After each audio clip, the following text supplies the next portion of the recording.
Yo, what it do?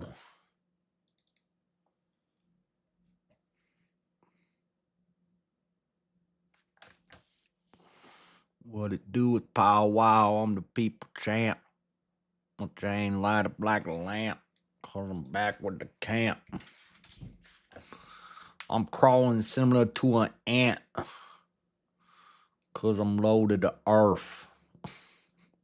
They gonna destroy the earth. People feelings get hurt when they figure out what I'm worth. I got 84s poking out. Unplugged, ain't no doubt.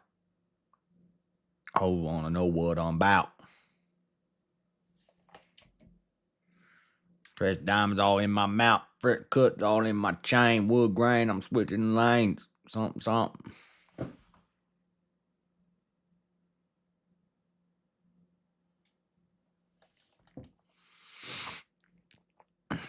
You're gay.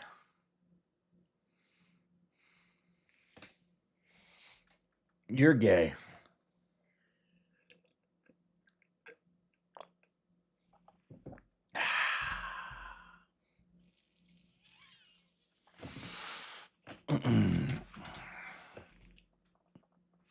I got these so I could take them to DebateCon and beat Avarice and Magic.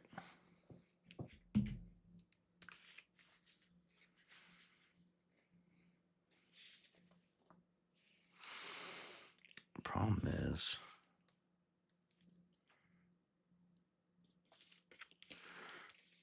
I only have one box of new sleeves. I might have some old sleeves. Ugh. How's it doing? 2 decks ready to play. 2 ready to play 60 card decks. I just got them because it was cheap and I wanted some of these Final Fantasy Magic cards before they disappeared.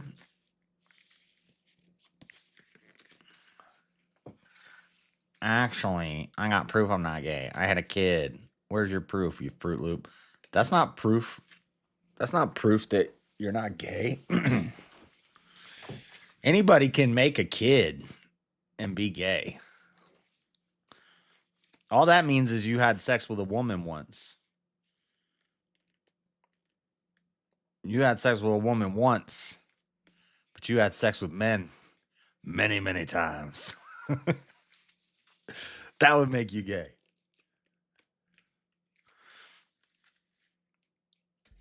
Salute. Am I not supposed to salute? Wouldn't that be like stolen valor? Salute. How do they do it? Something like that.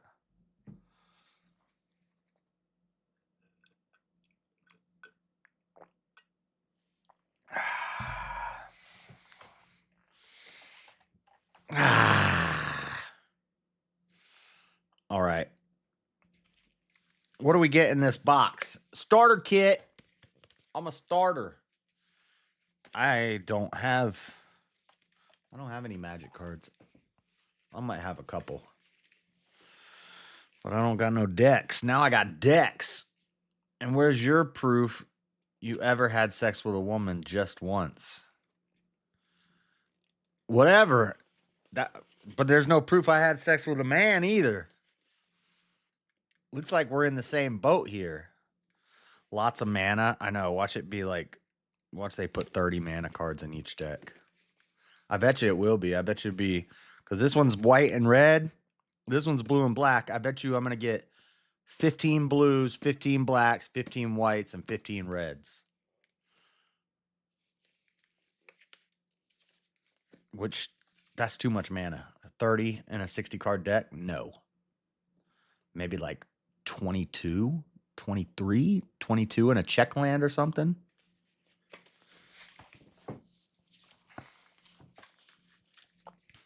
You get deck boxes, though. That's cool. Let's crack this baby. Let's crack it. It's not even really pack opening because there's no packs. It doesn't come with a pack, right? Nah. Okay.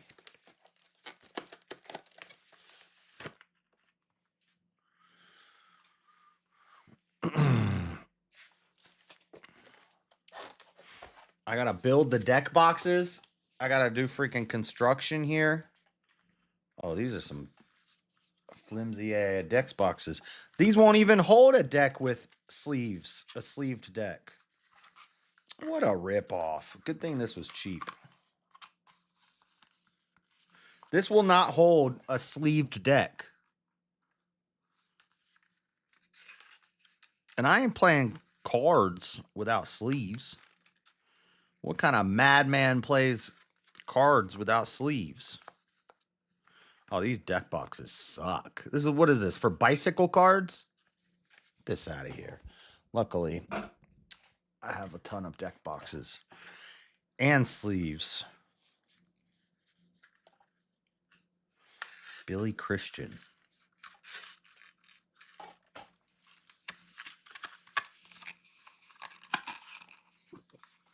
You couldn't make the deck box a little thicker? Do they really think people are going to use these? This is like super starter. This is for people who don't even know that they make card sleeves. Starter kit play guide. Man, you don't need to tell me the dang rules. Like I don't know how to play this game. Like I don't know how to play this game. 2 reference cards. 4 double-sided tokens. Yeah, that's a garbage deck box for real. All right. I'm more excited about the Sephiroth one, so we're going to go through the Cloud one first. What do these decks include? 2 ready-to-play decks. 2 pre-built 60-card decks, each with 1 mythic and 5 rare cards. Ooh. I wonder if it's like Dragon Ball where a play set is 4 cards, but the good cards, they only give you like 1 or 2 of them. So if you really want to optimize the deck, you have to buy like 2 or 4 of those to get all of the... Like if I want a play set of the mythic card, and there's only 1 mythic card in the deck, but I want a whole play set, I have to buy 4 of those. Okay. This is not a leader card. I'm so used to Dragon Ball. There's no leader card. Is this a... What's it called? Is this a... Got a little golden diamond in the bottom. Is this the mythic? It can't be worth much money because it's in this box. Cloud Planet's Champion.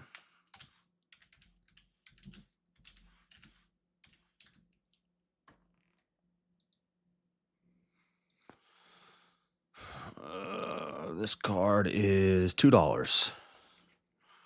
$2 card. Wow.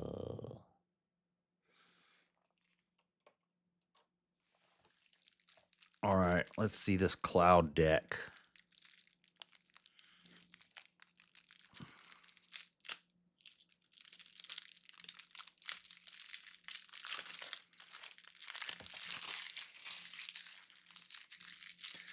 Cloudbound Moogle. Common.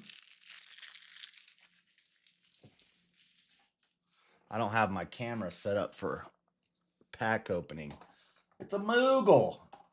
That's a common. Flying. It's a 4. It's a 5 cost flying. There's 2 of them. 2 Coeurl.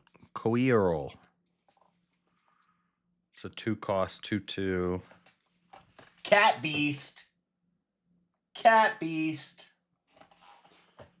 2 of those. Dwarven Castle Guard. 2 cost 2/1. When it dies, create a hero token. Colorless hero token. Dwarven Castle. Oh, there's a playset. There's 4 of these boys in here. Uno, dos, tres, cuatro. Full play set. Is there no one cost in this deck? Looks like Fate of the Sun Christ.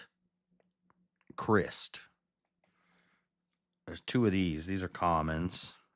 It's a spell. This spell costs 2 less to cast if it targets a tapped creature.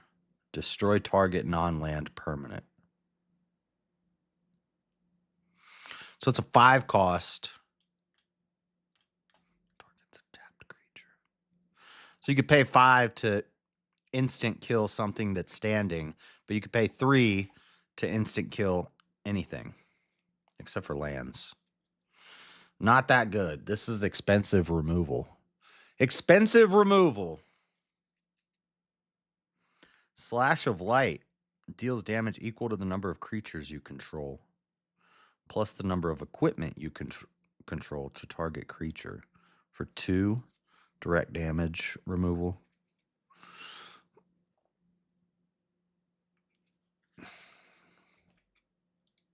Where are the rares?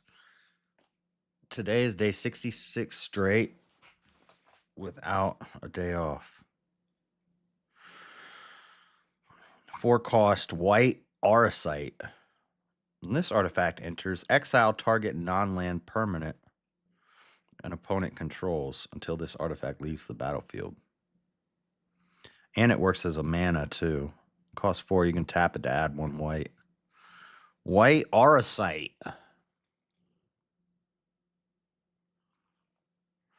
White Mage, there's 2 of those. White Mage's Staff, there's only 1 of these. Is this rare? It's the color of the symbol, right? If it's black, it's common. If it's gray, it's uncommon. If it's gold, it's common. And if it's shiny, it's mythic. Something like that.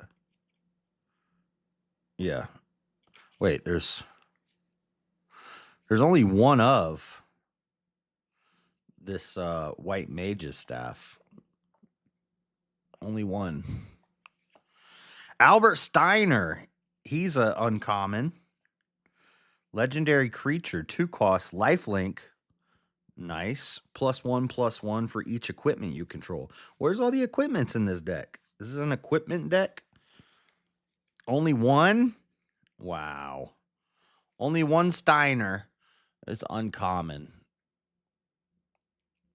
Steiner from Final Fantasy IX.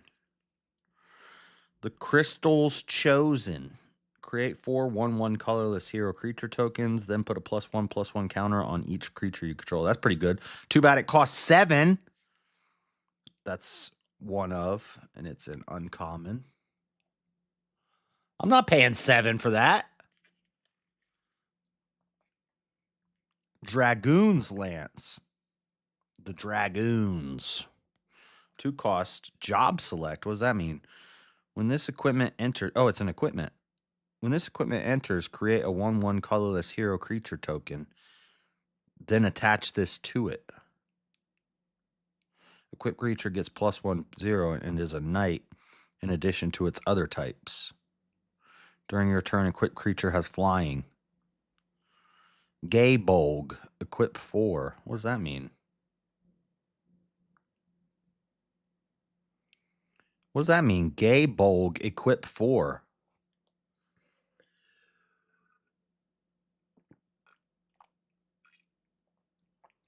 I don't know what a Gaybolg is, but this is a 1 of. This is... So for 2 energy, for 2 land, 2 mana, you get...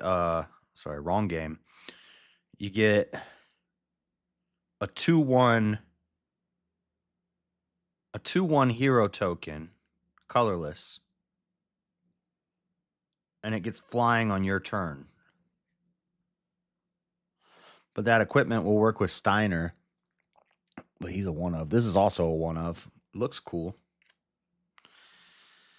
Grahatia. Is this Final Fantasy? Dude's got cat ears. Cat Archer. Which one is that from? He has reach. 5. Dude, 5 mana for this? It's a 3/5.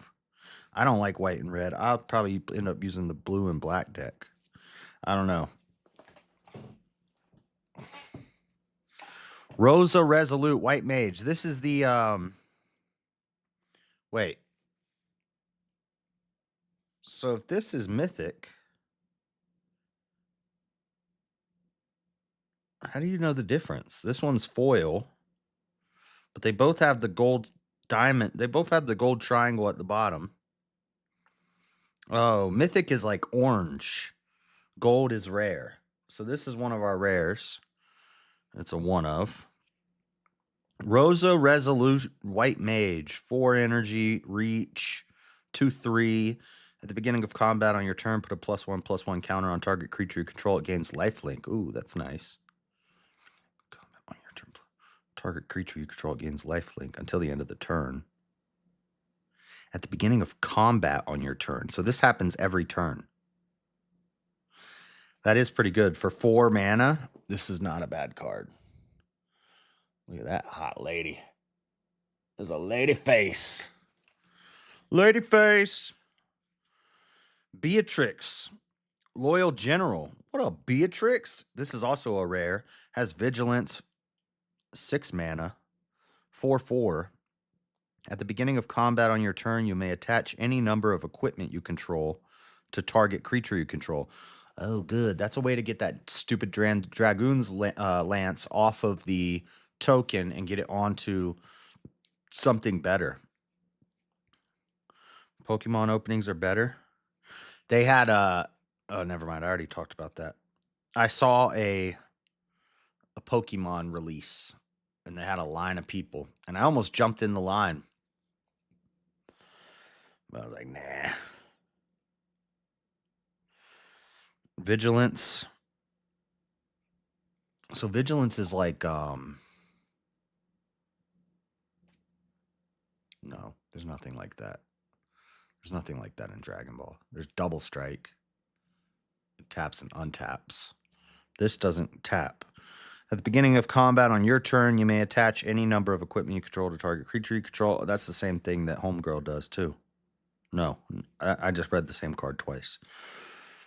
This is a rare.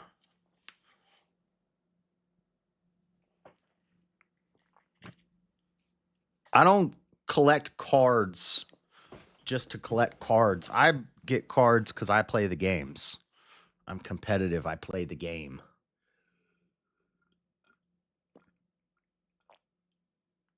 Not if you've opened a gold serialized Chocobo. How much is that worth? How many of them are there? I didn't get any booster packs. This is just 2 starter decks, so it's not really even a pack opening. Like, if you know what's in these starter decks, then they're all the same. We got a playset. No, it's not even a playset. 3 of. Item Shopkeep. So we're at the red cards now. Item Shopkeep. Whenever you attack, target attacking equipped creature gains menace. Can't be blocked except by 2 or more creatures. 2/2. Here's 3 of these. But yeah, I play the games, and I just wanted these Final Fantasy Magic cards. I guess this is more of a collecting thing. I just wanted some of the Final Fantasy. I like the Ninja Turtle ones too. I might grab some of those Ninja Turtle ones. Those are pretty cool. Avarice said he'll whoop me in Magic. I'm going to show up with 2 decks. I'm going to say, let's play pre-constructed decks. That way you can't make no excuses. Avarice has way more money than me. He can pay to win. He could just build some badass deck with all the best cards. I ain't got no cards. So the only way we truly find out, there's 177 of them. They're probably valuable as crap. They're probably, what, 177 of them? What are they, 10 grand? Ungraded? One of 177 is 250 grand ungraded? That's crazy. I bet you 69 is worth a lot too. 420, 69, 1, always very valuable. Warrior Sword, artifact equipment. Now we're getting to the equipment. Okay, this is a 2 of. Also has job select. It creates a token. Equip 4 energy. Equip creature gets +3/+2. and is a warrior in addition to its other types. So I guess you're trying to build up. This is like an equipped deck. You want to build up equipment, build up a lot of creatures, and then play your big bomb. You know, it will give you bonuses based off the number of creatures that you have on the board and the number of equipments you have on the board. 6/7's probably valuable nowadays too, with the Utes. The Utes! Suplex! This is not, Suplex is an old card, huh? Oh, it says which game it's from at the bottom. I didn't even notice that. Final Fantasy 1, Final Fantasy 6. That's pretty cool.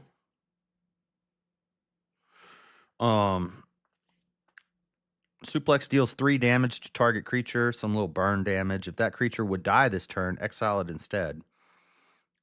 Or you can exile target for 2 energy. That's pretty good. Red is known for burn damage, so this isn't the best. It's pretty good. It's a 1 of. I wouldn't mind having like 2 or 3 of those in the deck. Others were going from 40 to 90K. Did Avarice say the format? No, he wanted to. I told him, let's go on MTG Arena and let's each pick a pre-selected, pre-made deck. No changes to it. And then he said, no, he wants to play, I think standard. I can't remember. Commander's only fun with 4 people. I think. It takes too long. Avarice knows you are way more base than him without trying. You are just combative to fight him on anything like that. Because he tells me I suck at everything. Everybody's always trying to bring me down. They're always saying I suck at video games. I suck at other stuff that I do. I get no respect.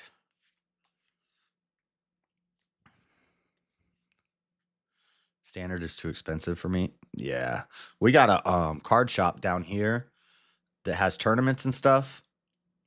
I mean, I don't have the money or the time because I'd have to learn the meta. I'd have to learn all the staple cards. I'd have to gather all the staple cards and build decks, try decks, find what I like the most. And again, because it's been years since I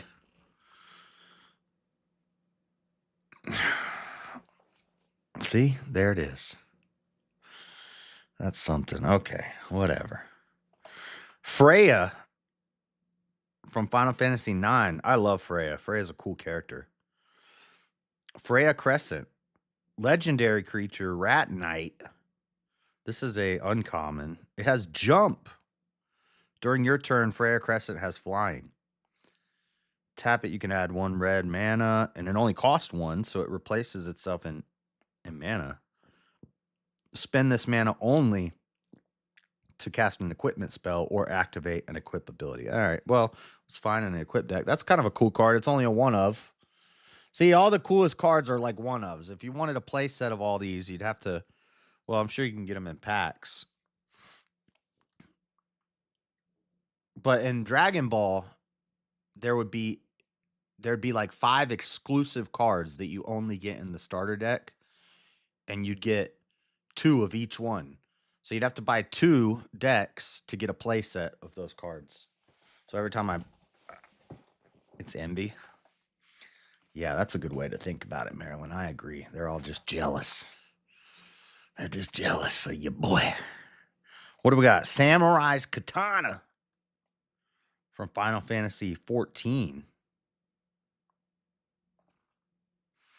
Job select. It's another equipment. 3 mana. I keep starting to say energy. 3 energy. Oh, Barrett. What's up, Barrett? Final Fantasy VII. Whenever Barrett Wallace attacks, it deals damage equal to the number of equipped creatures you control to the defending player. That's strong. It's a 4/4 for 4 with reach. And if you have a bunch of equipments on the board, every time he attacks, you're just burning. Equip him with that night thing, give him flying. You could do damage with this card, but there's only one. Oh, Lightning, my girl. I loved Final Fantasy 12. A lot of people don't like Final Fantasy 12. I liked Final Fantasy 12. Lightning is a cool character. And this is a rare. Wait. It said you only get 5 rare cards, but I've got 5 rare cards just in this deck alone. Does that mean there's no rares in that deck? Oh no, each deck has 1 mythic and 5 rares. So you get 10 rares and 2 mythics. Duh. So jealous. Please, oh please, can I suck you off? What? No, King. What are you talking about?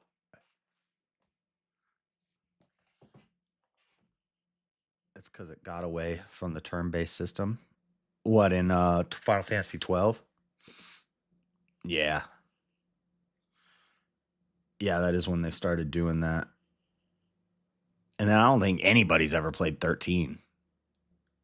I've seen previews for 13. I've never seen a copy of it. I've never seen it at the store. I don't know anybody who's ever played 13. Nobody's played 13. Has anybody ever played Final Fantasy 13? 11 and 14 are online. There's 12. I beat 12. 12-2. I beat 12-2. 10 and 10-2. 15, I have it on my computer and I played it. Haven't beaten it yet. 16, I want.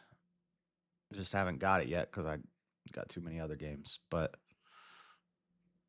7, I beat. 9, I beat. 8, I know about, but I never played it. But 13, I don't even know if that game even exists. I know it exists. I've seen a trailer for it. I beat 13 twice. No, you didn't. You're bullshitting. I don't believe you.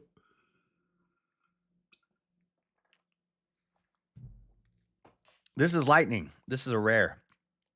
It's 3 energy, 3 mana. Oh wait, no, this is 13. Wait, Lightning is in 13? What am I thinking of then? 12 is the one that I thought Lightning was 12. Okay, then I do know 13. 13's Lightning and 13-2. What is Final Fantasy 12? 12 is the one that nobody plays. 12 is the one that I've seen the trailer for it, but I've never seen it at the store. I've never known anybody who talks about it or has played it. That's 12 is what I'm thinking of. Lightning is from 13. And then there's 13-2, which has her again. They're both pretty good, but the original 13 is better than 13-2. I don't know if it's called 13-2. Yeah, it is 13-2. Yeah.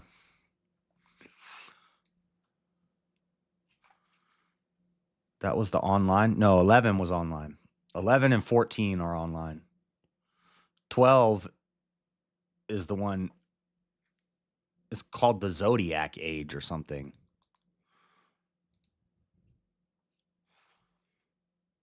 Unless that's Final Fantasy 12, the Zodiac Age, the smartest Final Fantasy game.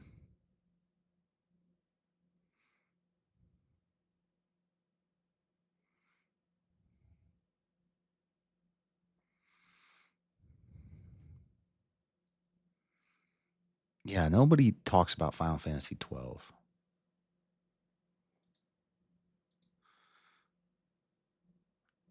Never played 12. See? No, 11 was online on the PlayStation 2. But you had to get the hard drive to play it. So you had to have the hard drive and the network adapter. It was $100 to get and it was the game and the hard drive. 13 your favorite? No. I like it, but it's not my favorite. Probably 7s.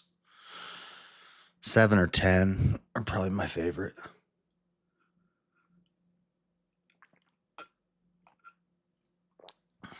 Actually, I like 10 because the graphics were good and it was on the PS4. Or was it 3? PS3, I think. But it was so like, wow. That's when the graphics took a huge jump.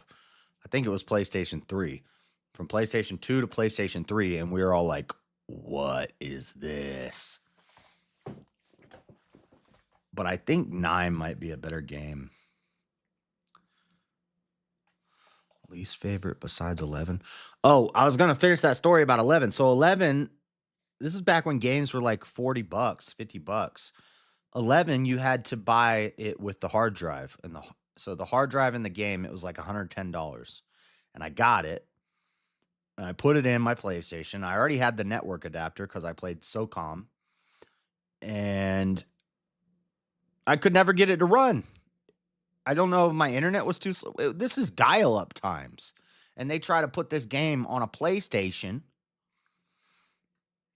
I played the game for like 10 minutes and then something would happen and it would stop. It would freeze up or break and then it wouldn't start and then I never even got to play it.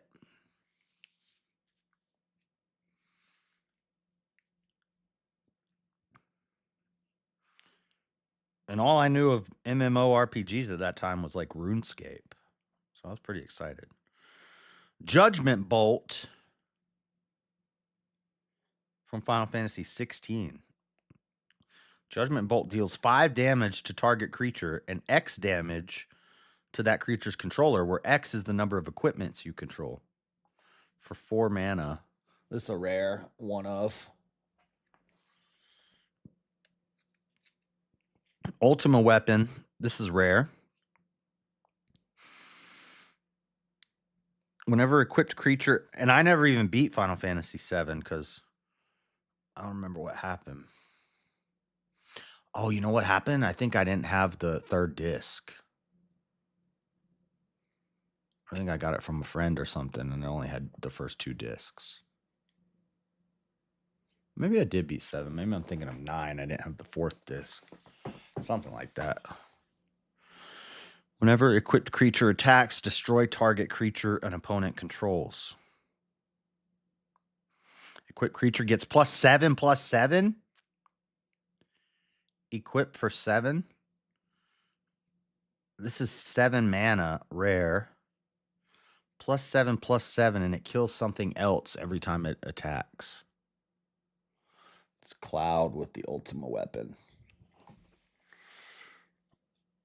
And then we have, looks like we have a Czech land. Rabanastre Royal City. It's not a Czech land. It's a red or white land, a dual land. So we get 4 dual lands. Probably more than necessary. Now let's count. The planes look nice though. Oh, there's a bunch of different ones. Some cool planes. Here's the dual land. Okay, so that's 4 lands. 1, 2, 3, 4, 5, 6, 7, 8, 9, 10, 11, 12, 13. 13 plains. And then mountains. 1, 2, 3, 4, 5, 6, 7, 8. 13 plains, 8 mountains, and 4 duels. That's 25 mana. Not as bad as I thought. It's not 30. 25. I'd probably cut down 2 of the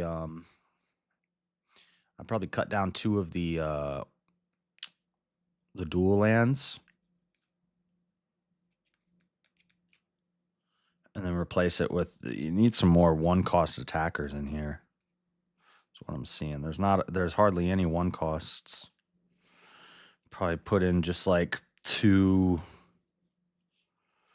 1-cost little guy attackers. And you get 2 hero tokens. These are for the tokens that you're playing out. Lady Cat hero. That's from Final Fantasy 14. And then my code, which I'm not going to show you guys, so I can put this into the game. Blocking, attacking, blocking.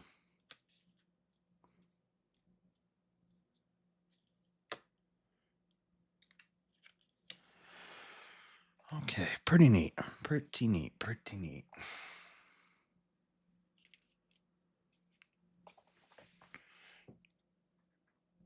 Now I gotta try to get it in this deck box.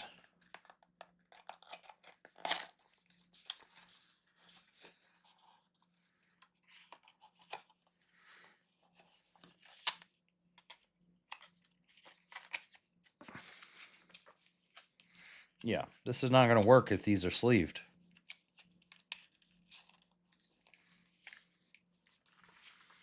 That's pretty neat. Now, before I open the Sephiroth one, it's stogie time. Where's my lighter?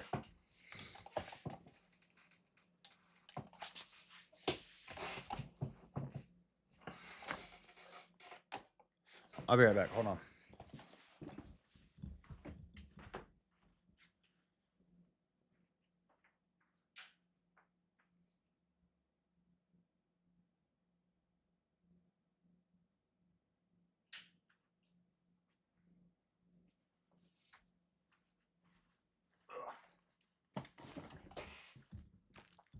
I think I'm gonna be ordering the new chair on Tuesday.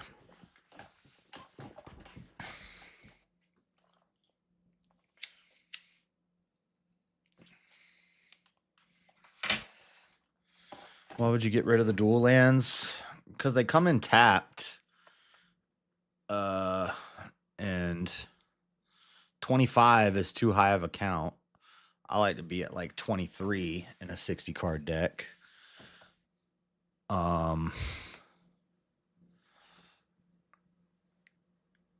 You get rid of 2 of the dual lands. Maybe 1 dual land and 1 plains.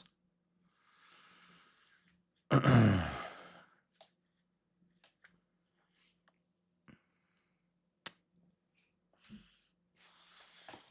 don't like my mana coming in tapped.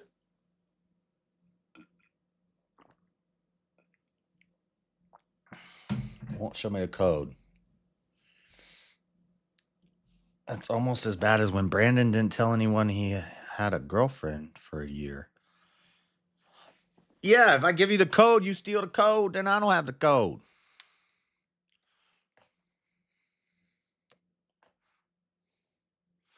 If you get a Buster Sword, you can send that bad boy to me.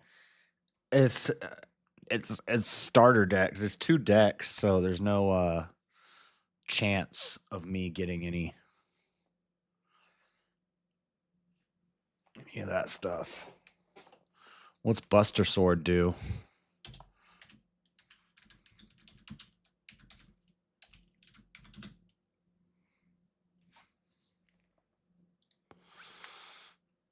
Buster Sword. Looks like there's 2 versions of it. $80 and $44. What is this, like a full art version? Buster Sword. Equipped creature gets +3/+2 for 3. Whenever equipped creature deals combat damage to a player, draw a card. Then you may cast a spell from your hand with mana value. And this is a mythic. Then you may cast a spell from your hand with mana value less than or equal to that damage without paying its mana cost. What? So if a 5-5 deals damage, you draw a card, and then you can play a 5-cost creature. That's crazy. Market price is $38 for the... I didn't know that Magic did full arts. Full Fin. Wait, this is... Yeah, this is the same card, but different art, and it's $80. Full Fin. What is F? Borderless. Oh, borderless. That's what they call them. Buster Sword borderless.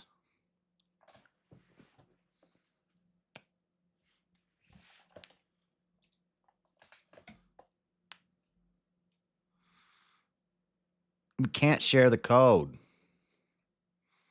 Once I give away the code, if you use it, I lose it. If you use it, I lose it. All right.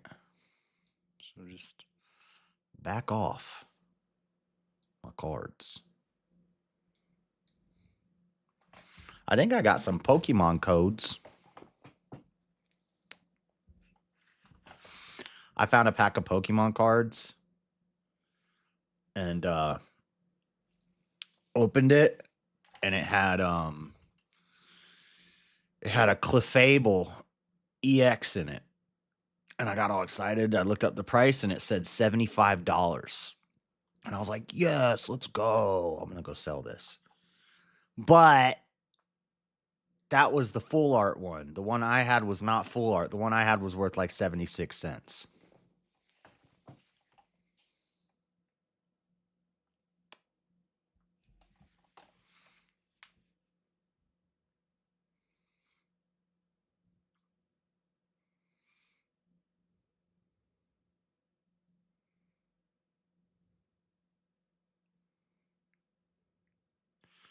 What am I looking for? Oh, the tube. The YouTube. I think I'm going to do a full breakdown of 764.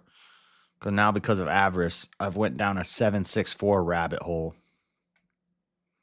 Way, way, way more dangerous than...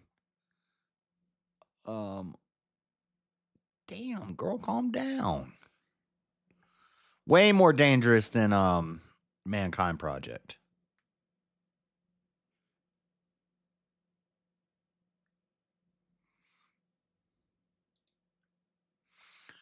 We got the, what's it called, card coming up this weekend. The Netflix card.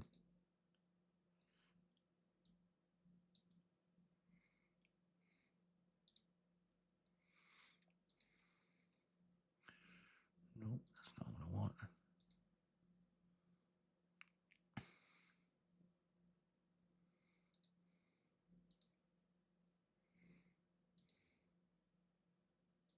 Shop now.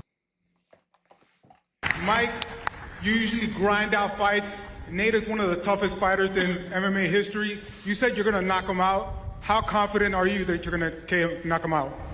I'm very confident in all the work I've done and my fighting abilities. He looks like he's in great shape from photos and videos I've seen, so I'm ready to have a freaking battle for 5 rounds or 5 seconds. It don't matter. For Nate Diaz, you spent some time with Mike this week. What are your impressions of Mike during the interviews and just spending time with him this fight week? I ain't spend no time with him. He look good, man. He ready to rock. Me too.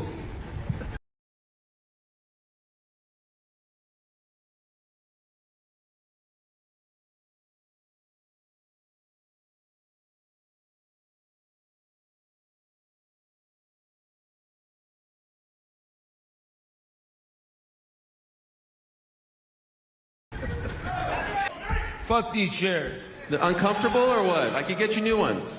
I got one. You got one? All right. Just let me know if it's uncomfortable. I got you. Mike, your fight against Nathan might be the people's main event. I think when it was announced,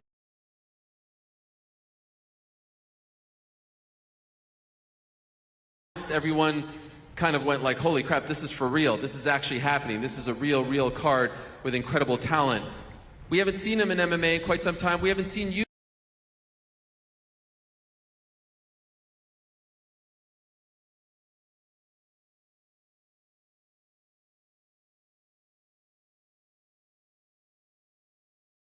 In MMA in quite some time. So can you give us a little taste, a little preview? How do you actually think this plays out? There are some that think it goes into deep waters, 5 rounds, some that think it could end very quickly. What are you feeling right now?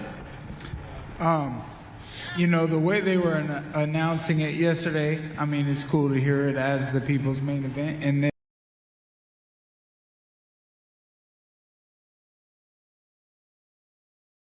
I forgot I was muted. What did I say? Oh, I said, other than Rousey, Carano, Diaz, and Ngannou, I don't know anybody on this card. And then I said, how come 2 of those guys are wearing the same white T-shirts? I thought all the guys were, but Nate's wearing camo, but...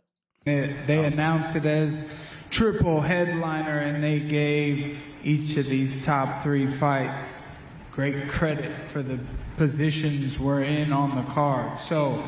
you know, I'm really looking forward to it. I put a ton of work in. I'm in the best shape of my life, and I'm ready to show. None of these guys are the sharpest crayons in the box. The ladies are like the most proper, and they're not calling each other names, and we're friends, and they like actually sound like they have a few brain cells left. The guys are all like, show that to everybody. That's where everything's gonna come together in the hexagon on Saturday. So the hexagon. What was the octagon? Was the octagon copyrighted, so they had to make a hexagon? No way. I would not be surprised. Inside the octagon. Is Netflix using a hexagon? Or is he just wrong and he doesn't know words?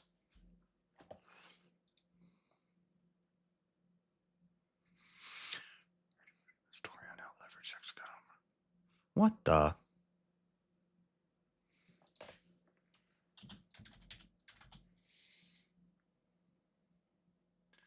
Yes, Netflix uses a 6-sided ring, a hexagon cage, specifically for their live MMA and combat sports broadcasts for their premier live events. Mass, blah, blah, blah, fights. Why? I think the octagon's probably copyrighted. So they have a hexagon. I bet you that makes a huge difference to them. Especially if they're like a Nate Diaz guy who's been training in an octagon his whole life. You put him in a hexagon, and now they probably know how many steps it is to each wall. Like one of their steps, like if I take 3 steps back, I hit the fence. And then 3 steps to the left, I hit the other part of the fence. 3 steps, but now it's going to be all different. I'm coming out punching. Berto talking about his boxing today. So, you know, he's coming throwing punches too. We're going to be scrapping in the middle. And in the middle? It could go anywhere. I know he has a lot of skills when we tie up and things like that. So I'm excited to have a car crash. Things like that. Do you share that sentiment? Nathan, do you want a car crash on Saturday? Drive safely. Appreciate that. Alley-oop, God. That's an alley-oop, bro. Yeah, we've got other champions here. All right. Okay, I'm looking forward to all the fights on Saturday. Drive safely, bro. Drive safely, bro. Yeah. Night, but I really believe They're on benzos? I don't think so. that Mike Perry and Nate Diaz has the potential to definitely be the fight of the night. If this fight goes the distance, would you guys? Well, what are you saying? You mean you're saying that Ronda Rousey, who hasn't fought in what, a decade? When did Ronda Rousey last fight? And Gina Carano, a Disney star, aren't going to be the fight of the night? You mean these two amazing, strong, bold, beautiful women aren't going to be the fight of the night? You're crazy, dude. Of course they're going to be the fight of the night. They're the headliners. It's Ronda Rousey and Gina Carano. It's Mandalorian versus Twitch streamer. Of course that's going to be a better fight than Nate Diaz and Mike Perry. What are you talking about? And Nagano. Who cares about Nagano? I want to see Gina Carano fight. Guys be disappointed, Mike or Nate. Mike, you go first. No, I'm not going to be disappointed. There's no way I could possibly, any mistakes I make, I just get up and go again. Get up, go again. And that's deep. Ain't no way I could possibly. Any mistakes I make, it's like I was about to say, ain't no way I could possibly make a mistake. And then he thought about it. He was like, shit, I might make some mistakes. Did somebody say steak? I'm looking to keep this fight going until it can't go no more. Nathan? I just don't want. I'm just trying to not fuck up and get the job done. Quick as possible, slow as possible. Just get it done. Thank you. You were supposed to fight me. You didn't want to choose me. Every So name I got offered, I said yeah. And then you got a fight that's more fitting. Yeah, we all know. Hey, at the end of the day, me and you, we know. You were supposed to fight me. You didn't want to fight me, pretty boy. Is that true, Mike? Well, who would want to fight you? Nobody's ever heard of you. Of course he would rather fight Nate Diaz. What are you talking about?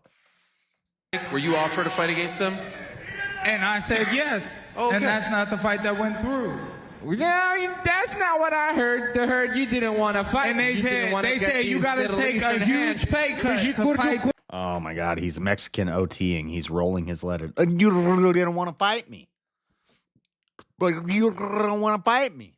This bum ass nobody with a. And anybody who does that, stop it. Okay? Maryland. Avarice. That ain't your damn accent, buddy. You've been listening to Mexican OT. Clip it and ship it. Tell him I said that. Flat face nose that I would crack in half in an instant. Did you just say blackface nose? What? Take a huge pay cut to fight this bum ass nobody with a flat face nose that I would crack in half. You got a flat face nose, buddy. What?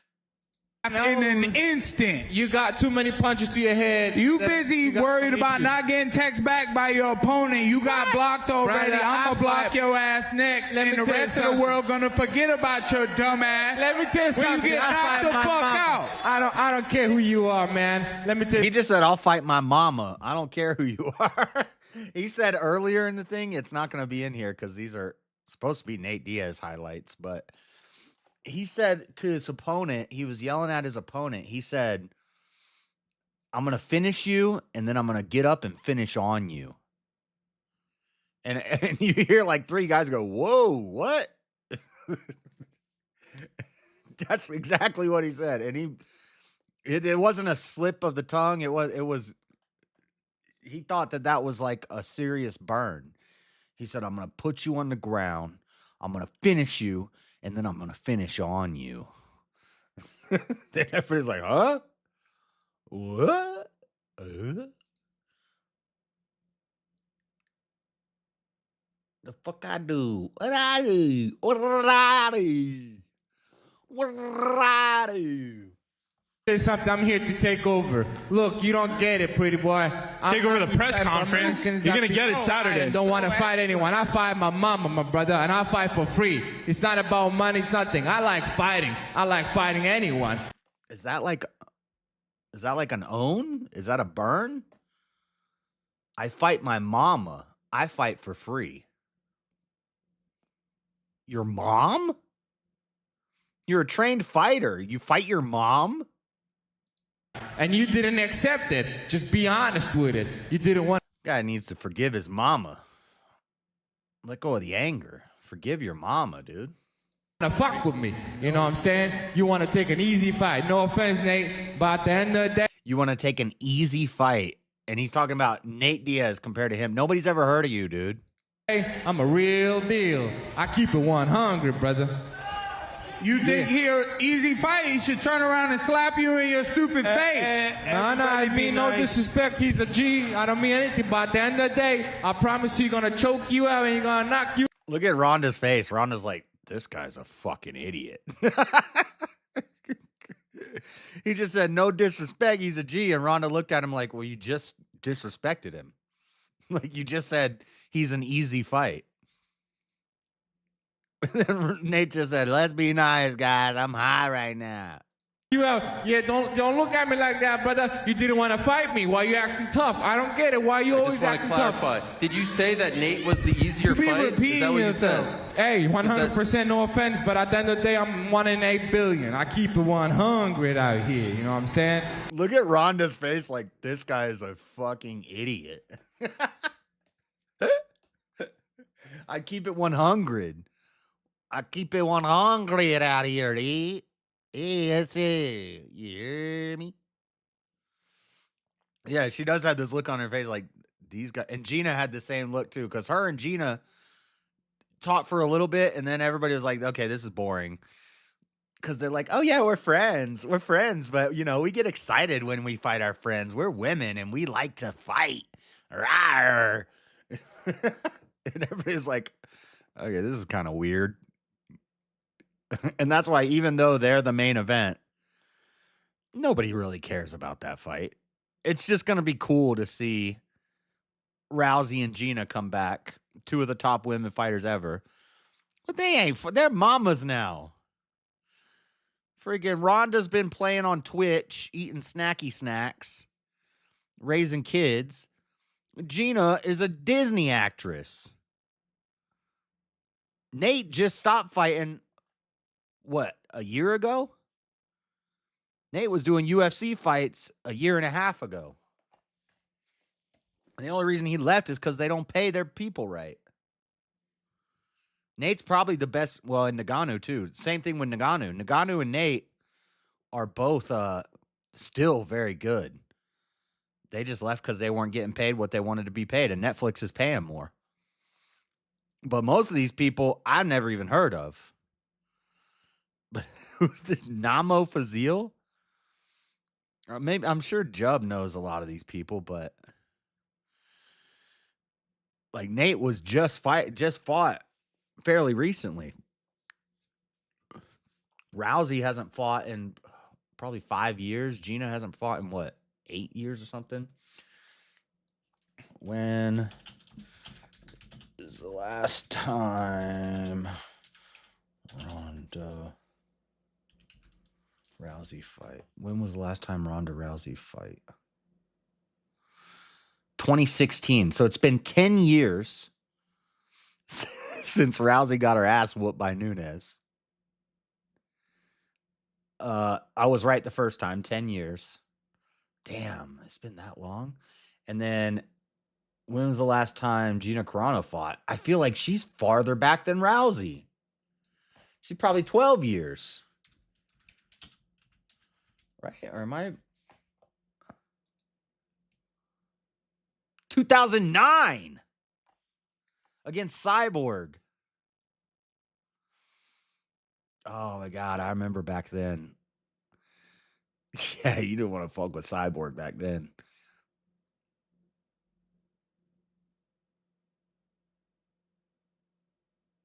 She lost in a first. They both lost their last fights in the first round. Rousey to Nunes and Carano to Cyborg. In 2009, Gina hasn't fought in 15 years. Ronda hasn't fought in 10 years. Nate's last fight, I think, was 2024. 2025, maybe. No, I think it was 2024.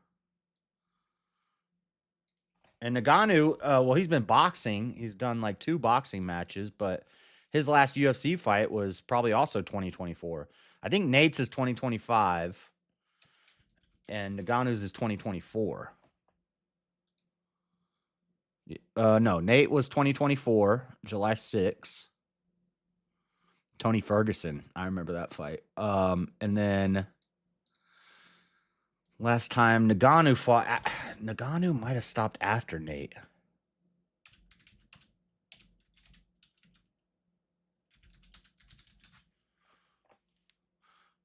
(2024) October. Well, so Ngannou did fight more recently than Nate, but both July and October, both of them fought in 2024. So less than 2 years for both of them. But yet the main card is with a chick. It's a woman's fight. Typical Netflix.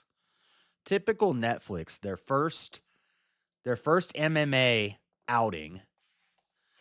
They headline it with 2 washed up old ladies who haven't fought in 10 and 15 years. And that's the main event. Nobody cares about that. I want to see it. I do want to see it, but I could care less who wins or loses. I want to see Nate fight. I want to see Ngannou fight. And I've been proving it. And look, now I'm in the States, and I can show it Saturday night. If I don't do it, you can be like, oh, this motherfucker was talking shit. But at the end of the day, we're going to see it. You know what? I've been doing it for a minute now. In my kickboxing record, I have 34 fights, only 4 losses, 30 wins, 25 knockouts. In MMA, I'm 9-1. The only reason... 9-1. What did he fight in? Pride or One? Look, I'm one of a kind. Nate, do you want to respond to Namo and what he just said? What? Do you want to respond to what he just said? He said that Mike took the easier fight by taking you. Don't be dragging my name into it. He brought it up. Nate is too high to understand anything. I don't understand what he's saying. And lastly, Mike. Nate is so cool, dude. Don't be dragging my name into this. They've been talking about him for 5 minutes. And he yells at the announcer. Don't be dragging my name into this. I respect you a lot, but Saturday night, my boy Nate Diaz is gonna kick your fucking ass. Let's go, baby. Nate, I love you, Bay Area. Stand up. Let's go. Yeah, I see your energy, but I'll fuck you up and him up this Saturday. So fuck it. Nate's gonna knock you out. You're gonna have that prison scene to sleep on the floor in the octagon, boy. No chance. No chance. I want to see. It's not an octagon. It's a hexagon. Don't say octagon. We're going to have to pay the UFC $500,000 every time you say octagon. Don't say octagon. You after the fight. Now he's saying he's going to whoop a fan's ass. Whoa. Wow, that's impressive. He looks scared. Nate looks like he doesn't even care. He's like, I ain't trying to be at this, man. Anybody got a blunt? Where we smoking?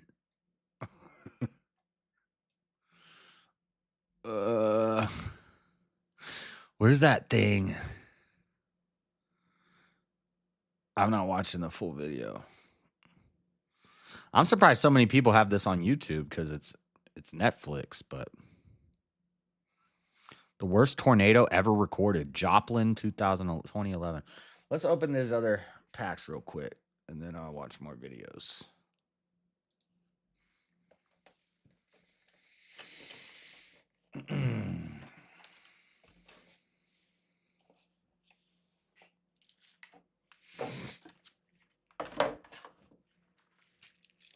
Here we go. There's our mythic Sephiroth.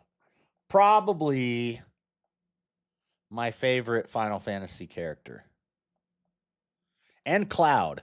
It's crazy they got the 2 coolest characters in the same game. That's why 7's the best. 7's got to be the best because just Cloud and Sephiroth. They're the 2 best characters in the series. There's other characters I like, I like Red 13. He's cool. He's a unique character. I like Vivi. I like Amaranth. Or Amaroth or whatever, the dude with the dreadlocks. I always loved him.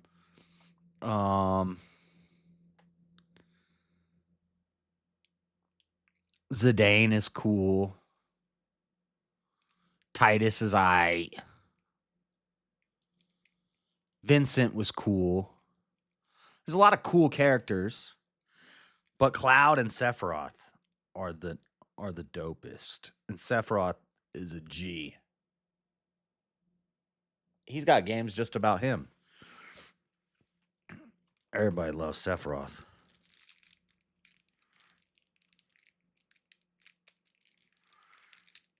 Oh, I was going to say, there's a local store near me, and they have tournaments and stuff, but unless I knew the meta and had a good deck, I wouldn't go play in a tournament.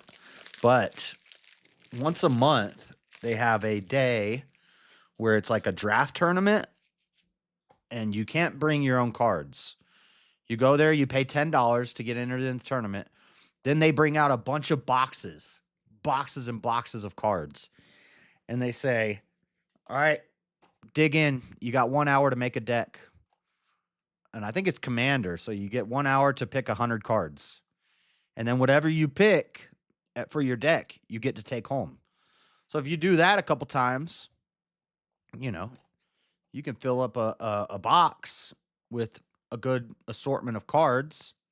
I'm sure there's nothing crazy expensive in there. It's like bulk, but you probably get, you know, you can get some good staple commons and uncommons. Maybe maybe you find a rare or two. It's a couple of rares in there, but I want to do that because also that evens the playing field. Because it's not like, oh, you spent $2,000 to have the most meta top of the line deck. I bought 5 booster packs and a pre-constructed deck and threw this thing together, and I'm just going to get stomped in every round. But in this, it's about deck building and skills, and everybody has the same cards to choose from, kind of like a draft. I like draft tournaments too. I like pre-release tournaments where you get, you know, 8 packs and you make a deck with what you got. I like that. That's a more even playing field for me, where it's not just pay to win. Those I can win because I know deck construction and I know how to play the game good. I just don't have the money.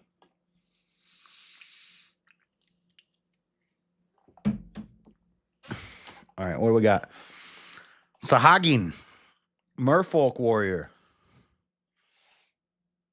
I already know this is the deck I would play. This blue black deck. Ilmeg Pixie. What's this? Final Fantasy 14? A fairy creature. Oh, and that Sahagin is only one of. This is 2 of. Little pixie fairy. I like drawing magic cards. The pixie is a 3 of. Retrieve the Esper. 4 cost. Sorcery. Create a 3/3 blue robot warrior artifact creature token. Then if the spell was cast from the graveyard, put +2 +1/+1 counters on that token. This one looks cool. This is a 2 of. Dreams of Laguna. This is from Final Fantasy VIII. Surveil 1, then draw a card.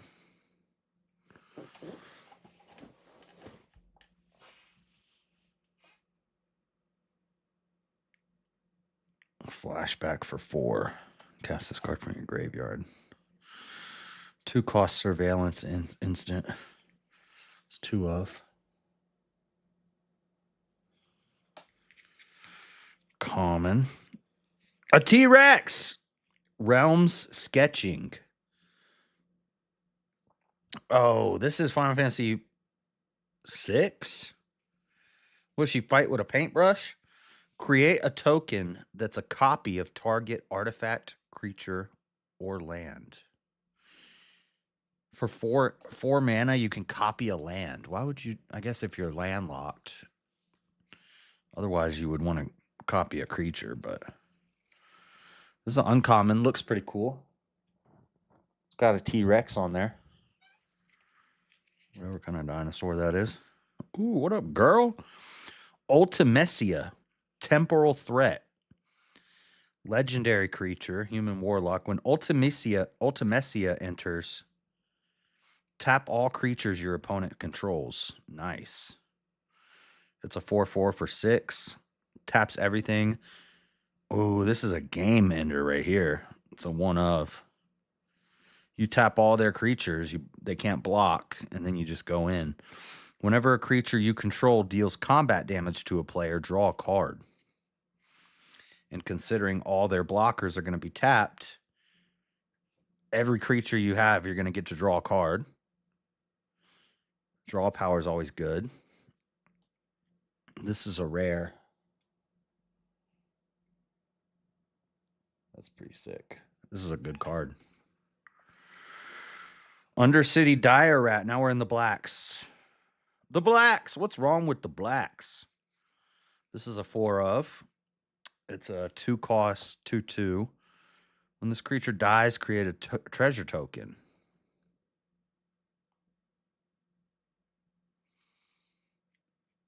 You can build up treasure tokens to kind of ramp a little bit.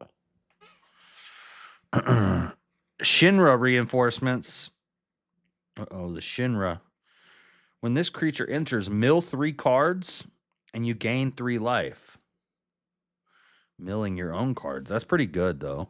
For black. Black having a life gaining mechanism is pretty strong. Because usually it does usually it doesn't do that stuff. So it's anytime you have a color doing what another color does, but still being able to do what it's supposed to do, that's pretty good. 2/3.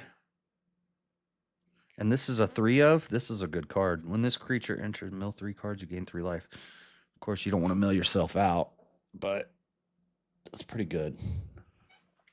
Sephiroth's Intervention.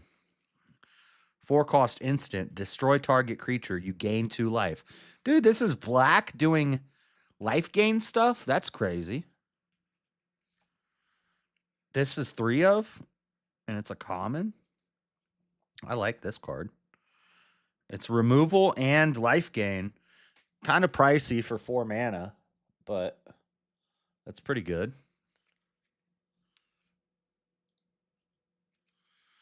Cameron, what's up?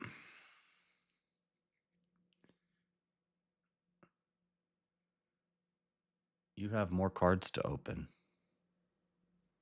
I'm opening them right now. They're already open. Shambling Seath. This is from Final Fantasy 13. Yep, I remember these guys. This creature enters tapped. Whenever you cast a non-creature spell, you may pay 1 black. If you do, return this card from your graveyard to your hand. Have to remember that when it's in my graveyard. It costs 3 for a 3/3. 3/3, but it enters tapped. Which isn't, I mean, all that means is you don't get to block with it. Albed Savagers. 3-cost, 2/3.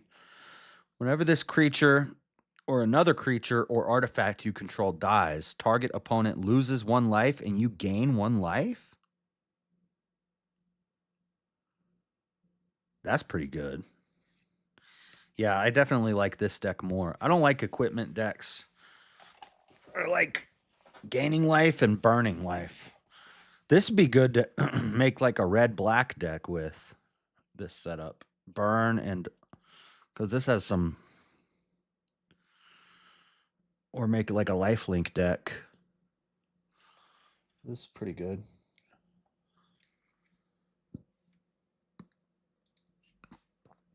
Overkill from Final Fantasy X. It's got Titus on it. This is the first Final Fantasy X card that I've seen in here. Target creature gets -0, minus 9,999 until end of turn. What? That's funny because once you get really powerful in Final Fantasy X, your attacks cap out at 9,999. So every attack you do, you're just doing you're doing that much damage. I just got 2 pre-constructed decks that came in this box. It had Sephiroth and Cloud Magic decks, and I wanted some of these Final Fantasy Magic cards because I like both of those things. And so I figured, and these were cheap, so I just grabbed them. So basically, this kills any creature for 3. Evil Reawaken. This is uncommon sorcery for 5 mana. Return target creature card from your graveyard to the battlefield with 2 additional +1/+1 counters on it. Any creature card. So if you get a big boy in there, you pay 5, you make him even bigger, and comes back. That's pretty good. It's uncommon. It looks sick. This is from Final Fantasy V. I can't see what I'm showing you. It's pretty cool. 2 of those. We got another rare. Seymour Flux. Also from Final Fantasy X. At the beginning of your 5 energy, at the beginning of your upkeep, you may pay 1 life. If you do, draw a card and put a +1/+1 counter on Seymour Flux. He's a 5/5, so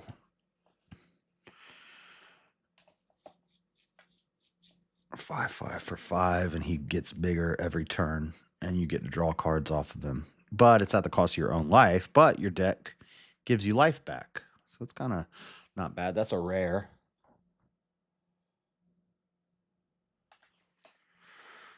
Only 1 of those. Deadly Embrace. Destroy target creature an opponent controls, then draw a card for each creature that died this turn. Creature that died this turn. So you'd want to play it at the end of the turn. It costs 5. 5 for removal. And maybe you draw a bunch, but still kind of expensive. Expensive for a simple removal. This is another rare. Zondi, Dark Mage from Final Fantasy III. I never played that. I beat 1 and 2 on my cell phone.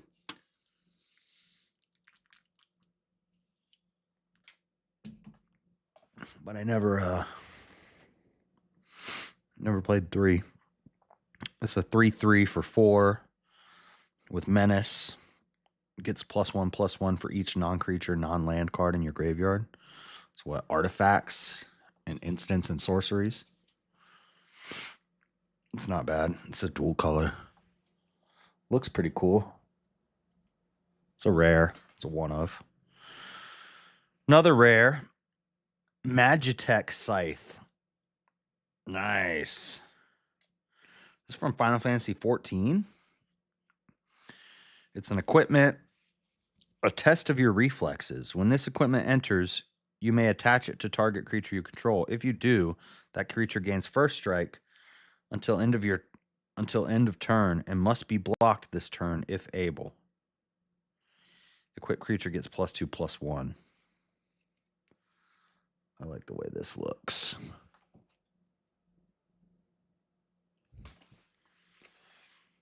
Trino Dark City. This is a dual land. Black and blue dual land. You get 4 of those, just like the other deck. 4 dual lands. And then, I didn't show you, but each one has 3 arts. So there's this one, this one, and this one. So I'm guessing there's going to be the same number of lands in this. 1, 2, 3, 4, 5, 6, 7, 8, 9. 9 islands. No, so it's different. 9 islands, 4 dual lands, and then swamps. You have this art, which is sick. I like that. It's a cool painting.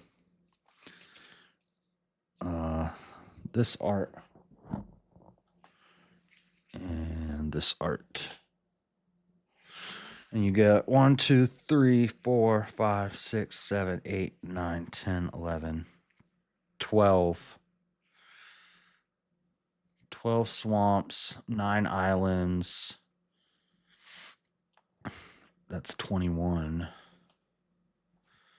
And 4, that's 25. So they both have 25 mana, 25 lands.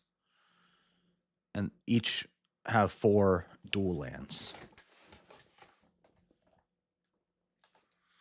I didn't know you play MTG. Robot warrior, artifact creature, token. That's for the one guy. Oh, there's stuff on the back too of these. Copy token, used to represent a copy of something. And then treasure token, copy token, in case you make, because this deck makes treasure. And then my code. Yeah, I played Magic a lot when I was in 2nd grade, and I had a nice collection and some nice decks. And I was at summer camp, and all my cards got stolen. So then I didn't play for years. And then when I was dating my ex-wife, I got her into it because I just had a hankering. I was like, oh, you know what? I want to play some Magic, and I have a lady who I live with. We need something fun to do together. And I knew she was a nerd like I was a nerd. So we started getting some pre-constructed decks and some packs. And me and her would play for hours, just over and over and over again. She could never hardly ever beat me. We'd play like 20 games a night, and she'd win once or twice, maybe. It didn't matter what deck she used, what deck I used. I'd use the worst deck, and she'd use the best deck. She couldn't beat me. But then those cards disappeared too. Those cards, I don't know what happened to those cards. Probably got sold for dumb stuff, but so then I lost all those cards. And then I didn't play cards at all for years. And then I played Dragon Ball. I still like Dragon Ball more. It's a funner game. It's a more difficult game. But it's just not as popular as Magic. And also, Marilyn said, you should get Pokemon cards. Pokemon is the worst game. As far as these card games go, Pokemon is the worst one. And Yu-Gi-Oh! The decks are like RNG. You hit the cards you need. You do your combo. You win on turn 1.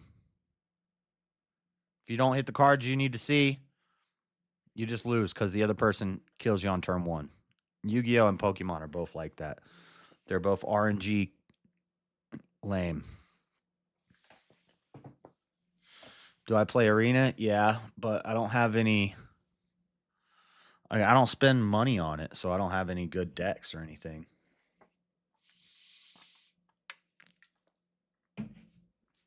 I play Arena, but I usually just use pre-constructed decks. I've built a couple decks on there, but I don't know. I don't know the meta. I don't know all the good cards anymore. I would just go get a list for like a decent deck and build that, but I just don't have time to do it. Okay. Done with that.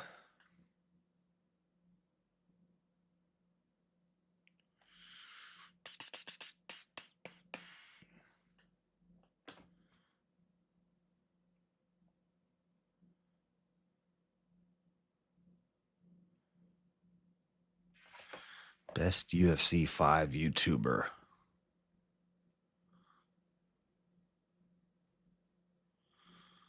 Win with every guest fighter in UFC games.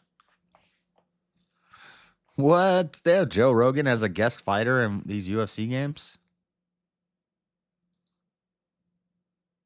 Capital One can help you.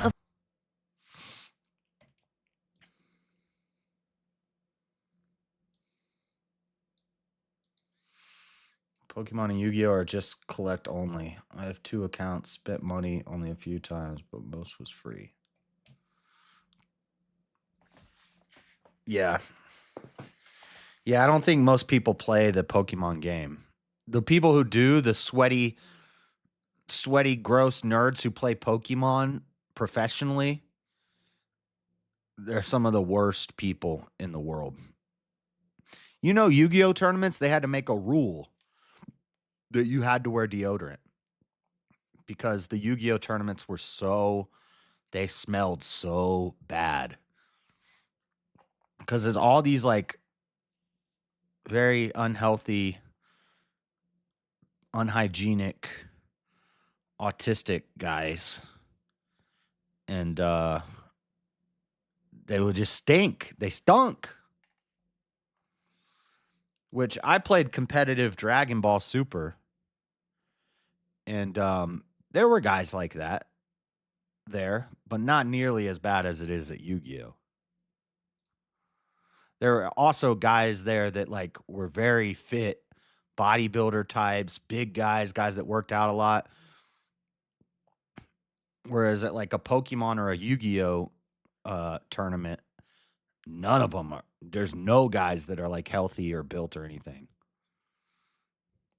And then Magic is kind of a mix. You get a lot of old guys playing Magic that have been playing for decades.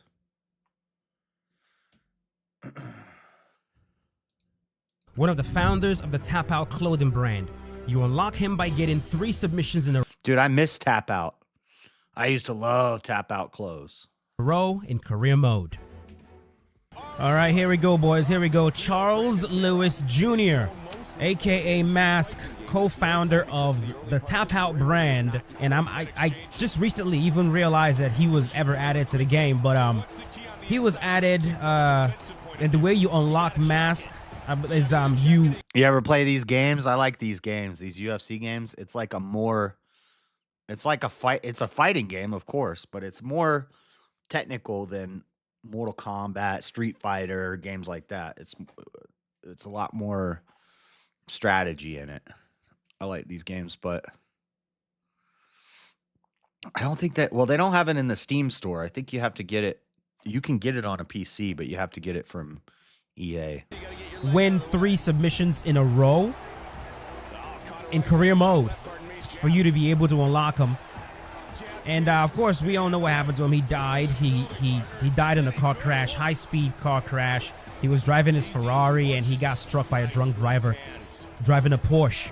He died at age 45 in 2009. So, I mean, I had to go dust this game out somewhere. I had to go find it. And playing through the career mode was actually very, very fun. I enjoyed it. I'm just tapping them, looking for opportunities to land these big shots, these big overhands right here. Brandon Vera. Don't ask me how I'm decided who I'm going to fight when it comes to this particular. Oh! This is the one thing I realized about this game while playing career mode. You don't have any indication that you're doing enough damage that's going to actually lead to a knockout until it just randomly happens. Next thing you know, your opponent is dead. There you go, man. Rest in peace to Mask.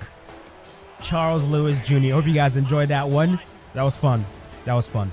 Yes, it was. And sticking with the Tap Out crew, the next fighter is Skyscrape, and you unlock him by entering this code in the title screen. Alrighty, boys. Tim Katz, aka Skyscrape, another co-founder of the Tap Out MMA Apparel. He was added to UFC Undisputed 2009. He's another one that you can actually unlock with a code in the main screen. And I'm going to see if I can include that code on screen once I remember to do that. Like up, up, down, down, something like that. It's quite interesting. As soon as you unlock him, it tells you on the screen that you've unlocked him. I really, man, this man is pressuring the crap out of me right now. Just standing right in front of me. Where's my good lighter? Back up, boy. Hold on.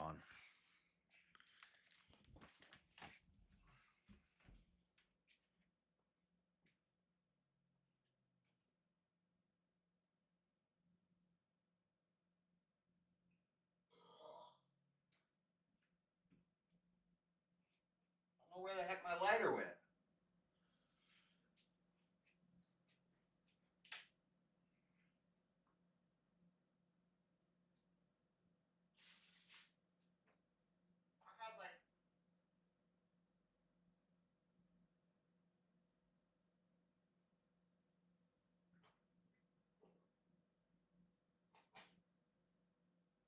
I swear I have like 4 lighters and I don't know where any of them are. I had like 4 lighters in my other room and I can't find any of them. What the heck?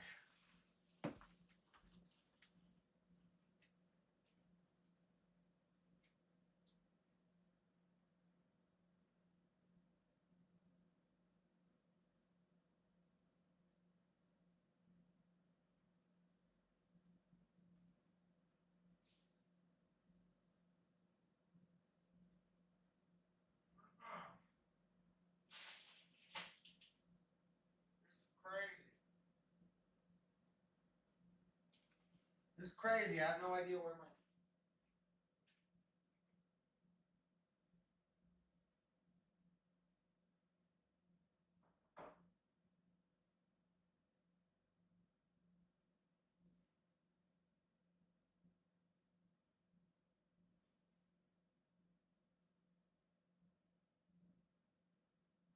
What the heck? I have no idea where my lighters are. Oh, there it is. It's on the floor. But still, there's... Okay, that one's dead. I need to throw this one away. But there's 3 other lighters that I found under my bed cleaning the other day. And now I can't find them. They're probably back under my bed again.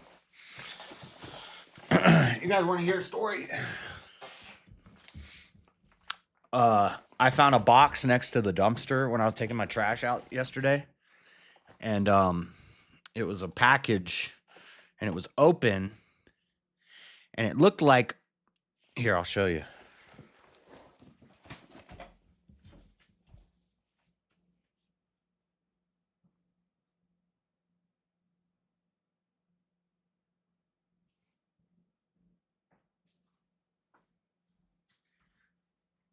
Check this out. So, hold on.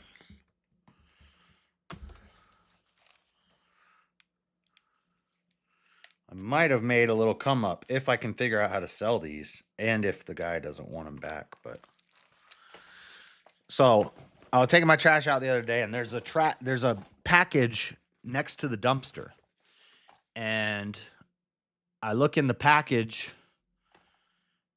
It's not in the dumpster, it's sitting next to the dumpster, and I look at it and I'm like, is that a mouse? Like a keyboard mouse? And it's this. I see this sitting on top of the box. So it's a box and there's a bunch of these in it and there's one on top, and I look at it and I thought it was a computer mouse or like some sort of joystick for your computer or something. So I look at it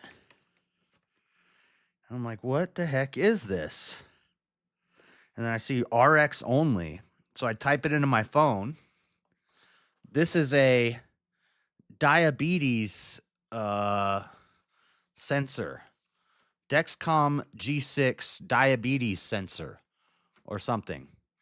But when I typed it into my phone to look it up, I saw the price of this thing right here is like between $150 and $180 for this. In the box, there's 9 more. So I have 10 of these. This one's open, but the thing is still in there, sealed and unopened. This is $150, and I have 10 of them. But when I was looking, you can't sell these because this is you need a prescription for this. But it's like a universal thing, but you need a prescription for it. You can't sell this on eBay.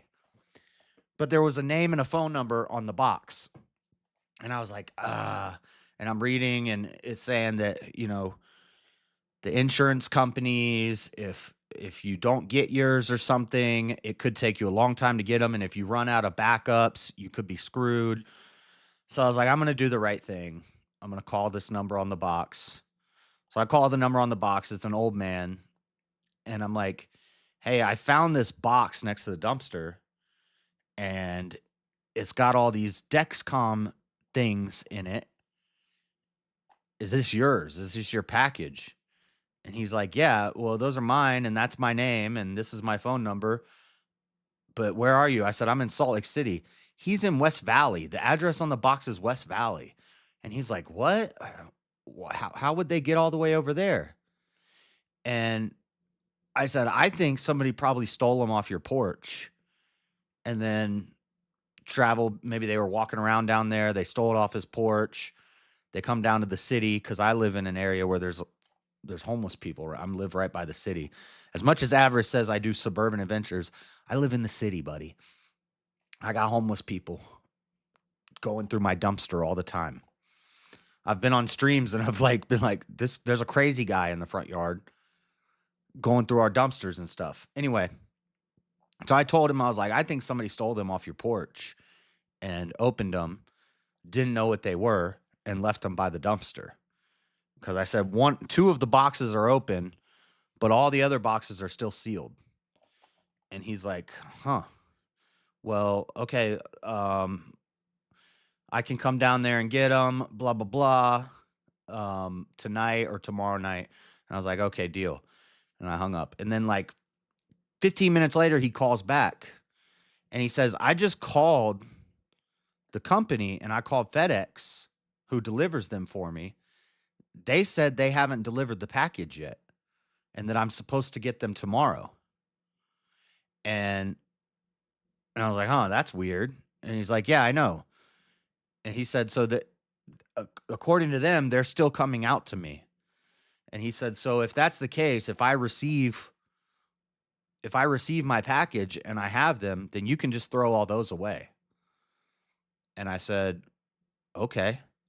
But in my head, I'm thinking, no, this is like $1,500 worth of stuff right here. I'm not going to throw it away.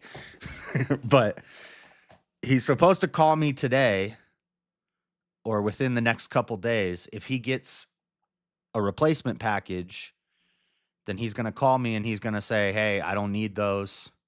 You can just get rid of them or do what you want with them. Or he's going to call and he's going to come pick them up if there was I'm thinking what happened is they think they haven't delivered them yet, but they did deliver them. I'm pretty sure they're probably stolen off of his porch and left by the dumpster.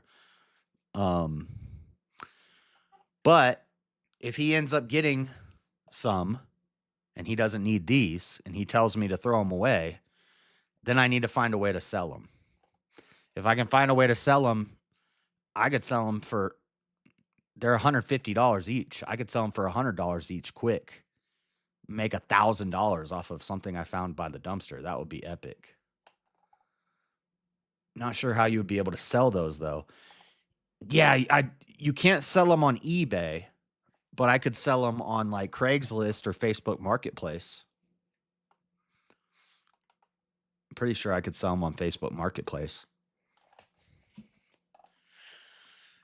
But I would want, this is why at first I was like thinking, how can I sell these? I could do Facebook Marketplace. And I was like, yeah, but if I do Facebook Marketplace and then these things get reported stolen or something, then I get screwed. So I was like, no, the best thing to do would be to try to call him, return him, and do the good thing. So I did the good thing, but it may end up working out anyway. It may, if he tells me he doesn't need them, he gets replacements or whatever, then I'll find a way to sell these. But they expire in October, so I need to get rid of them quick.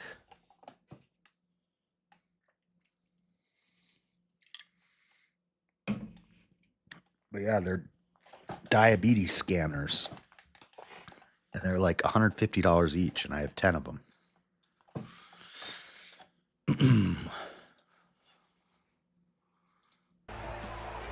Pressuring me. Back up. I'll knock your block off. Yo, get off me, boy. Why are you trying to freaking kiss me, man? Back off.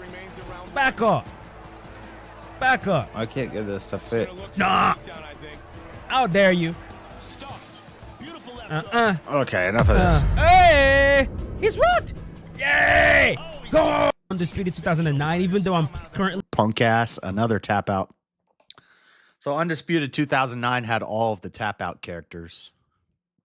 I want to see Shaq. There you go. Hope that was enjoyable for you boys. Poirier? Now make sure to keep watching because we still have some interesting guest fighters to get through. And with that, the next fighter is Shaquille O'Neal in UFC Undisputed 2010. And you can unlock him by entering this code in the main menu. Can you really earn a degree without paying anything? Yes, you can earn a degree at Maestro without paying anything. If you qualify, you receive a... Here we go, boys. Shaquille O'Neal. He looks And too small. Who better to have him fight versus the tallest man we've ever seen in the octagon, that's why. Stefan Skyscraper Struve. Stefan Struve, 6'11". I can barely talk, bro.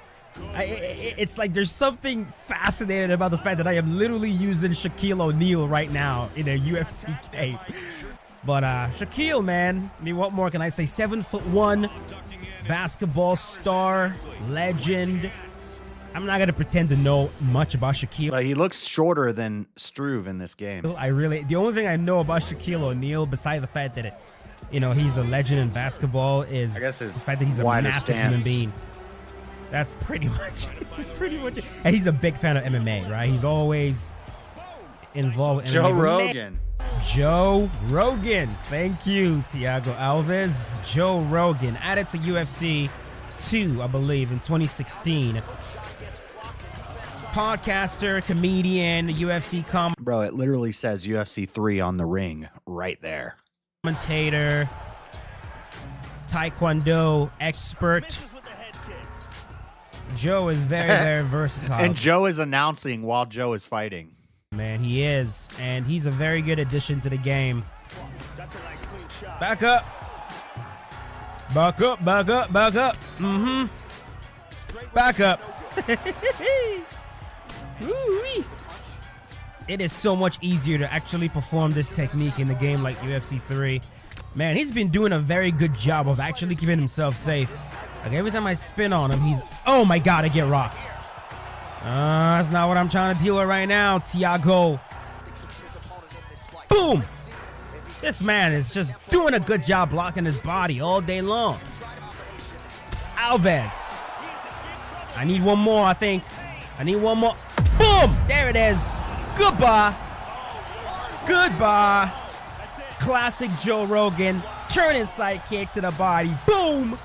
And the fight is over. Just Diaz. CM Punk. CM Punk actually fought in the UFC. So that is exactly what we're going to be doing right here. Take him down. And we're going to work the grappling a little bit. It's been a long time since I touched UFC. Andre Bishop, a fictional character from the Fight Night Champion story mode, and he was added to EA UFC 3 in 2018. Here we go, boys. Thank you. We are in UFC 3, EA Sports UFC 3, using Andre I don't Bishop. care about that guy. He, as well as I, needs to be introduced. If you've played the Fight Night Champion story mode, you know this man. One of the hardest bosses out there. I can throw the overhand as well, Francis. Anthony Joshua. Anthony Joshua, ladies and gentlemen. You gonna touch my gloves? I guess not. Opponent using Andre Bishop. Now, Anthony Joshua was added to UFC 4. Then you would have an electronic trail to selling medical devices. I was looking at it online. It says I'm allowed to, you're legally allowed to sell them, but Amazon won't let you sell them. Or as a pre-order bonus, unless I'm just completely forgetting. But I believe that's what happened. He was added as a pre-order bonus. And he was also added alongside Tyson Fury. And, okay, that's how you want to play it, sir. No problemo.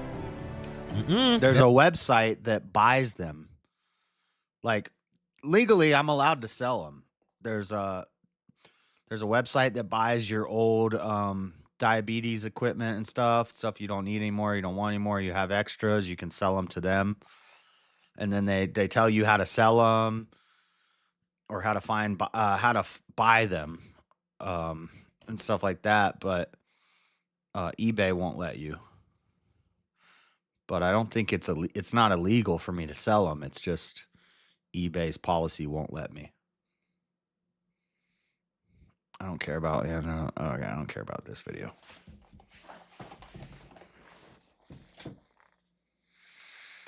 Nate Diaz, final week of camp.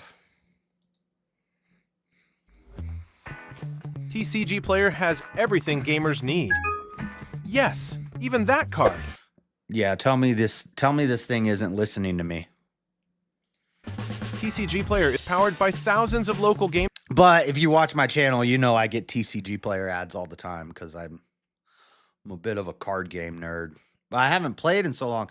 I haven't played Dragon Ball in so long, and now they're back in the tournament season, online tournaments. If you guys have been around here for a while, or if you've ever seen one of my Saturday Dragon Ball tournaments, I do webcam online tournaments, which I have not done one since I got this new desk. There's less desk space here. I don't know where I would put the camera. I'd have to, because I don't think this thing will go down far enough. Let me see. But I haven't bought cards in years, so I'm way behind on the curve. There's all sorts of new mechanics now that I don't know yet.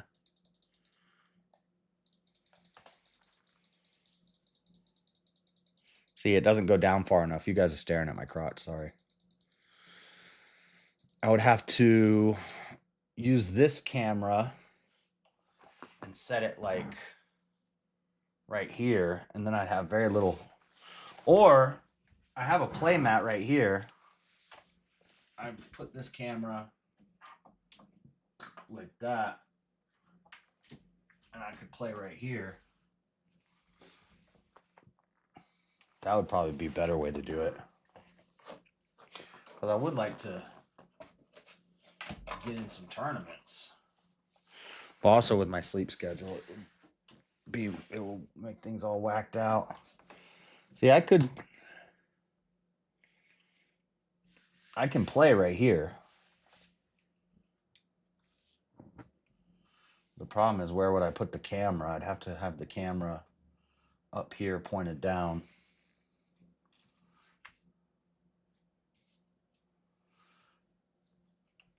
And a lot of the space on my playmat is taken up.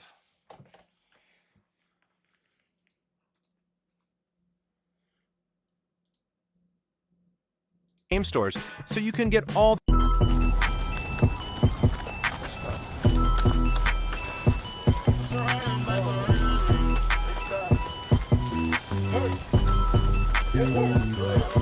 I said I need it. This Draco undefeated. Some blocking, then I bleed. Go long.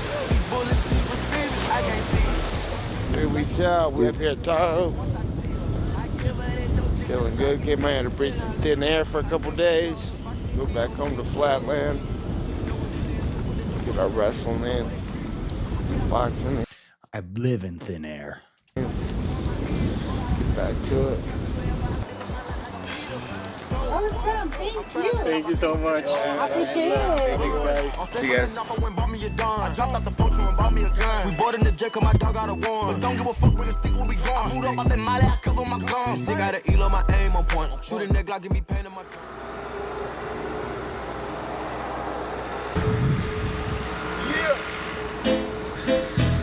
For the Raptor? Or for the Cybertruck? X. Ladies and gentlemen, broadcasted live to you and yours. It's Mr. X to the Z exhibit.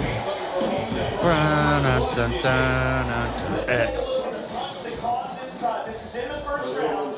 Nate connects with his punch. And see how it slices? How it doesn't hit like flat, but it slices across. Those are the kind of punches that cut. Slow it up quickly now.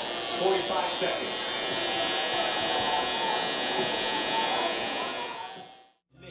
The hitters that make the ultimate. It's an honor to have these dudes out here with us. So. My way, do what the I say. Top of the pyramid, homie, what I tell you when you get this west side umbrella, you hit the cellar. It's my son's black robe in my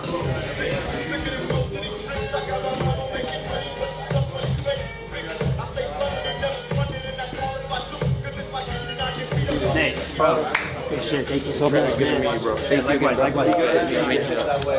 Thanks for coming through on the late night, guys. Sorry you made it. I was trying to get here earlier. We're way over there. We're running. Nah, it's cool, dude. Like, held up. Nah, it's cool. We were just warming training. Yeah.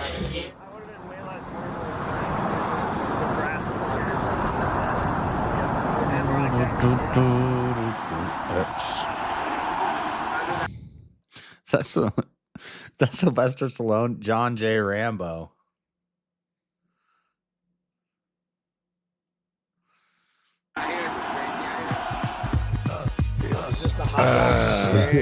What's up, Caesar? Gotta get the pre-workout. There's something we don't say right here. We're not going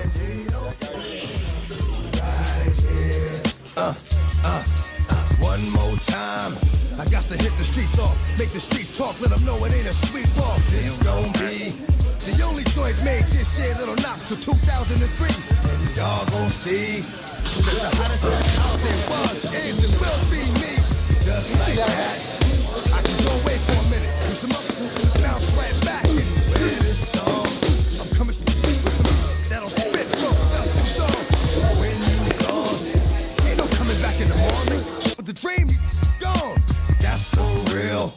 Treat me like a seal, make them squeal. Oh my God, those can't be the last words of your man. What? Your man was so. What? Bring it. What? We right here. We're not going anywhere. Right here. What? Just got done training Wednesday. Wait, Tuesday. Tuesday, Cinco de Mayo Day. Cinco de Mayo, last week of training. Bang. Only God can judge me. That right? Only God can judge me. Nobody else.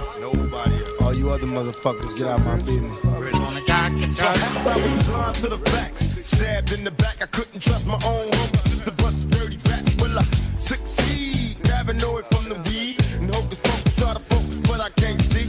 And in my mind, I'm a blind man doing time. Look to my future, cause my past is all behind me. Is it a crime to fight for what is mine? Everybody's gone. Tell me what's the use in trying? I've been trapped since birth.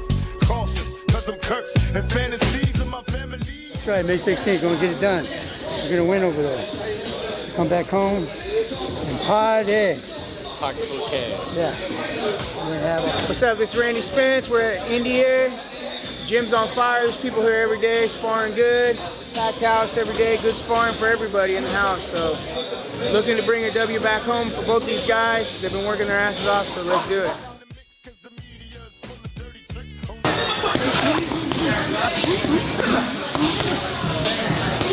Yeah, there you go.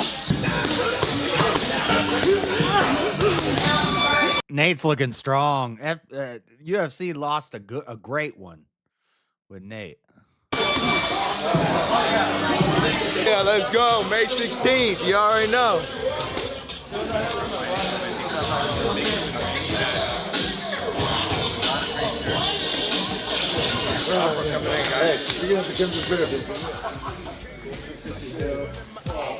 we're Kaushi. We're sponsoring Nate Diaz. We're excited to sponsor Nate Diaz. He's a great fighter. He's going to win his fight. Out here in Stockton, California, ready This guy's got like a car waxer to massage dude's back. to go, brother. 1 week out from the fight.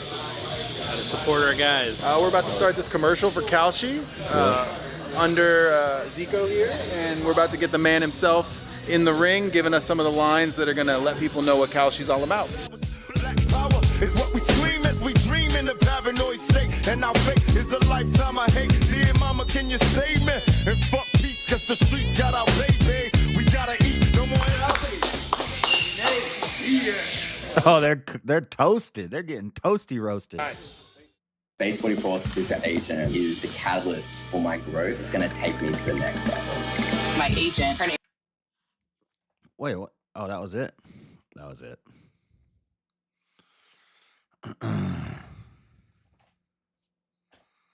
Wait, what was that? How Nate Diaz beat the UFC at their own game?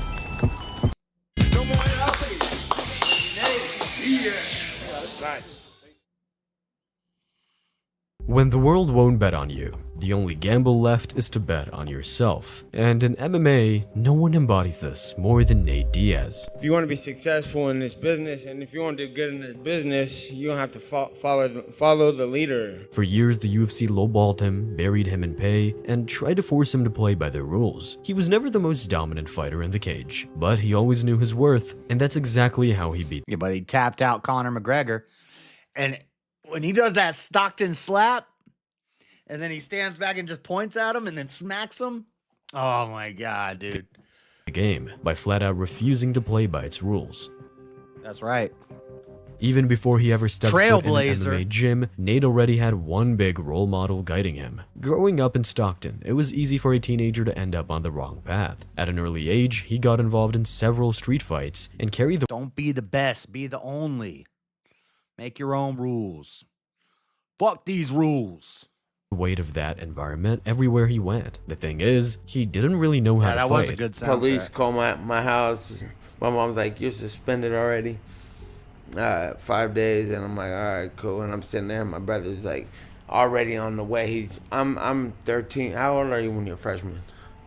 Yeah, about 13, 14 years old. My brother's 15, and he's like, "What's up? You want to come? You want to come to the gym with me? I'm about headed to train right now." I was like, "I'm gonna chill." And he's like, "You better get up off your ass with that shitty performance earlier at the park."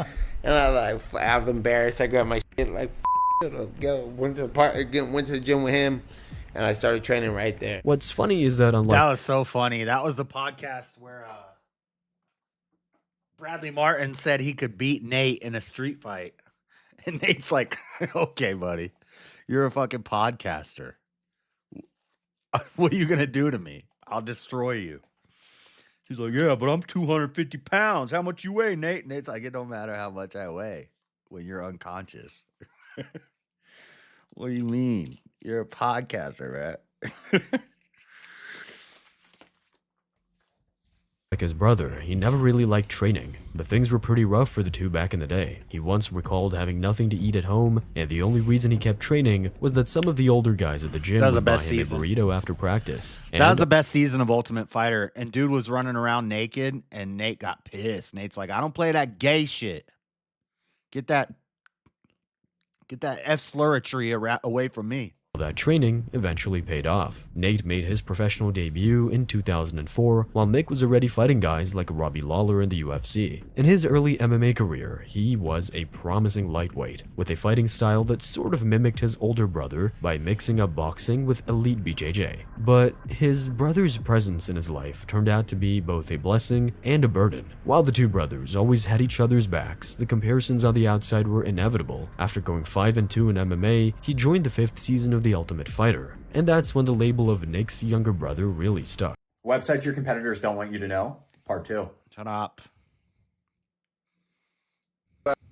Ask me about being Nick's brother all the time, you know, like, you're in the shadow of Nick Diaz. And I'm like, so bad about the shadow of Nick Diaz. Better him than the shadow of Carl Parisian? That'd suck. By then, Nick was already one of the most popular lighter weight class fighters in the world. Despite a few setbacks in the UFC, he finished a big few names like Lawler and Tabao, and even competed in Pride, finishing the biggest star in Japan at the time, Takanori Gomi, with Look a at that guy. freaking Gogo Plata, all while competing as high as a kite. He tested positive for the Gomi fight, and they said there was so much weed in his system when they tested him that he had to be high when he was fighting.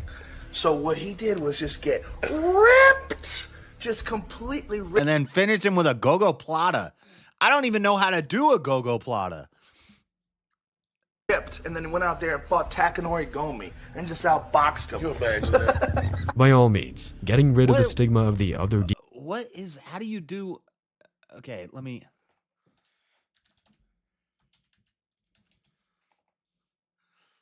Rare and complex submission chokehold. Okay, so you've got one arm in their head. By the way, how are you gonna choke somebody with one arm? Shut up, dude. Mo, that was the dumbest thing I ever heard. How are you gonna choke? What do you think a half Nelson is? You think I can't choke somebody with their arm?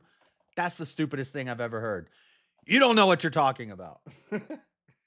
Okay, one shin across the opponent's throat. Oh, and you pull their head down into your shin. Okay. Okay. So it's like this. You get their arm, and then you bring your leg up, and you put their neck on your shin, and you pull their head down and push your leg up.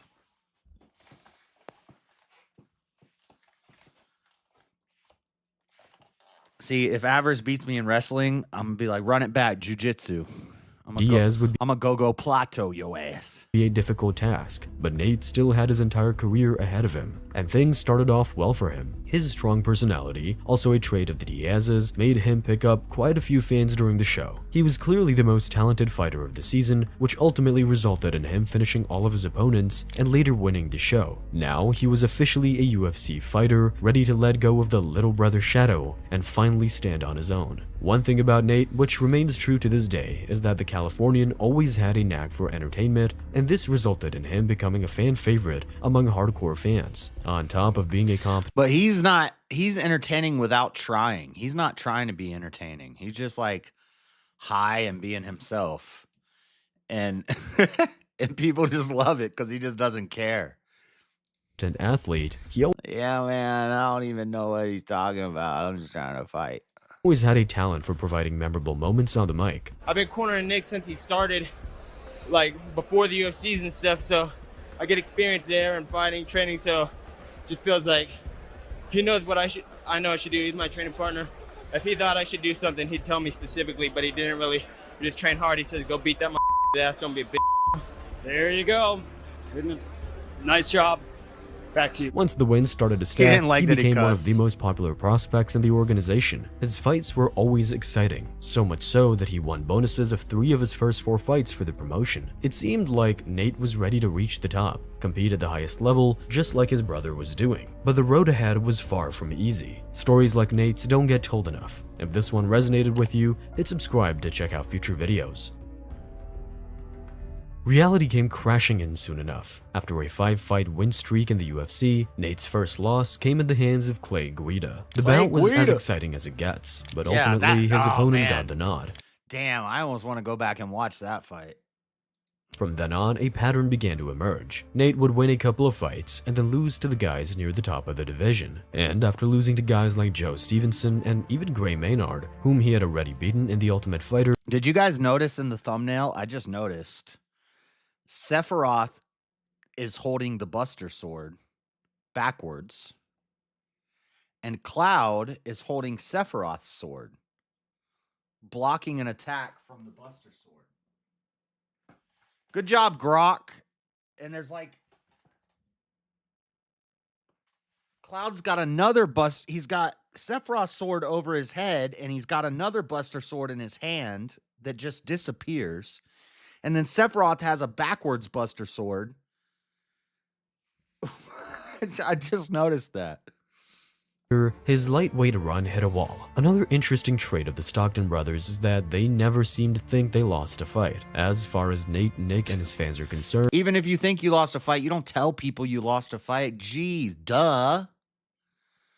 Duh.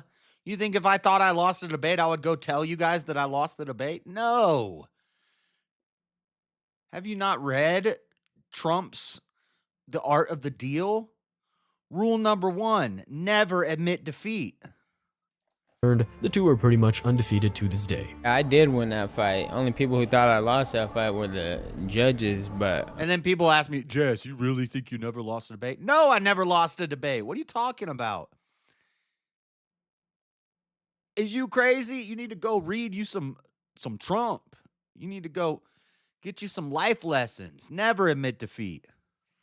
What you talking about? Go read The Art of War. Do something. Figure it out. Who's that? Who were the judges? You know what I'm saying?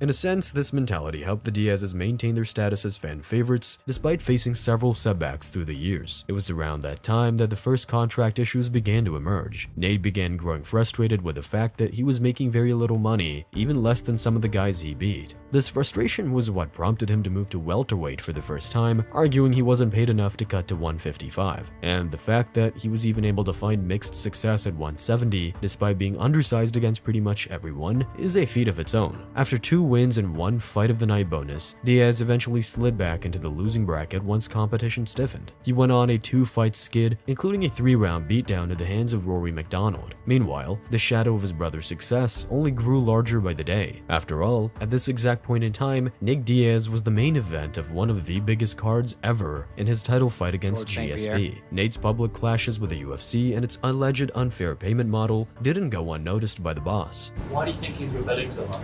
Who? Nate Diaz. Nate? Yeah. The kid makes really good money, you know? And the unfortunate part is he's not a needle mover. His brother is a needle mover. He's not. Funnily enough, he has openly admitted that after winning the Ultimate Fighter, he thought he had already made it. The winner of the season got a 6-figure contract with the UFC. What he didn't know, however, was that these 6 figures were cumulative and not per fight. My first UFC contract, I believed I was rich. And then after my UFC contract, I realized I wasn't rich. Nate eventually dropped back to 155, and this time he was ready to give it his all, winning the reality show and being a prominent popular fighter. Nate, that's because rich is relative. If you're broke on the streets, you ain't got $10 to your name, then somebody with an apartment is rich. If you got an apartment, then somebody with a house is rich. If you got a house, then somebody with a mansion is rich. If you got a mansion, then somebody with skyscrapers and land all over the country in multiple countries is rich. If you got all that stuff, then Elon Musk is rich. But everybody's rich to the guy with $10 in his pocket.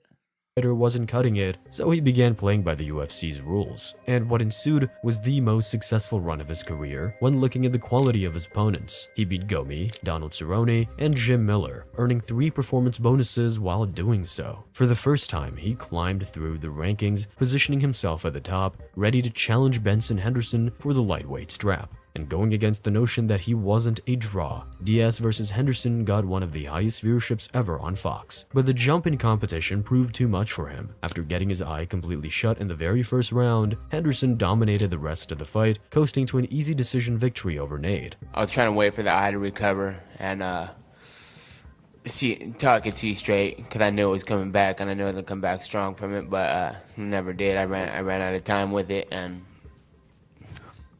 sucks, but whatever. That's what happens. Good job, man.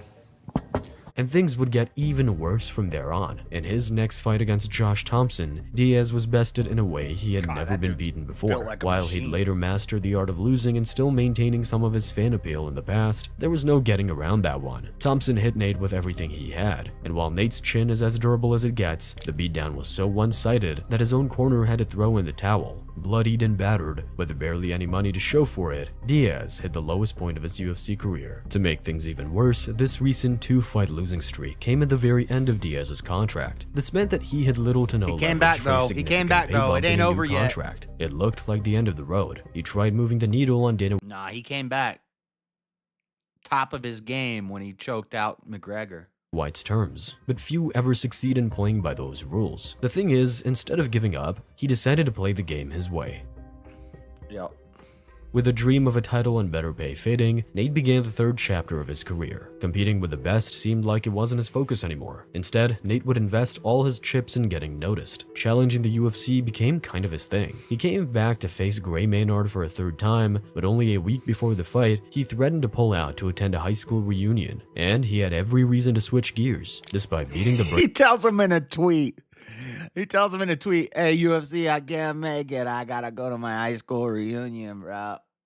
Breaks off Maynard in their third match. Nate reportedly netted only $30K, while his opponent got paid $45. The deal is, Diaz was back, and he kinda didn't care anymore. Dana, one of the impressive things about Nate is, how much confidence he has, and it's like he came into the fight on a 2-fight losing streak, yet he said in the ring afterwards, I think Gilbert Melendez and I are the best lightweights in the world. Do you think that you need to have that kind of confidence in order to succeed at the level that he's doing? Yeah, there's no doubt. I mean, the guys who are real fighters believe that they can always win and always believe they're the best and don't ever doubt themselves. Contract negotiations hit a boiling point, arguing that he deserved. Even if they lose, they still gonna take on the champ. What are you, crazy?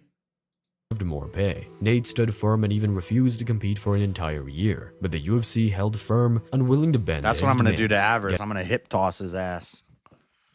Getting nowhere, he eventually came back, and in his very next fight, they paired him with one of the most difficult stylistic matchups possible. Rafael dos Anjos, an elite grappler with good forward pressure, was on his way to the belt, but to get there, he'd have to go through Diaz. And he did, without much resistance. For the first and only time in his career, Nate came in heavy, above the 156-pound limit. Throughout the week, he seemed like he just didn't care about the fight. What makes Rafael dangerous, and why are you better? He's not dangerous.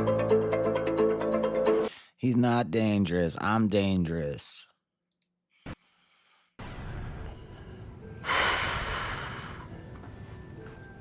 I don't know. I think that's enough, man. It's good enough for the day. I don't even run an interview right now. I'm trying to go smoke some weed. I'm over it. I'm over it, bro. I'm not trying to talk about this. What do you mean I don't even think he's dangerous. He was out-grappled by the Brazilian for 3 rounds and walked away with a meager $16,000 payout. We all thought that Diaz's failed attempts at a better contract, plus the series of losses, led him to simply stop caring about the game. But his very next performance against Michael Johnson would prove everyone wrong. Diaz looked amazing. He's the best shape we've ever seen him in. Great. I think he looks better shape now. He looks too skinny in all those old fights. Game plan. He just put the pressure on Michael Johnson. Michael Johnson's never done really great with pressure. But I'll tell you the thing that I knew Michael Johnson was fucked is when his corner was going, don't quit. Don't quit. Stick with it. Don't quit. Yeah, what does that mean? It means mentally he's shutting down. When everything was pointing to Nate being over the hill, he put on the best performance of his career. He lit up Johnson with crisp 1-2s for 3 rounds, all while talking, mocking, taunting him. and flat out humiliating him. For context on how good that win was, in his very next fight, Johnson went on to flatline Dustin Poirier. It was a fan favorite performance, but as good as that was, Nate's best move came at the post-fight interview. Yeah, Conor McGregor, you're taking everything I work for, motherfucker. I'm gonna fight your ass. Calling out the biggest star in the sport like that, And he got it, and he won. Spoiler alert. That was certainly a bold move. Truth is, there wasn't the slightest chance Conor and the UFC were going to make that fight. Not right McGregor away. was growing into the peak of his popularity and was already the featherweight champion. The only reason he'd move up to lightweight would be for the second belt on his waist. God, McGregor would look like a skeleton after weight cuts. Dangerously unhealthy. Weight bully. Why would he ever detour that plan to fight a journeyman who got beaten by several lightweights and welterweights already? The call-out went unnoticed, as expected, and the UFC went on with scheduling Conor versus the 155 champ, Rafael dos Anjos. But as fate would have it, everything was about to change. Late Monday afternoon, we found out from Rafael dos Anjos that he had a training accident on Friday. He was trying to ice it and rest it and see how it would feel on Monday. So we sent him to the doctor. A few hours later, we hear back that he has a broken foot. When RDA pulled out just weeks before, the biggest card of the year was suddenly left without a main event. The UFC even tried to find a fitting matchup for McGregor, reaching out to guys like Aldo and Frankie Edgar. But the short notice made it hard to get a matchup. No one wanted to risk fighting an in-shape McGregor like that. The UFC was running out of Nate options, said, "I'll do and it." that's when Nate's Hey, nearly I got comical this. call Yo, I got this with no preparation. I'm just gonna come in there and whoop your ass. out came into play. With nowhere else to go, the UFC eventually settled for Nate Diaz. For most, the fight was seen as a formality, really. McGregor was in top form and wanted to remain active until he finally got to face the lightweight champion later in the year. Then we call Nate Diaz. He's in and wants to fight, but you know, Nate can be a little difficult, so it took a long time. At the end of the day, we start to look at what the fans want, and more importantly, what does Conor want to do? As for Nate, he had his work cut out for him. He was facing the most hyped fighter in the world on 2 weeks' notice. Conditioning had always been one of his strongest weapons, yet without even the shadow of a real camp, would he even be able to compete with the Irishman? Nonetheless, 2 weeks of training would have to do. He had been chasing an opportunity like that for years, and when it finally arrived, of course, the circumstances were stacked against him. Diaz was already quite popular among die-hard MMA fans by then, but to a wider audience, he was pretty much unknown. Unbeknownst to them, the biggest stage fit him perfectly. What are your financial dreams? What to you means you've made it? A mansion, a Ferrari, what is it? I don't know. Say it like it is, Nate. William. Who gives a f? Is the Money Channel? Who the f is this shit? The clash of personalities between the brash and loud Irishman, contrasting with Nate's chill yet ready to explode persona, provided some of the most memorable and funny moments ever. During that brief 2 weeks window before the fight took place, Nate Diaz was as big as he had ever been. The build-up to the first fight, when Nate Diaz and Conor were doing interviews with each other, I was like, dude, Nate Diaz is the... Oh, yeah, first fight. Okay, so maybe he gets beat this one, but he gets a rematch. I can't remember. Because Conor was getting into everybody's heads. Yeah. Talking all that shit. And then he tried to do it to Nate. And Didn't Nate, work. There's one interview with like CNN Business or some bullshit where he, like, Conor's sitting there and he's like, you're skinny fat. You're like a gazelle. I'm a lion. I'll fucking tear you apart. And Nate just goes, no one even knows what a gazelle is, dude. But at the end of the day, talk is cheap if you can't back it up. To prove everyone wrong, Diaz would have to shock the world inside the cage. And somehow, that's precisely what he did. I'm not surprised, motherfuckers. McGregor came out strong in the first round. He hit and wobbled Diaz several times during the first few minutes of the fight, making it look like another quick and decisive win for the Irishman. But unlike Aldo, Mendez, and the other featherweights, Nate was still standing in front of him after Conor landed. And as he grew in the fight, McGregor started to fade. By round 2, Conor was a lot slower, while Diaz, while battered, was still fresh. TCG player has everything gamers need. Diaz don't mind a little blood. Had his things to say, and in my head I was just like, it's all right, next round I'm gonna be there too. And then when the next round started, it came quicker than I thought, and when I started landing shots, I was like, this is a wrap, because you ain't going no farther than this. I could tell by the landed punches and how his punches started. I started smothering his punches and they started easing up, and I was like, and then I had him on the cage and I was like, you don't have shit to say now, do you? And then I put a knee in his stomach and I heard him go, huh, and I was like, yeah, this is good. And then all of a sudden he's shooting for a takedown, and I'm like, oh, you're a wrestler now. You're a wrestler. I remember I'm the black belt in jiu-jitsu, and you're shooting on me now, so me and you know that this is a wrap. This is a wrap. Nate handed the UFC's biggest star his first loss inside the organization, and more than that, really. He took the red panty night opportunity and flipped it on its head. Now, Diaz is no longer just Nick's little brother. He stood on his own, moving the needle his own way. Do you think that we have another, Rousey, McGregor level star with Nate Diaz, given the way people are reacting to him now? Yeah, it's pretty tough to deny. Yeah. He's a needle mover now. In doing so, he threw a wrench into all the UFC's plans for McGregor. What was supposed to be just a quick stop before he reached double champ status became the detour that nearly changed everything. Conor would now have to right that wrong first. Therefore, an immediate rematch was in motion as soon as the first fight ended. For Nate, this meant another massive payday in a main event with the sport's biggest star, and the build-up for the fight was just as big, if not bigger. I think it's a little silly, man. Got pictures of me up in his garage with him punch me in the face. Like, what the Who does that? Let me see his full camp that he was talking shit about. That he was making excuses the way he got the head slapped on for most of the fight. Let me see that full camp. I can't wait to see it. Bring the clinch, bring your jiu-jitsu, bring the whole Stockton. I'm ready for whatever he has to bring. Your whole team. Little crackhead SS. You'll do nothing. You'll do nothing.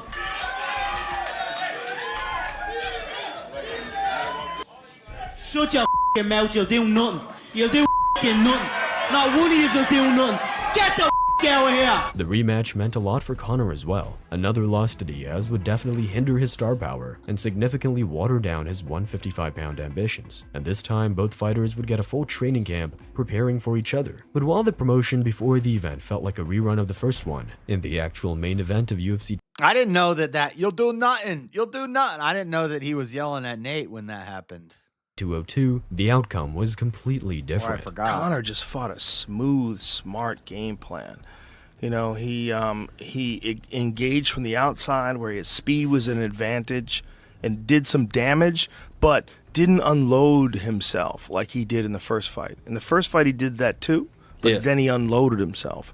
And Nate survived, and when he survived, Conor's gas tank was empty. Right. So this time, Conor was way more conservative. Yeah, I'll see he would run away a little. Not run, but he would run. He would run away. No, you could say it. He would run away. He ran away. McGregor was far more methodical this time around, and while the fight was closely contested, the Irishman eventually got a majority decision victory. Conor later went on to win the 155 belt, then all the other historic stuff we all know he did. As for Diaz, he was defeated, but he was done losing on their terms.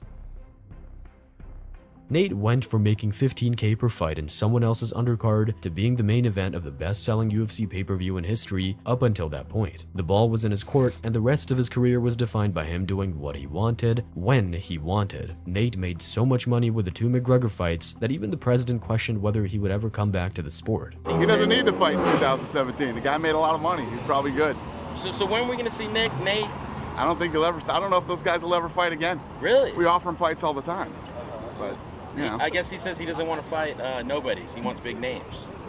In truth, he didn't sign up for a fight for 3 years. Many argued that he was waiting for a potential trilogy bout with Conor, but after the Mayweather boxing bout, where McGregor earned tens of millions, the rubber match became highly unlikely. Dana White said that Nate was offered several fights during that time, but he only came back when it best suited him. In August 2019, Diaz finally returned to face former champion Anthony Pettis. This match would have been highly competitive a few years back, but by then, Pettis was already showing looks way signs healthier that his then. best years were behind him. Nate Got a won little older, relatively easily, got beating some, Pettis for most of the fight some and man getting the weight on unanimous him. decision nod. In terms of competitiveness, this fight didn't do much, but what it really did was cement him as one of the sport's biggest stars. They were so high on Conor McGregor and all these other people, they didn't see. One of the reasons why the Conor fight was so big was because of Nate Diaz. Nate Diaz is a star. When they put his face on the screen for the Pettis fight, I mean, the arena erupted. It was chaos. They went nuts. Shortly after, Nate wasted no time Was calling he out the hottest smoking name on on the stage? roster. Jorge Masvidal was riding high off the viral flying knee that made him a superstar, and the matchup made complete sense. Two gritty journeymen who peaked very late in their careers. Creators, take these three This is apps the I built BMF to belt. run my business. That's why Nate says, I started the BMF belt.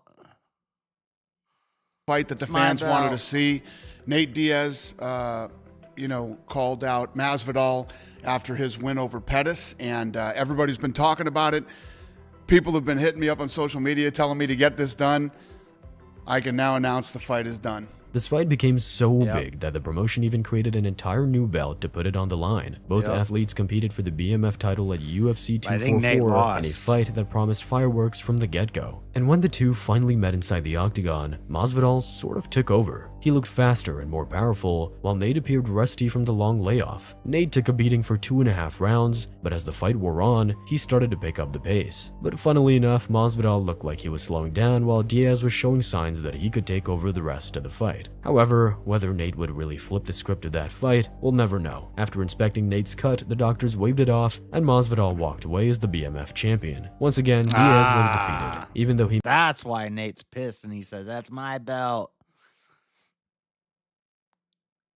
Who did he call out that has the belt? He just recently called out somebody. mastered the art of losing upward. I thought it was the same story as every fight. I've been cutting my last 5 fights in the same way, probably 10 fights. He walked away with one more big payday. 2 years went by, and Diaz began expressing interest in competing outside of the UFC, particularly in boxing. But to do so, he'd have to fight out of his UFC contract, and there was no way in hell that Dana White would let a star as big as him off the hook. The promotion had every incentive to use his name to build new names in the roster, and that's exactly what it tried to do. So Nate went from fighting Masvidal straight into facing the number— They made him a jobber. Leon Edwards? #1 contender of the welterweight division, Leon Edwards. Given his performance in the BMF bout, few expected to see a competitive matchup. And for the most part, it wasn't. For 24 minutes, Leon completely dominated the fight. However, Nate only needed that minute left to make it the only part of the fight anyone would remember. He landed a crushing left hand on Edwards' with the Stockton chin, slap, coming this close to putting an end to Leon's 10-fight undefeated streak. Despite losing for 24 minutes, that last minute, they didn't show the best part. The best part is when he hits him and Leon goes, and looks at him like, huh? And Nate goes, ha! And then comes up and smacks him in the face. was so redemptive, and I think so fun for the crowd, and maybe even people watching at home, that they won't even care that he, Lost that he the was. first 4 the rounds. real story is he just got thoroughly outclassed. But he's so capable, even in the trenches of lost causes, that you can't let go of your appreciation for him, and you can't ever overlook him. And in many ways, even though he lost, it was kind of quintessential Nate Diaz. He continued to lose fights while coming out as the champion of moral victories. With only 1 fight left in his contract, the UFC had one last shot to build someone up using his name, and they spared no effort in doing so. The UFC lined him up against rising star Hamza Chimaev, a fighter who, quite frankly, presented such a dangerous style that losing with grace would be nearly impossible. Diaz was a near 40-year-old undersized welterweight, while Hamza was a young, hungry wrestler with a frame bigger than most middleweights. Adding to that, Chimaev has one of the most aggressive wrestling games we've ever seen. But as fate would have it, the UFC was forced to switch opponents at the last minute after Hamza failed to make weight. Instead of facing a killer like Chimaev, Nate got a farewell fight against a far over-the-hill Tony Ferguson. Yeah. Somehow, Diaz received a gracious send-off, something that rarely happens with older fighters in the UFC. No matter what Nate does from here on out, I mean, the kid, this is his house. He's been here forever. It's been a blast having him here, and I wish him well. After fighting out his contract, Nate quickly picked up a boxing match against Jake Paul, and now he's set to feature in the upcoming Netflix MMA card against Mike Perry. The event will also include Ronda Rousey and Francis Ngannou, and it's shaping up to be one of the biggest cards of the year. What did you hear they offered Diaz? The UFC? No. Oh, Netflix. Netflix? I heard 10 mil. I heard it was more. I heard it was more. You probably know. That's wild. That's a lot of money. They're paying boys real money. From making $15K per fight to becoming one of the highest paid UFC fighters, Nate defied all odds and reached success by challenging the very system that kept him down for so long. And then after that, he's going to be like, then I realized I'm not even rich, though. 10 mil, more than 10 mil. I believe it. That's going to be the power of Netflix, is they're going to get these retired fighters, but they're going to pay them crazy amounts, and they're only going to probably do fights every, once a year or something. I don't care about the weigh-ins. The Kanye West lawsuit. Xi Jinping. Trump walked around with Xi Jinping in some Chinese garden that nobody's allowed to go into.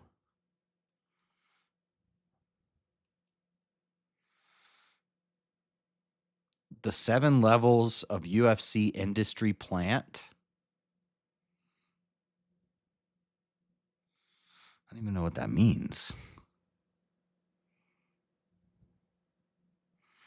Orange peel test? What's an orange peel test? Where the road. Woman tries to run an orange peel test on her son. What's an orange peel test? On her son? Do you guys remember orange peel theory? We've talked a lot about various relationship tests over the ages. There was the mustard test, where you squirt mustard on the table and then ask your partner to clean it up. And this test was essentially like a 2-part test. One was to like gauge their loyalty, gauge their... I'd be like, hell no, I ain't cleaning that up. Oh, God. You just squirted that on the table in front of me? Clean that up, bitch. Oh, fuck. Oh, no. Their servanthood. This is something that, of whether or not they will simply take on the task. Key part of that word, simply clean it up. If you squirt mustard on a table in front of me, I'm saying, bitch, you better get a rag real fast. That's mahogany. Told. And then there was the second part, which was, do they clean it up well enough? Right. Do they use the right cleaning agent? Do they do it in a expected amount of time? No. Right? Very annoying, ridiculous things that would never pass the gender swap test. If men started testing us, we would lose our frickin' minds and probably start an OnlyFans out of spite. Yeah. It's so angry at the patriarchy that you start an OnlyFans. Sorry, I'm still going to be laughing about that one for a while. But there was a specific test. It was really big, maybe 2 or 3 years ago. What is this? Called the orange peel test. Okay. Where you ask your man to peel an orange for you. And honestly, this was like probably one of the least annoying tests. It was essentially... Bitch, you don't know how to peel an orange? You got fingernails. I don't. I'm going to peel it, but I'm going to do it with my teeth. So basically, you have these women on social media that just invent new ways to cause problems in their relationships. Like, they're not getting enough attention, and so they have to, like, invent these problems. Okay, right. Okay, got it. To see if your partner loves you enough to help you out with this, like, kind of mundane task that really anybody should be able to do. Like, I remember being expected to peel my own orange in preschool. I used to love going up to people at, like, lunch or just out in public. We used to do a lot of messed up stuff to people. My favorite one was when you pull up to somebody at an intersection at a stoplight and you roll down your window. And you say, hey, hey, hey. And you get their attention, the guy in the car next to you. Hey, hey, roll your window down. Roll your window down. When they roll their window down, you say, you left your keys in the door. Your keys are in your car door. You left your keys in your car door. And they always put their hand out and feel and look at it. And you say, ha ha, they're in your ignition, stupid. And then you drive away. It's so funny. We got a guy in a semi, big old semi truck, and we were stopped on the passenger side of his car. And we got his attention. We're waving. There's a bunch of us in a little car, and we're waving. And he rolls down, leans over, rolls down the passenger side window. He's like, what's up? We said, you left your keys in the door. This is the passenger door, mind you. Why his keys would be in the passenger door, I have no idea. We said, you left your keys in the door.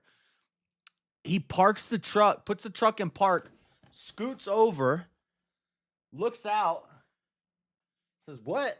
We said, you're in your ignition, stupid. But he slid across the bench, put his semi in park, and slid across the bench seat. It wasn't like a semi. It was like a big box, but a big truck, like a box truck or something.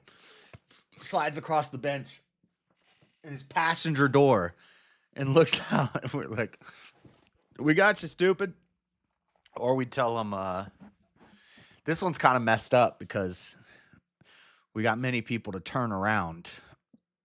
But you say, your license plate fell off a couple blocks back. And then you watch them flip a U-turn. Like, huh? You're like, yeah, it's right back by the corner of, 3rd and 5th. It's 2 blocks back. And they'll do a U-turn and they'll go back there and then get out of there. I'm assuming, I don't know, we never followed them to see what they did, but I'm assuming they go back to the intersection where we tell them, get out of their car and start looking around before they realize it's still in the back of their car. Or you say, your windshield wiper, or you say, what do we say? Your blinker fluid is leaking. You're leaking blinker fluid. You're leaking blinker fluid. Like, what? Leaking blinker fluid? Just kidding. There's no such thing as blinker fluid, dumbass. Then you drive away. But anyway, I used to just walk up to strangers and stuff, and I'd be like, hey, can you hold this for 1 second? And they take it, and then you just walk away. That was the one I would always do. I always like doing that. And then here's a pickup line for you guys. You walking by a cute girl. They always have resting bitch face, or they're like focused on their phone, or they're like, meh. You say, hey, you dropped something. And then when they turn around and look, say, it's your smile. And then they always smile, and they say, there you go, you found it. You look better that way, or something like that. Ladies love that. What? But just to see if they're willing to help you out with something small. The idea being that if they'll help you out with this, they'll probably help you out with something larger. And then you know you got a good one or something, I guess. And like I said, these are tests typically given by an adult woman to an adult man who she is trying to gauge an idea of whether or not they will be a suitable long-term romantic partner. Right. That's the idea, right? Yes, simple. Well, what would y'all do if I told you that mothers are now giving relationship tests to their children? Some of you have probably become so jaded by the world that you're like, yeah, that sounds about right. But others are like, what? Let's get into it. Oh my god. I really need an orange. Okay. Thank you. See ya. What do you gotta peel it? I have nails. Yeah, what did you? You peel the orange? I'll ask Dada to do it. Okay, so for audio only, gang. Jesus Christ, this is so sad. She goes, hey, can you get me an orange? This little boy is probably, I would guesstimate, around 4 years old. Uh-huh. So he's like, yeah, absolutely. He brings her an orange, and she goes, well, you have to peel it. I have nails. This is another excuse You that have the nails? original orange peel theorists That makes it easier to peel. would do, is when you have, like, the long, well-done nails. So this is really what they do? Like, this is the kind of female PvP that nobody realizes. I think this is the kind of stuff that women invent for each other. So they never actually do this themselves, but they come up with these tests that they give other women so other women can sabotage their relationships. And it's like intrasexual competition. Yeah, it's sick. Or they're just retarded, Asman. I think you might be thinking a little too deeply into this. That's like so ingrained in them. Somebody in his chat just said what I'm thinking. Nails make it easier to peel the orange. I don't have nails. I do it with my teeth. I'd be like, okay, I'll peel the orange for you. And I'm going to savagely tear it open with my teeth and lick all over it while I'm doing it. I'm going to hand it back to him, dripping saliva and teeth marks bit into the side of it. There you go. I peeled it. You could have used your nails to do that, but I don't have nails, so there you go. That they've totally they've turned this into some kind of elaborate big reason for why they've intellectualized it to where it's actually a test. But I think it's just straight up fucking intrasexual toxic women that are sabotaging each other. It's the same as how women will suggest that for a pretty girl to cut her hair shorter. They say that that's a reason they can't peel an orange. Yeah. Personally, I would argue that that's actually more of a reason you should be able to peel an orange. You basically have built-in freaking bottle openers in those bitches. My stylist, personally, always has the crazy long nails, and she is able to cut my hair, style my hair, wash my hair, no problems at all. She even does nails with her nails, so I don't understand why you can't peel an orange. Yeah, but I get here she that. goes. She's gonna get little baby Jay at Somehow the tender age of 4 or so. 4 to years old. Peel the orange for him.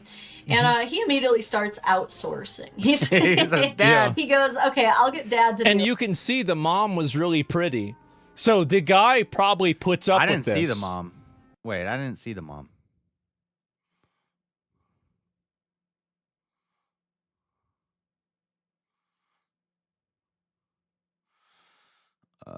Where are we at? We're at 521.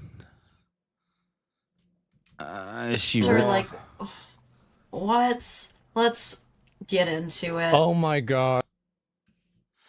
Is she really pretty? I think she's really pretty average. I really need an orange. She's really pretty average. Thank you. See ya. What do you gotta peel it? I have nails. Okay. What did you? Can you peel this orange, Dad? You peel it If a friend asked me to do it, I'd do it for her too. It's not a big.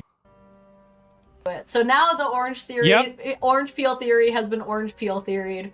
He's, she's testing him. He's gonna peel it test 100%. Dad. Well, if I had a girlfriend ask me to do it, I'd do it for her too. It's not a big deal, but like, I mean, we're gonna just this is see a little how bit too many much, rounds this right? takes. So he's going over to help Dad. Go get some help from. That'd be funny if Dad brought it up to the mom and was like, "Hey, can you peel this for him?"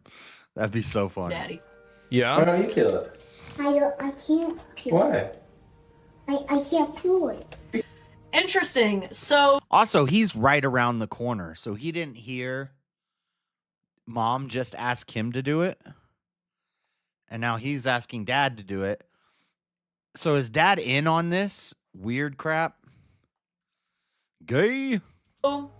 in text overlay, the mom Yeah. who started this test said, "I knew he'd ask Sean, so I told him not to help him." So Dad's in on it. Dad's in on this weird, sick thing that women do to their husbands. This is Oedipus complex. This is women, you know, moms wanna bang their sons. This is what it is, straight up. So this whole thing also has the element of she's a mad. self-fulfilling prophecy, wherein she has already my established guardrails for this test. Oh my To god. kind of She's trying bind to psyop him her in kid. to Dude. ensure the Dude. proper outcome. Dude, who I the guess. fuck does this? You try. That's right. I don't need an orange, I guess. What a bitch. So Yeah, she's not ugly, but she's not hot. She's mid. Dude, she's literally, dude, this kid's probably gonna be a viewer by the time he's 9. the boy Yeah. is experiencing some trouble. This could be my He's future kind of youngest like, viewer. but I can't do it. So she passive aggressively begins the guilt trip. Yeah. She Yeah, you're gonna do some positive reinforcement. Just ignore him if he doesn't do the right thing.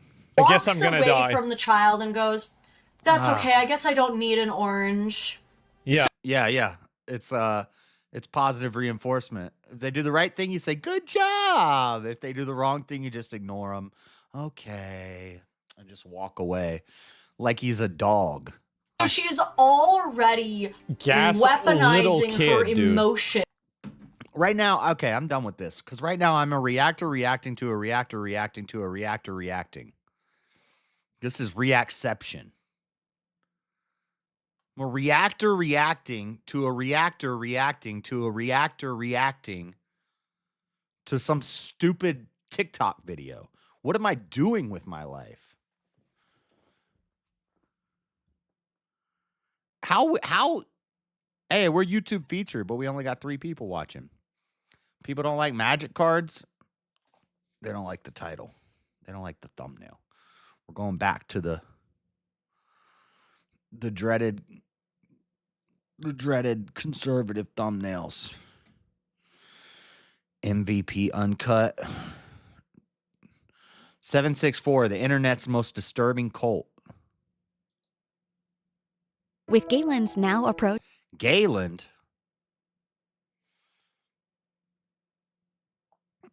Dude, I've been down a 764 rabbit hole. I'm finding crazy connections. So there's a school shooter. I posted about it in Discord. What's her name? I'll find it real quick. Susan Denbo, Stephanie Denbo, Samantha Rupno. Samantha Rupno was a member of 764. She committed a school shooting. She killed 2 people, then she offed herself.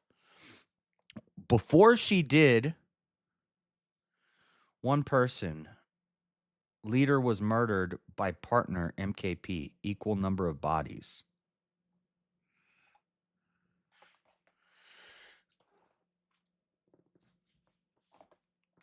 Avarice thinks he's smart.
Avarice is this is not over.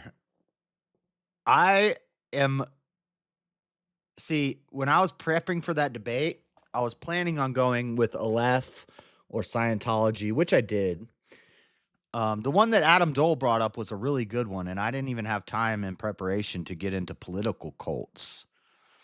But the one he brought up, the North Korea dualies, or I forget what they're called, but that was a very good example. But for the people who jump on the panel and they didn't watch the debate, they don't even know what the prompt of the debate was.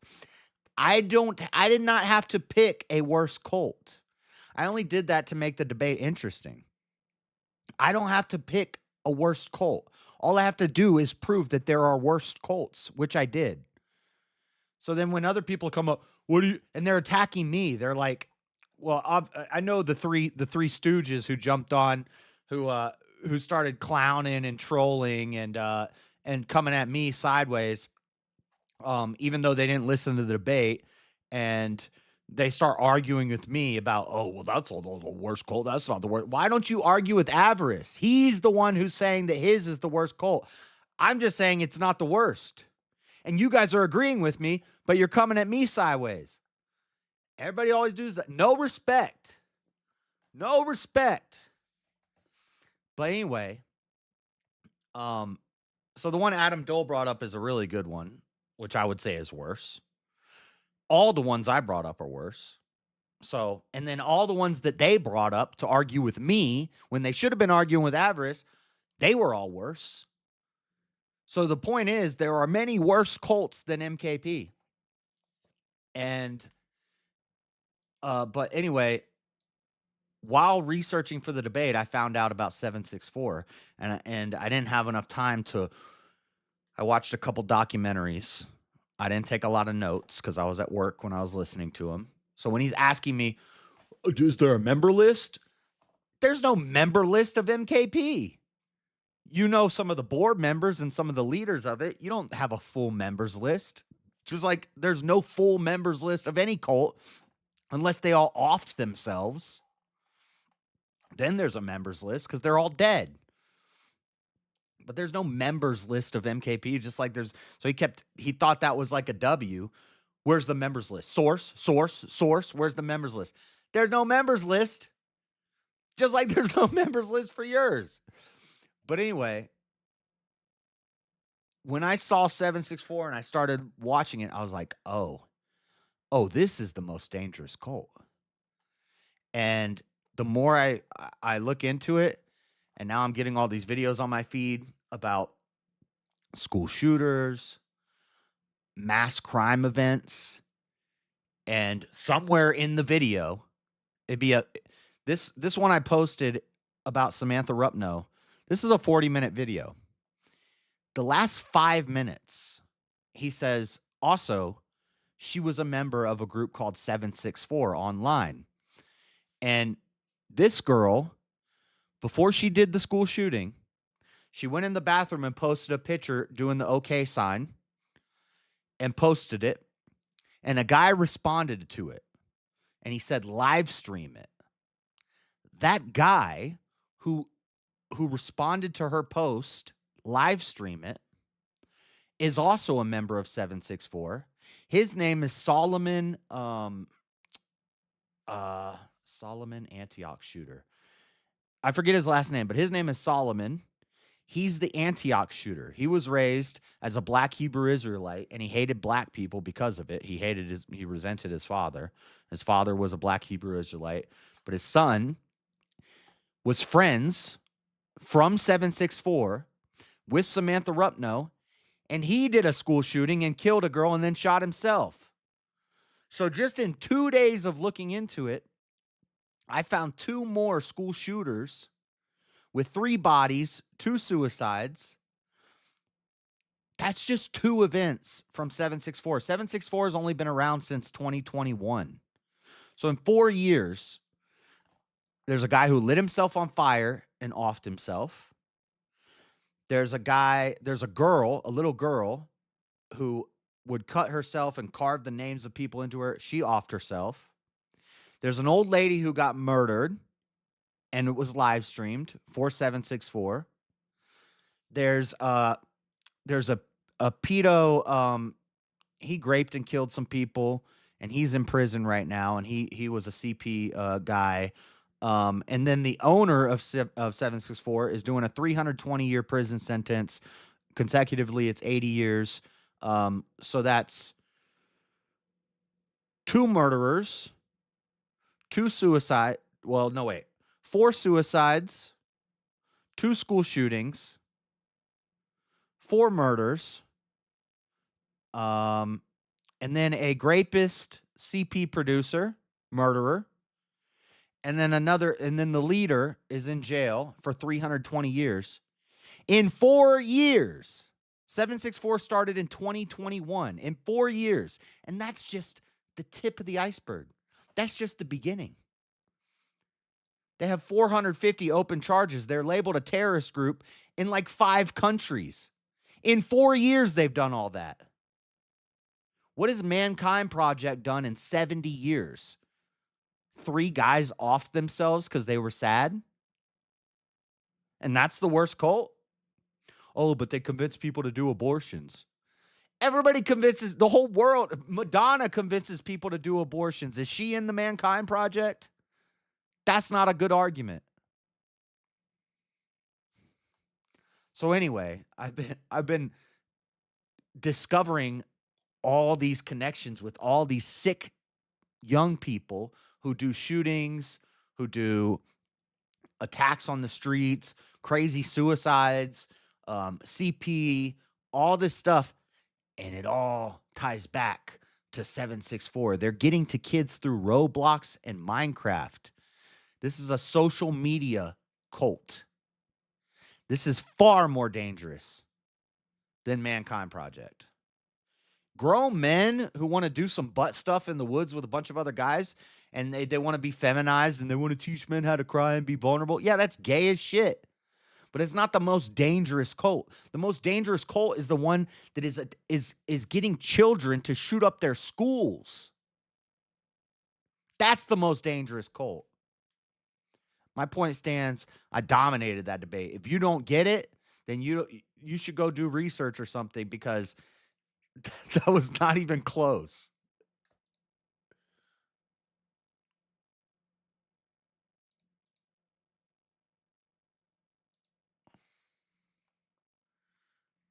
Nine Angles. Yeah, Nine Angles was the origins of it.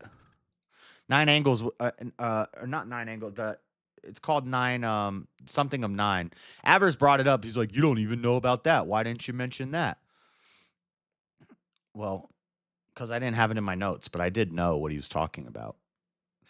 That was from a Discord. That was what it was modeled after. And then the inspiration was from the Discord group from, I think it's the Netherlands or Norway or somewhere out there. It was CVLT, Cult, Discord server. And that guy became the mentor to Caden Brandon, or Brandon, whatever his name is. And he started 764 when he was 15 years old in 2021. He's now in prison doing 320 years when he's 19 years old. In 4 years, 764 has amassed a death toll, a CP toll, a suicide toll, violence toll, vandalism, 1,000 times higher than Mankind Project's done in 70 years. Everyone has a name, a profile picture, a handful of followers. Everything feels traceable, manageable. But that sense of control... And that's a whole thing I didn't get into, the traceable and the manageable. These people teach kids how to get around parental locks. They teach kids how to hack and how to rapidly make new accounts. So your account gets shut down, you make a new account. Your account gets shut down, you make a new account. You learn how to use VPNs. They have VPNs. There are ghosts on the internet. And they're doing horrible things to children. I think every parent needs to know about this. Because Sean Ryan did a thing with the dude, the hacker guy. I forget his name. And he talked about 764. And he's like, this is like the most dangerous new cult. It's an online social media cult. It's like nothing we've ever seen before. You think 39 people in Heaven's Gate drinking the Kool-Aid? You think Jonestown, a bunch of people in a compound in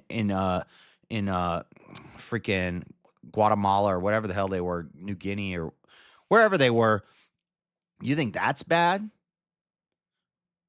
You think Waco, a bunch of people living on a compound with a polygamous guy, you think that's bad?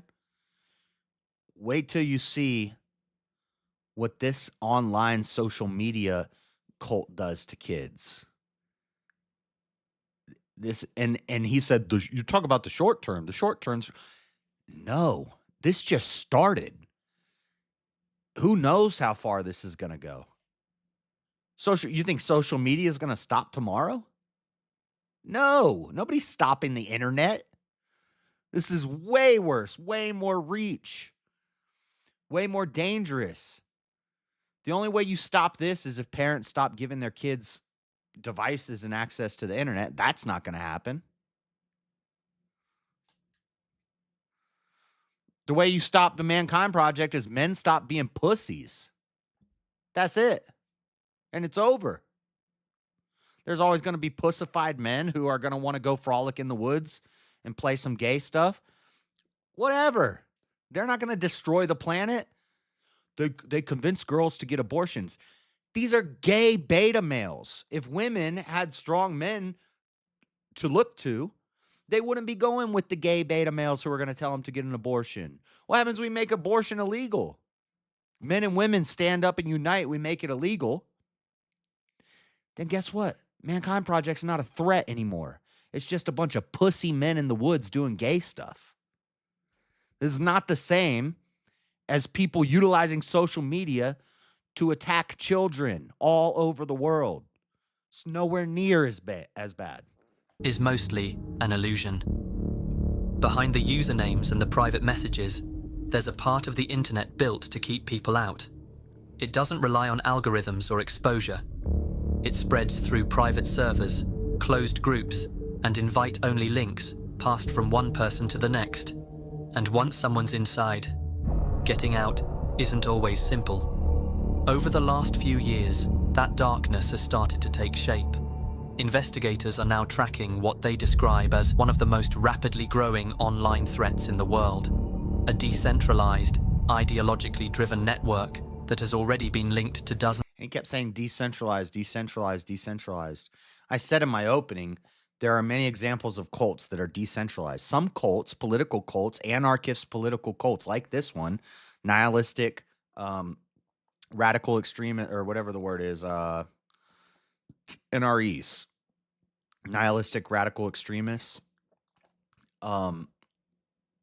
They're anarcho-communists. They're anti-government. They're anti-centralization. They're anti-hierarchy.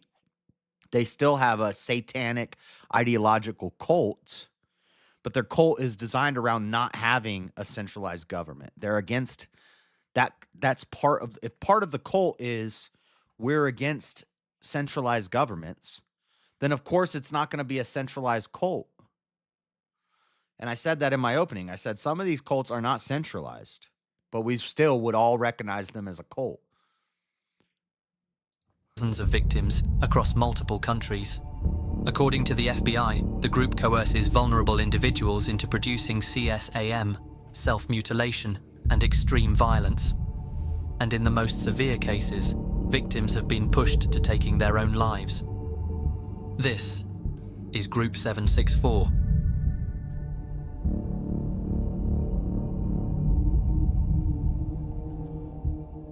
I haven't watched this yet.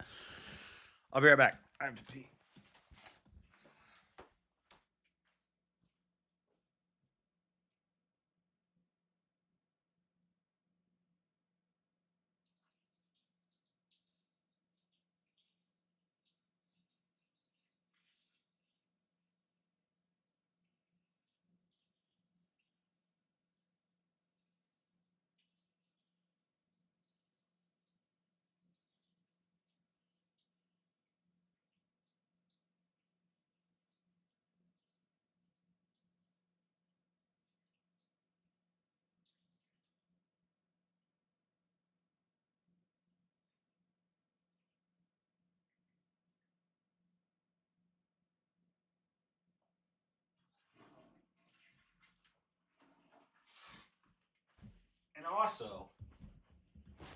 And also, this is why anarchy is stupid, because even when they're anti-government and anti-hierarchy, no centralized leadership and stuff like that, they do still end up having leaders, and they do still end up having a hierarchy. It's unavoidable. A Pareto distribution is unavoidable in the world. It always happens. So 764 does have a founder. It did have a hierarchy. It had 12. It had, I don't know if it was 12 steps or how many steps. I think it was 18 or something like that. But it has steps that you move up through the rankings. And then it had a rankings list. And there's a culprit. I remember the name culprit. I remember the name Felix. Felix was the leader. So they did have a leader. His name was Felix. Then there was a guy named culprit. There was a bunch of different names, and they're all using, so he says, I want a members list. All the members lists are going to be names. They're going to be screen names. And those screen names, they each have 10 different alt accounts. So, but the Solomon guy, this Samantha Rupno girl, these are all members, and they're working their way through the rankings. And they have a steps list, and there's a video where they get this girl, she's crying, and they're saying, we're going to send those pictures to all your family and all your friends if you don't cut your hair off right now. And she cuts her hair off, and she's crying the whole time, and she's cutting her hair off. And then when she's done, she's like, all right, that's it. Is it over? Am I done? And they're like, nope, that was just step one. She just moved up a rank by going through that. And then what they do, you move up the ranks by having to do this horrible stuff. And then once you get to a certain level, you've gone through so much crap from these people. Then they say, now you're part of us. Now you need to do what we did to you to somebody else. And that's how you get to the next level. And so then they do it to other people, and then they move up the rankings, and then they say, well, we need you to kill an animal. So they have pictures of kids holding up their dead cats. They told a kid to bite off his hamster's head on a live stream. So, so there is a hierarchy. There is a ranking system that you can move up through. And there was a leader. He's in prison now, but then there's lower leaders under him. So maybe it's not centralized, but there is a hierarchy.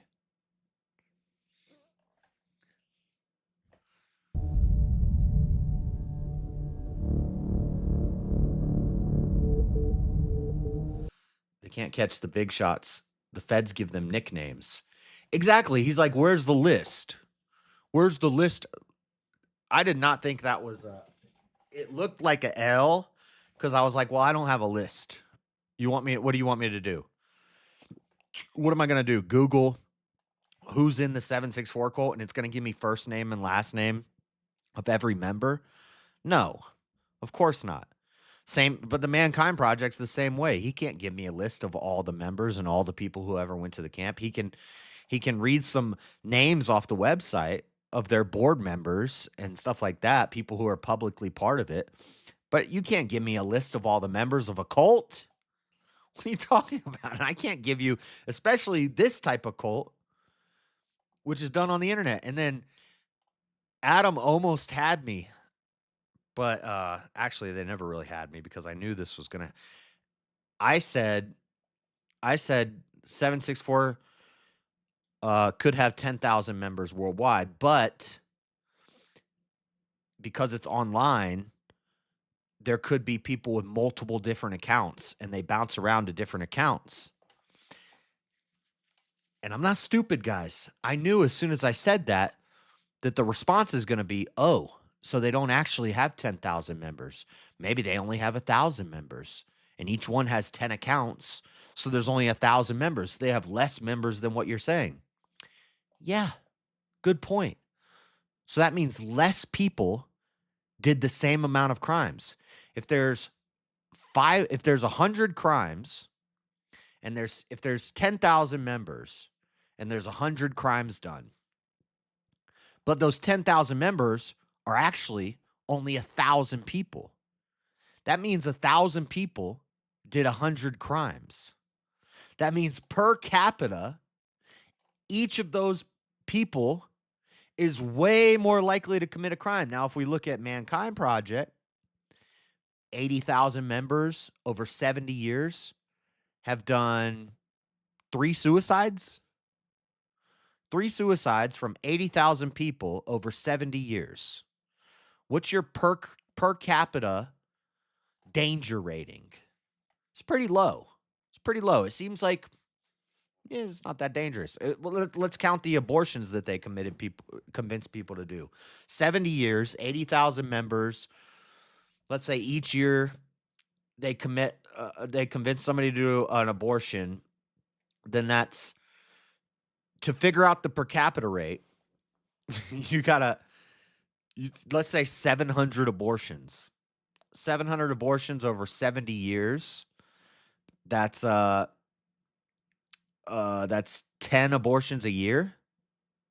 10 abortions a year from 80,000 members.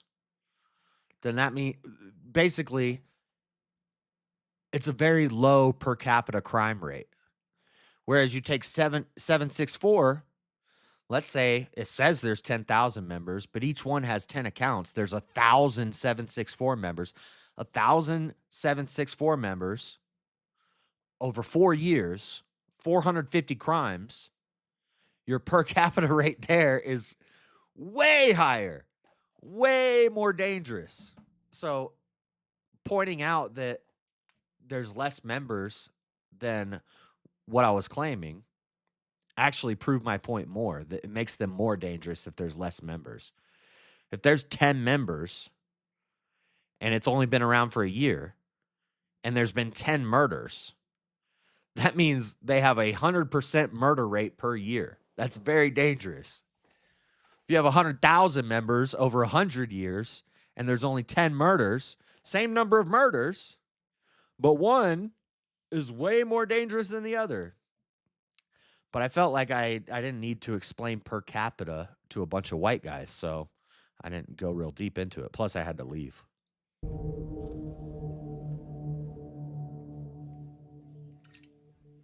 You should get life insurance because you never know. My dad. I don't care. When I die, I'm dead.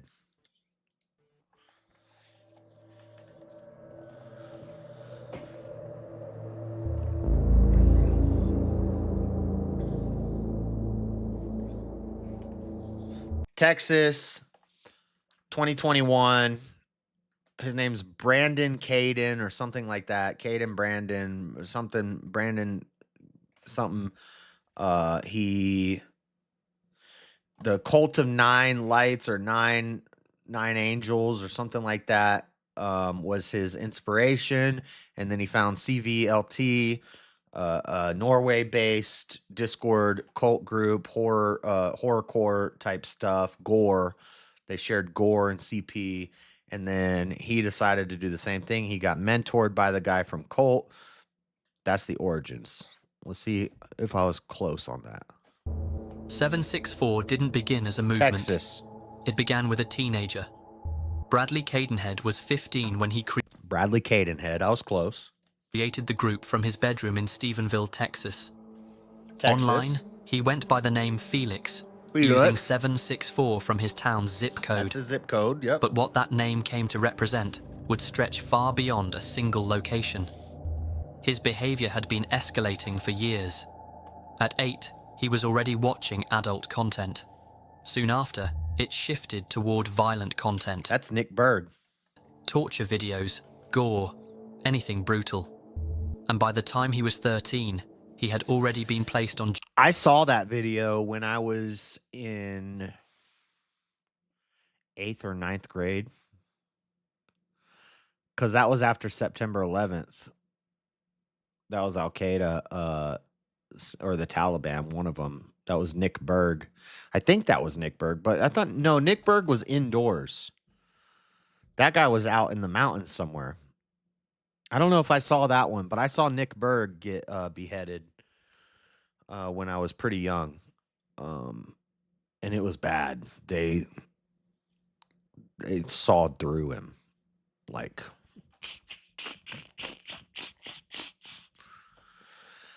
It was rough.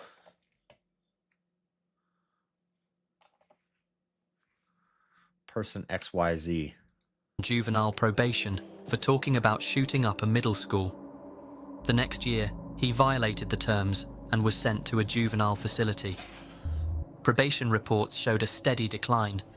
Cadenhead refused to participate in counseling. He assaulted his mother. He left home without permission and was eventually hospitalized after ingesting large quantities of Tylenol and cough syrup. Nothing improved. His world got smaller, and when it did, the internet filled in the gaps. He spent most of his time online. Minecraft led him to Discord, and on Discord, he found something else. A server called Cult, spelt CVLT. The group was run by a French user named Rohan and specialized in grooming minors for explicit content. According to internal reports from Discord's security team, the explicit content... Ruham, you know I'll do anything for you, but that server is too much for me. You made me cut myself. I did it. You made me strip naked for your friends. I did. What else do you want me to do? I'm just a human, Rohan. Like I said, I don't give a fuck. I'm busy. Sorry. video call in 5 minutes, I'll show you my recent scar I got from a fight on my eyebrow. Yes. Keep a blade ready, baby. See, they find these young emo girls on video games, and then they love bomb them. They say, "Oh, you're so pretty, you're so nice, you're so nice." They have a written out plan of how to do this, how to groom. They teach people how to groom, and they go through all the steps. You love bomb them. You tell them they're so sweet, they're so smart, they're so nice, and eventually you ask them to be your girlfriend, your online girlfriend. And I guess this is popular amongst the kids now. I think it's gay to have an online girlfriend, but all the kids are doing it now. So you get an online girlfriend, and you slowly you send pictures back and forth, and eventually you get her to send you some nudes. And also, young kids look up to older people. If you're 14, you see an 18-year-old, you're like, "Oh, I want to be like them. Oh, they're cool. They're cool." So an 18-year-old is talking to a 14-year-old, and he says, "You're my girlfriend." And then, you start to share some pictures, and eventually you ask her for a dirty pic. She sends you the dirty pic. You say, and then you got your hacker buddies. You got your doxing crew. Your doxing crew has already figured out her full name, or she's given off enough hints that they figured out her name, her parents' name, the town she lives in, the school she goes to, where her parents work. As soon as she sends you those pictures, those dirty pictures, you say, "I got you." If you don't do what I say, I'm sending this to your mom's work. Her name is da-da-da. She works here. Your dad, his name is da-da-da. He works here. I'm sending to his work.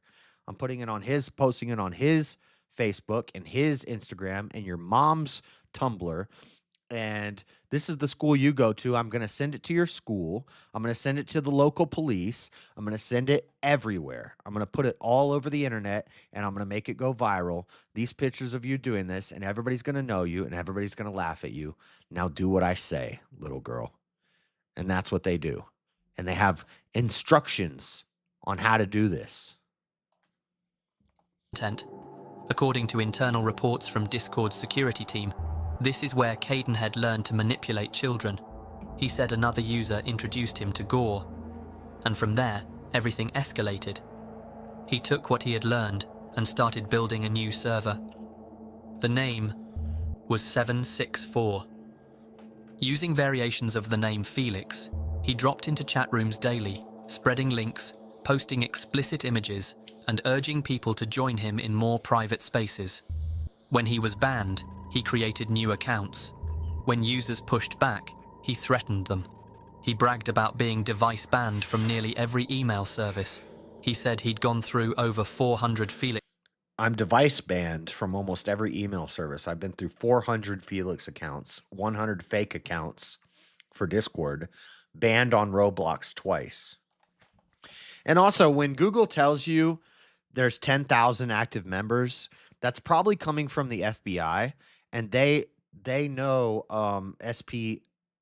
SPDAs, same person, different accounts.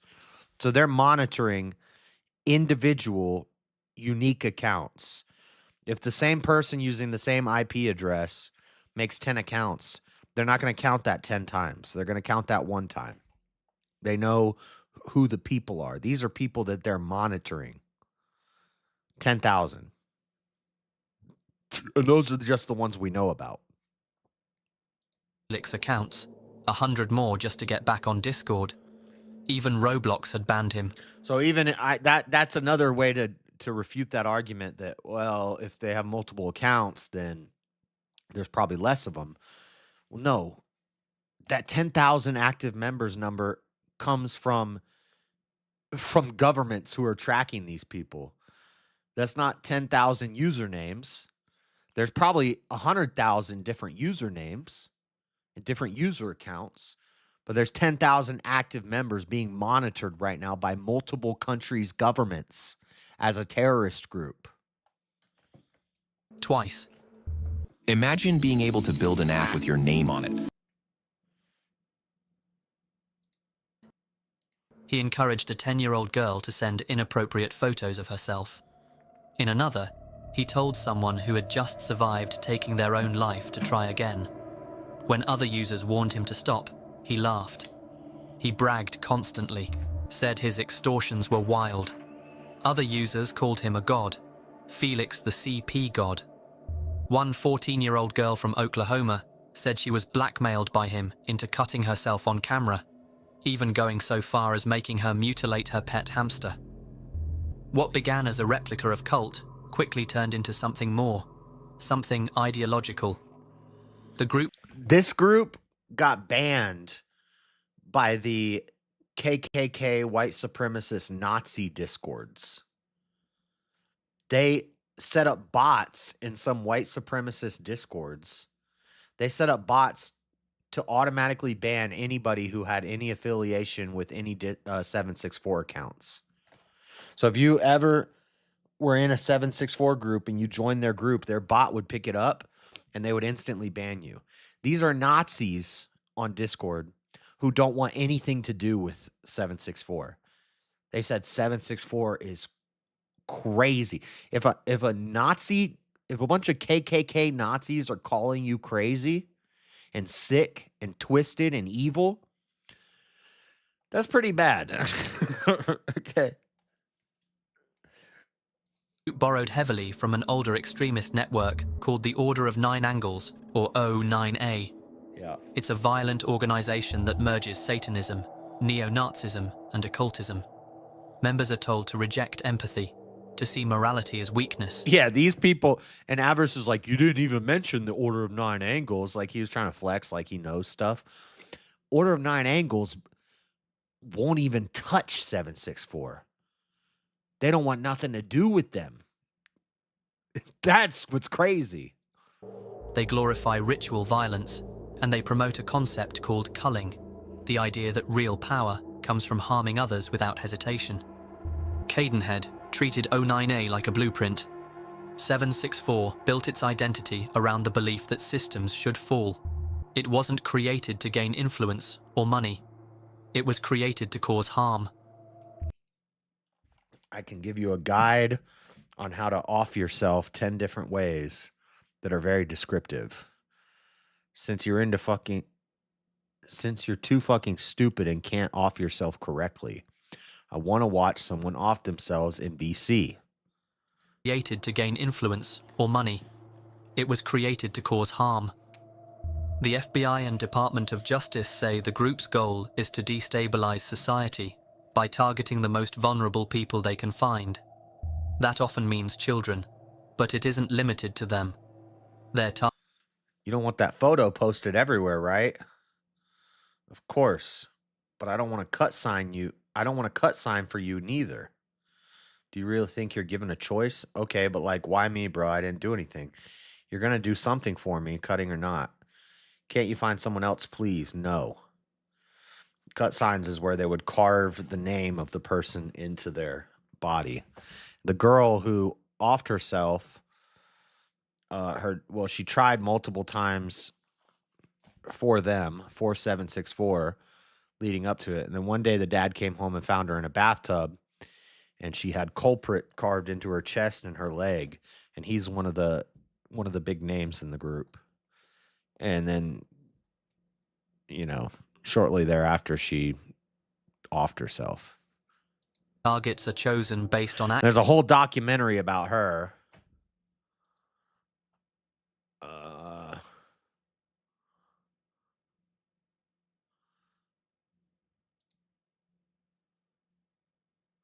This one right here.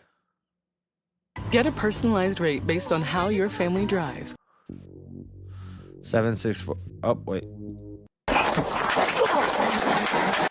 What the heck?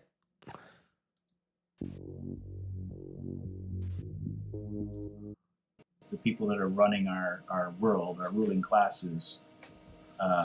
So this is 3 hours. I watched 2.5 hours of it, but this guy, his daughter killed herself, and it's pretty sad. But she was a 764 member.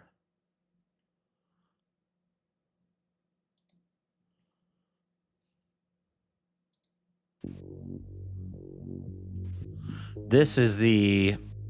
Oh no, this is After a person This is about the Nashville Aubrey. I forget her last name, but everything we thought we knew about her. If you watch this thing, it goes through her whole journals and everything. We were kind of wrong. It wasn't just. It was a crazy person, but she did the Nashville shooting not because of her trans ideologies or anything like that. She actually signed her manifesto with her female name. So she never actually went totally like, I'm a male. She struggled with her gender identity, but she even joked about it in her writings. Anyway, I'm getting sidetracked. But she did that Nashville shooting because she was obsessed with a bunch of black girls from her middle school basketball team. True story. Anyway, back to this. She wasn't related to Sex 764 as far as I know. Access. If someone can be broken, they're useful. Maybe the most unsettling part is that 764 is only one part of it. Surrounding the group is a larger network of subgroups, aliases, and temporary servers.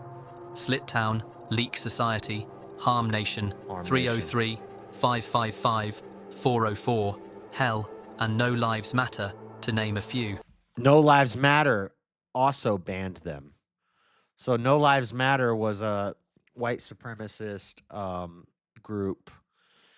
They banned 764 members from coming in because 764 was too extreme. In these spaces, ideology is less about belief and more about permission. What's crazy is when BLM was happening and all that, I used to say that all the time. I'd say no lives matter. Black lives matter. No lives matter. What is matter? What do you mean? No lives matter. I didn't know that I was I wasn't trying to like dog whistle to this crazy gore sextortion cult.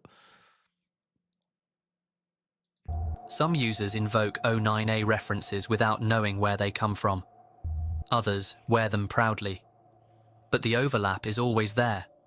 Nazi symbolism, praise for mass shooters, sadistic memes, screen grabs of abuse passed around like trophies.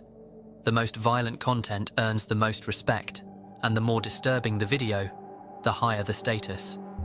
FBI investigators have called these users nihilistic violent extremists. NVEs, not because they're chasing a cause, but because they're not chasing anything at all. For them, the end goal is total destruction. Most coverage focuses on the abuse, but inside these groups, it's also a system of recruitment. Young people are pulled in, pushed past boundaries, and reshaped until they either disappear or become part of it. I'm saying, Karen, that's what I'm saying. But they convince girls to get abortions. I know guys in the hood that convince girls to get abortions. That's not like cult behavior. That's just like, dude, when I was 18, I used to say, I'm against abortion. I've always been against abortion since I was a little kid. I've always known that it was evil and wrong. But when I was 18 to 21, you know, in my super degen phase, getting around, you know what I'm talking about? I used to say I'm against abortion, but if I got a girl pregnant right now, I'd probably tell her to get an abortion. Like, that's what I used to say. I'd say, I know it's bad. I know it's wrong. I know it's evil, but I ain't raising a kid right now. If I get a girl pregnant, we're getting an abortion. That's what I used to say. And people, oh my God, you really used to say that? Yeah, well, I used to do a lot of messed up stuff. But that's not a mankind project thing for guys to say, dude has a one night stand with a lady And she says, also, okay, I'll get to that in a second, but dude has a one-night stand with a lady, and she says, I'm pregnant, and he says, well, how much does it cost? I'll give you a ride. We'll get it taken care of. I'll pay for it. I'll put in some overtime. I'll pay for it for you. I'll give you a ride down there. I'll be there for you. We'll get this taken care of. That's not a mankind project thing. That's a lot of men kind of thing in the world. It's not nice. It's evil, but that's common. That's me when I was 20 years old. What are you talking about? I never went in the mankind project. Also, here's the other thing where I kind of did. At one point, I did kind of say it, something like this in the debate. Well, I said, mankind project is for men. You keep bringing up abortion. Men don't really have a say in abortion. Women do. But the other thing that I didn't say in the debate that I just thought of, if it's making the men weak and gay, this is Schopenhauer's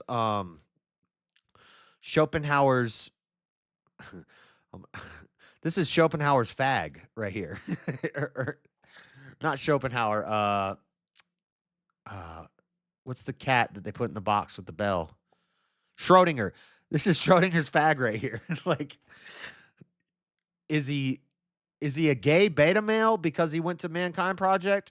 Or is he this dude that's out slaying women and convincing them to get abortions? Which one is it? Because those are...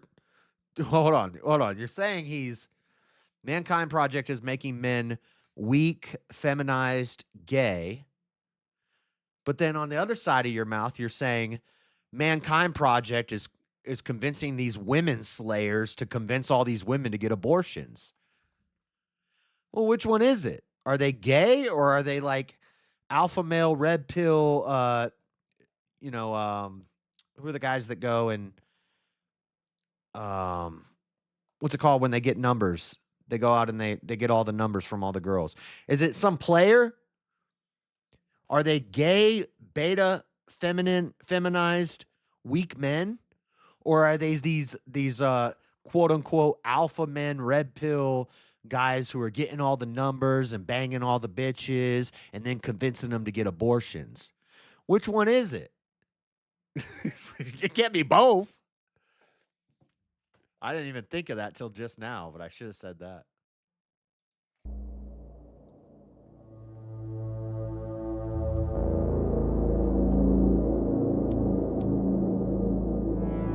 Here's something I want to know. So how much does it actually cost? Nobody cares. Most of the time, it starts the same way. It usually begins in spaces built around pain, Discord servers centered on self-harm, forums where depression is openly discussed. I don't think that's true. I think maybe that's how it started, but eventually they perfected it by going into Roblox and Minecraft and recruiting kids through the love bombing. And that's when they finally figured out how to groom properly. They realized you catch more bees with honey, so you be super nice at first, and then you exploit them. But rarely moderated. Group chats where no one's really paying attention. These are the environments the group moves through, watching silently until someone says the right thing. A member reaches out, often appearing calm and supportive. They might pose as another teenager or speak like someone who understands, but it was never about helping in the first place. Most of their activity happens on Discord and Telegram, though other platforms have been used at different points. Instagram, Roblox, Minecraft, even SoundCloud. Most of the victims are between the ages of 9 and 17. Many are already struggling with mental health, with identity, or just with being alone. And the goal is always the same. Find someone vulnerable, cut them off, and make them believe they've finally found somewhere they belong. From there, it moves quickly. They shift to private servers. That image is crazy. That little girl under the covers in her bed on her cell phone. That's crazy. Somebody who was it? I think it was on the Sean Ryan thing or something. Or no, it was the dad whose daughter died. He was saying, at first, I wouldn't let her have a device. And then finally we caved and we got her a flip phone that it had no internet access. She could just use it to call us. But then her friends started getting phones with internet access. So we'd let her have, an iPhone or something that could go on the internet. But we would never allow her to have it in her room alone. She had to leave it, in the living room, on the kitchen table. There was a spot for her phone. She'd have to leave it there. She could never go into a room alone with her phone. And she didn't have a computer in her room. But then relationship problems happen between dad and mom, and they start splitting up. And while they're splitting up, he said, I started caving on a lot of things because he said a lot of parents do this. If there's a divorce happening, you kind of let the kids get away with a little extra because they have a lot of stress from mom and dad splitting up. There's a lot of going from house to house and blah, blah, blah. There's a lot of stress. So what parents often do is they kind of let the kids get away with more. They kind of want to butter the kids up, maybe buy them a little bit of extra stuff, maybe let them have some extra privileges that they wouldn't have had, before. And that's what happened. And he didn't want to argue with her about her phone. So he just let her have her phone. She was on her phone all the time. And next thing you know, your kid is under the covers when they're supposed to be sleeping, going to school the next day. Your kid's under the covers on a tablet or on a cell phone, and they're talking to somebody from 764.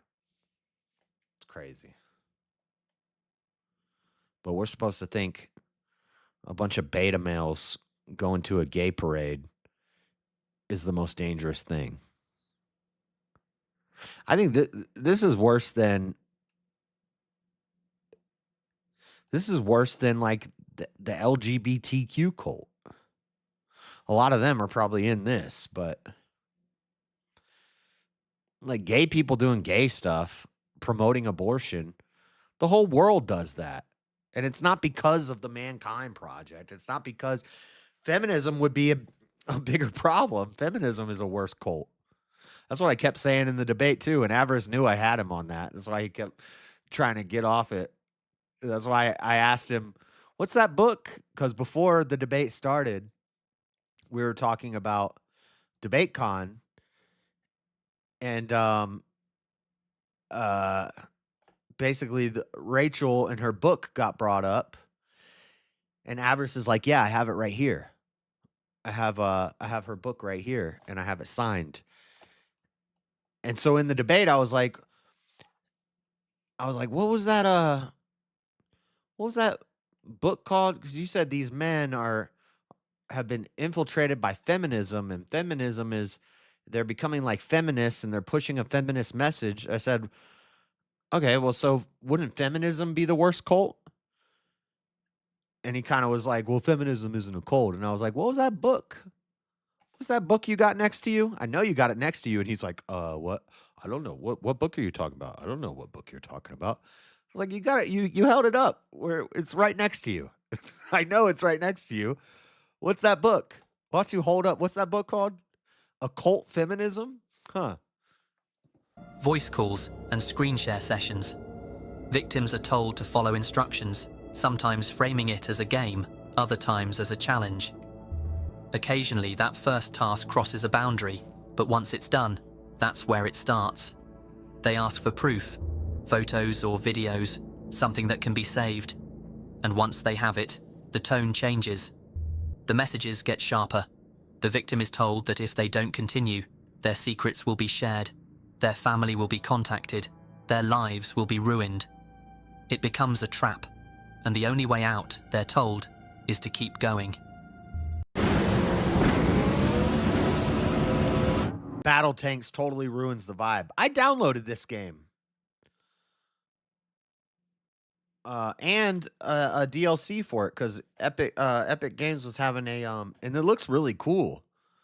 Might have to try this out while I'm streaming one night. This does look kind of fun, to be honest. Requests turn into demands. Victims are made to film themselves cutting into their own skin. Yeah, they're told to carve usernames or group names. Dude, he was squirming a couple times. He was squirming. He's like, oh, I'm not gonna. Into their bodies. These are called cut signs, a kind of brand that shows who they belong to. Others are told to hurt animals, to involve siblings, to create material that escalates with every video. And they're building what they call a lore book, which has all of this stuff gathered. And the FBI has found this, and some of it's public information. That's how these YouTube videos get this stuff. Like, their lore book has terabytes and terabytes and terabytes of gore, violence, vandalism, suicide essays, C-spam, CP, all of it. It's all recorded. Some members will even live stream the abuse. Others host what they call watch parties, where victims are tormented in front of an audience. The footage is saved, archived, and traded. And the more violent it is, the more status the abuser earns, almost like a badge of honor. The victims are left traumatized. Some never come forward. Others try, but by then it's too late. The group already has their information, their faces, their voices, even their school names. And even when the servers get shut down, the files don't disappear. They're stored, reshared, and sometimes reused to lure in someone else. For some, the damage ends there, but others stay, pulled deeper into the group, until they're no longer just victims. Investigators say many of the most active members started as victims themselves, brought in young, manipulated and broken down, and then built back up again as part of the system. They break them down to build them up, which is exactly what Avarice told me the Mankind Project does. I know that's what cults do. That's what Mad Crew did to me. And then they told me, and then I became a car handler. I started moving up the rankings. I became a car handler, and they taught me how to do the same thing. Break them down to build them up. You get in the car, you don't have sales. You're a piece of shit. You're a loser. What's your point? Get in the back. Get in well shit. Well shit is what we called the back of the SUV, where there's no seats or seat belts, which is where, you know, if you get in a rollover accident, people die. But you say get in well shit. Why we call it well shit? Because you came back to the car and I said, how many sales do you have? And you said, well, shit. You know, this happened and this happened and this happened. Get in well shit. We call you a wob, which stands for weak ass bitch. How many sales do you have? 0? Get in well shit, you wob. And then one day they'll pop off and they'll have like 3 sales. We're like, let's go. Let's go. Get up in the front. You're in the front seat, buddy. Let's go. You want to take the next drop off? We're going to get some food. We're going to hang out. Let's go, dude. You're on top of the world. You get in the bed tonight in the hotel room. Break them down to build them up. Cult activity. They stay because they're scared, or because it's the only place where they feel accepted. But over time, they become recruiters, becoming the thing they once feared. And that's what makes this group so hard to stop. It regenerates. Since 2021, criminal cases have been opened in the US, UK, Germany, Romania, and Brazil. 5 countries. Some of the worst content has been linked back to a core set of users. One of them, known online as Gore Butcher, oh, there's a member. A core set of users. And an invite-only channel tied directly to Order of Nine Angles. He's believed to be a Florida man named Angel Almeida, a dropout with a long arrest record and a history of violence. He's not the only one. Some members write instructions, literal guides on how to groom and exploit, telling others what kind of girls to target, what to say. The Sextortion Handbook, a complete guide that provides deep insight into the tactics and strategies that can be used to blackmail and exploit victims. So this is only a 35-minute video.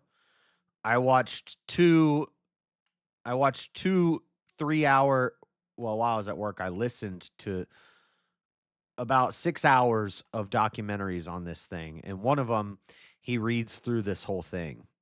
And yeah, it's step by step. It goes through how to do this. When to push and when to escalate. These documents. No. How are you going to tell me what we used to say, Marilyn? That's not even a good. Woolaba? Woolaba? Get in the back, you woolaba. Am I going to say get in back, you WLB? No, it's a WOB. And it's a dual acronym. See, you don't know what you're talking about. Don't correct me if you don't know what you're talking about and you don't know what I'm talking about. WOB also stands for walking around broke. You have 0 sales, you're a WOB. You're walking around broke, you're a weak ass bitch. That's a WOB. So you don't know what you're talking about, so don't try to correct me. Are shared inside the group, alongside folders of abuse, cut sign compilations, and violent memes. Platforms say they're working on it. Discord claims they shut down 130 groups and banned over 34,000 users tied to the network in a single year. Roblox says it monitors 764-themed skins and removes references when flagged.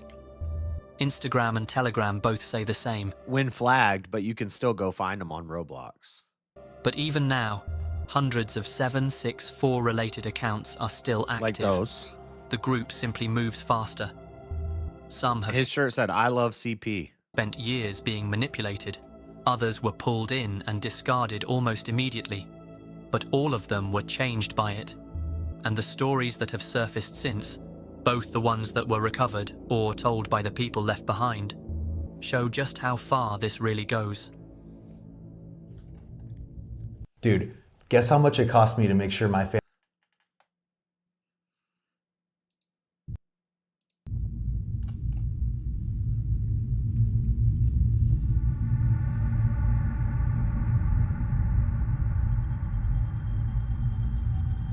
The people behind these groups aren't all the same. But what connects them isn't where they started. It's what they choose to do once they get inside. Some of them used threats. Others forced their victims to hurt themselves. But in certain groups, the abuse focuses on animals. And in one of the most widely shared cases, it was a girl known online as Holy Girl 222. Yeah, this is the... She had been active in several servers linked to Cashapp, one of the groups that branched off from... Holy Girl. She's probably raised in a Christian family. Is this the girl? This might be the girl that I showed you the documentary. Or she's the one that cut her hair, or she's the one that they told to eat her hamster. 764. Members knew her name, they knew her voice, and eventually, they knew what she was willing to do. In one photo, she's holding a handwritten fan sign with the name Court. That's a dead cat. Court is one of the main users. Court, Culprit, Gore Master, Felix. So there's some members' names for you. 764. In her other hand is the body of her cat, the one she had just been forced to kill. The name belonged to Joseph Schoonover, known online as Courtbox. Back in 2018, he was just another anonymous kid on the internet. He spent most of his time making... I wonder if this will show the kid that is in jail right now who went viral because he got shot in the ear by his stepdad. That was a popular story.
stick figure animations on a site called Flippanim, where he was bullied constantly. And when that didn't stop, he started looking for a way to make people take him seriously. That's when he decided to join 764. He joined the group, copied its methods, and then built something of his own. A spin-off called Cashapp. The purpose was the same. Coercion, humiliation. And see, that's why you could say, well, 764, Cult of Nine Angles, Cashapp, No Lives Matter, Murder Kill Project, the Maniac Killers, all these groups. You could say 764 isn't the most dangerous because it's not going to be around in a year. Okay, yeah, but my point is these social media sextortion, gore, anarcho-commie groups, they're all built off of the same principles and they spread. So maybe you say the Cult of Nine Angles or something is the root or whatever the origin of this is. But 764 is when it really popped off and went popular. So even if it's not around in a year, there's still going to be offshoots and branches of it. And we talked about that in the debate. We talked about offshoots. Aleph is not the same name as Om Shinrikyo. And it's not the same leader either. But it's the same ideology that made that cult. And really, it all goes back to Satanism. So Satanism is the worst cult. But then you have to argue Satanism is an established religion. Just like he said, Islam is not a cult. Scientology is not a cult. Mormonism isn't a cult.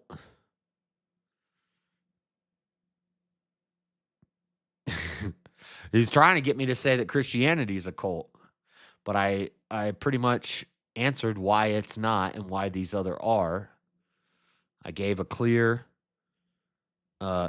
here's why Christianity is not a cult. Here's why Islam and Mormonism and Scientology are cults.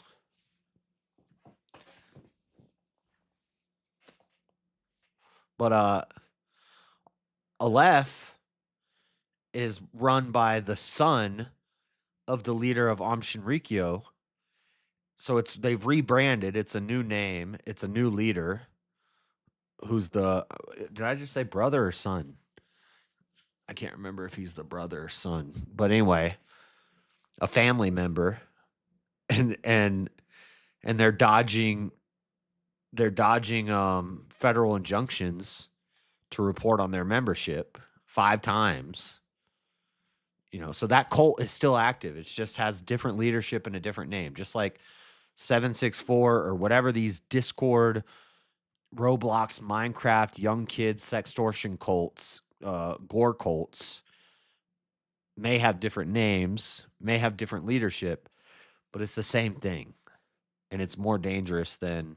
And Mankind Project does the same thing.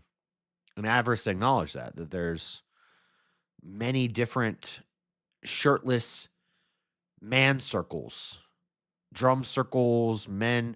We were watching one where it was on a Zoom call and all the guys took their shirts off and started banging on their chest. And that's a branch off of what the Mankind Project started. And he acknowledges that there's going to be branches and there's going to be, it's going to spread. That's what a good cult does. Not a nice cult, but a successful cult will have branches and will spread out and have more leaders and more smaller splinter cells and all that stuff. And control. As a result, he would be doxxed. With that came information about who Joseph was, old accounts and old photos. The only images that ever surfaced showed him as a child, maybe 5 or 6 years old. The docs also confirmed his family members. His sister had been arrested, reportedly for punching a teacher. And see, they have the criminal records on this dude's family. Now, this is different because this dude branched out and tried to make his own thing, which is interesting because Bradley Cadenton or whatever, he branched off of a cult group and did the same thing, but made it worse and bigger. And then when somebody tried to do the same thing to him, he probably recognized the threat. He's like, I see me in that kid. He's going to go start his own, and I don't want that. So they doxed him. When his mother died, her obituary page was found and flooded with images. And that's why 764 is worse than the other ones. It's the top dog of the social media. There's the 7M TikTok cult. I talked about that in the debate. But this one is the top dog. Images of the girl he had coerced, the one holding up a sign with his name and her deceased cat. Holy Girl 222 would also eventually be doxed and swatted. People in the group said she wanted it, that she did it for attention, but Discord logs show that it wasn't her choice. She had been forced. You, just you, building your app on base 44. Describe it. Another case tied to the network involved a user known as Harm. His real name was Abdallah Ali. He was based in Egypt and had been active across multiple servers connected to 7. I think this is the guy that kills the old lady on live stream. 64. He regularly posted images of animal abuse, sometimes involving animals he harmed, sometimes showing victims who had been made to do it for him. In one of the most well-known videos linked to his account, a girl is seen on a Discord call killing her cat on camera. The audio is muted, but throughout the recording, a voice labeled Harm is seen speaking. The images and videos, like so many others, became part of the archive. Most of the victims were forced, but not all of the violence was. Nino Luciano was born on July 4th, 2004, in Germany. His parents were addicts. His father was in prison, and from the moment he was born, he was in withdrawal. Dude, if you got a name like Nino Luciano, you definitely gonna be a criminal. By the time he was 6, he was sleeping with a knife under his pillow. He had violent outbursts, and his mother described his childhood as unstable, filled with psychiatric placements and temporary housing. In 2011, he was admitted to a clinic for the first time. From there, he was transferred to a residential care group, and eventually, the decision was made to send him out of the country. During that time, he was medicated daily. He said the drugs made him feel numb, like he was on another planet.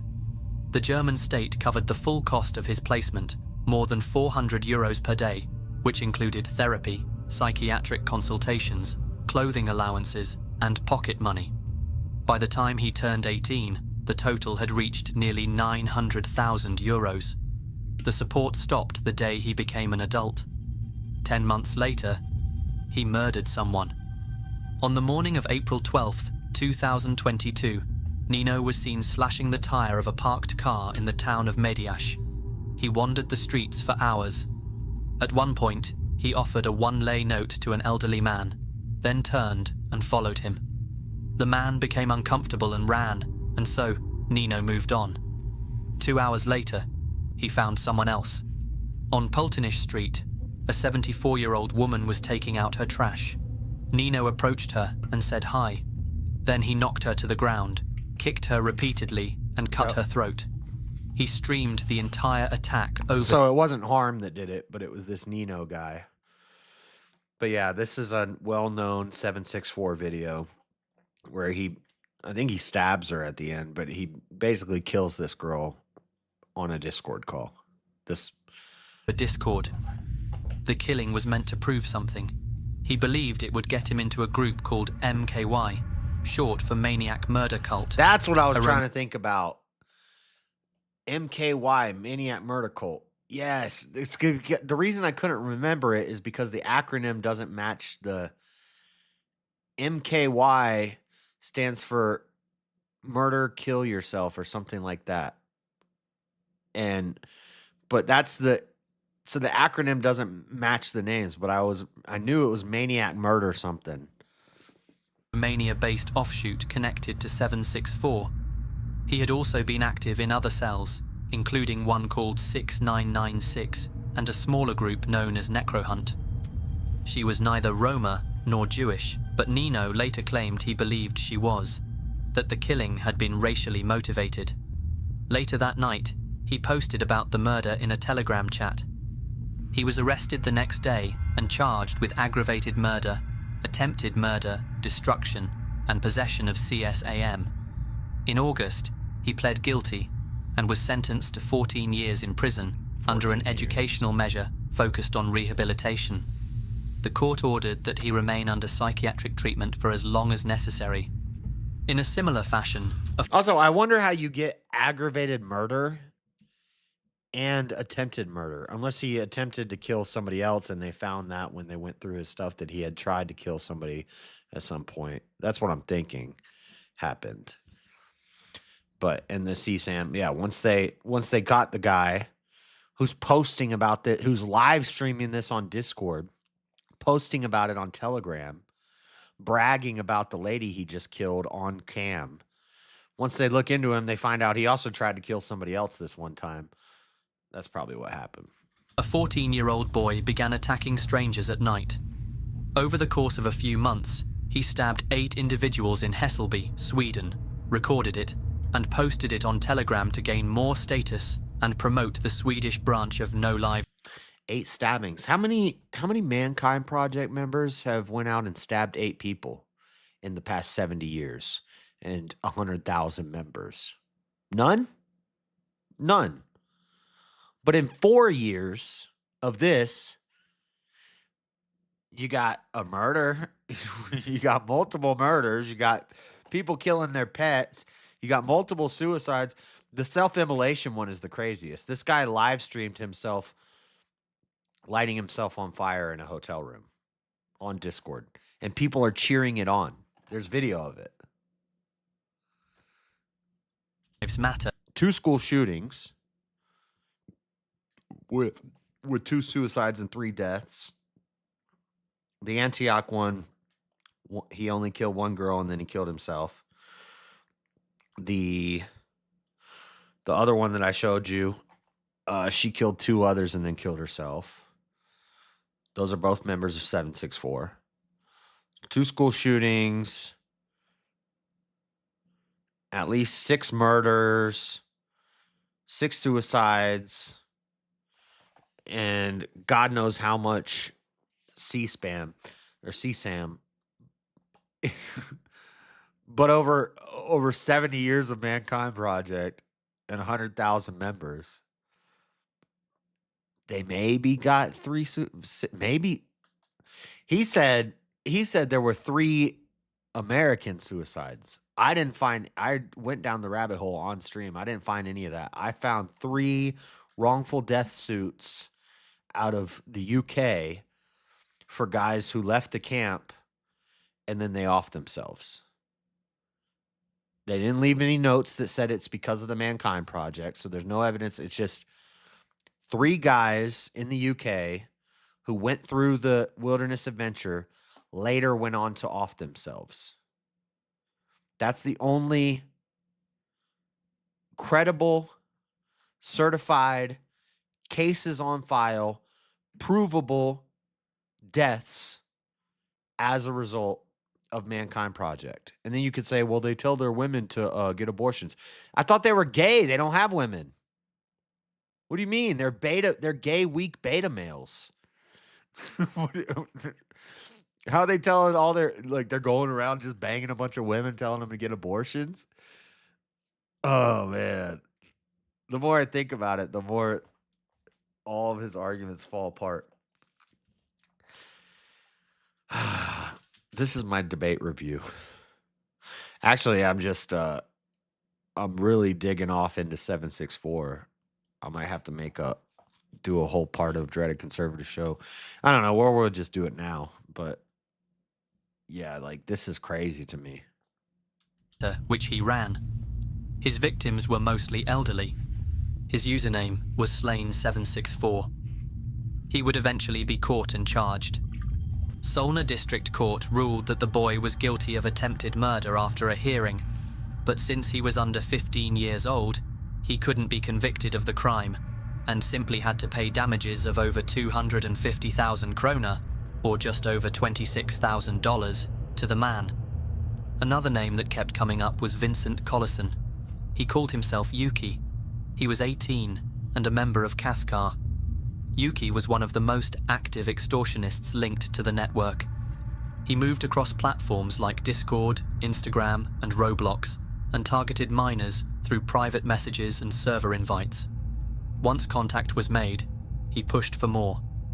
Yuki and the people around him are believed to be responsible for at least 2 suicides. One of his victims was pregnant.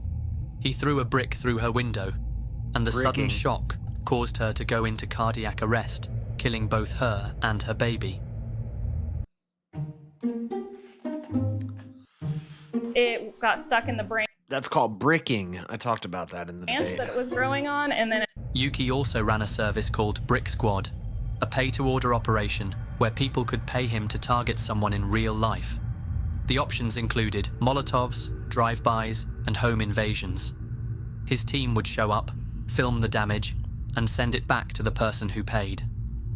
While some found violence in performance, others found it in silence. Her username was FMLK. She was 15, and as a result, her real She's the one. She's the one in this video right here. So this is her dad. FMLK. Fuck Martin Luther King. identity is unknown. She was active in several 764. Oh, no. I'm wrong. This is not her. FMLK is the girl who convinced the guy to light himself on fire. And then they watch him light himself on fire, and she's laughing about it the whole time.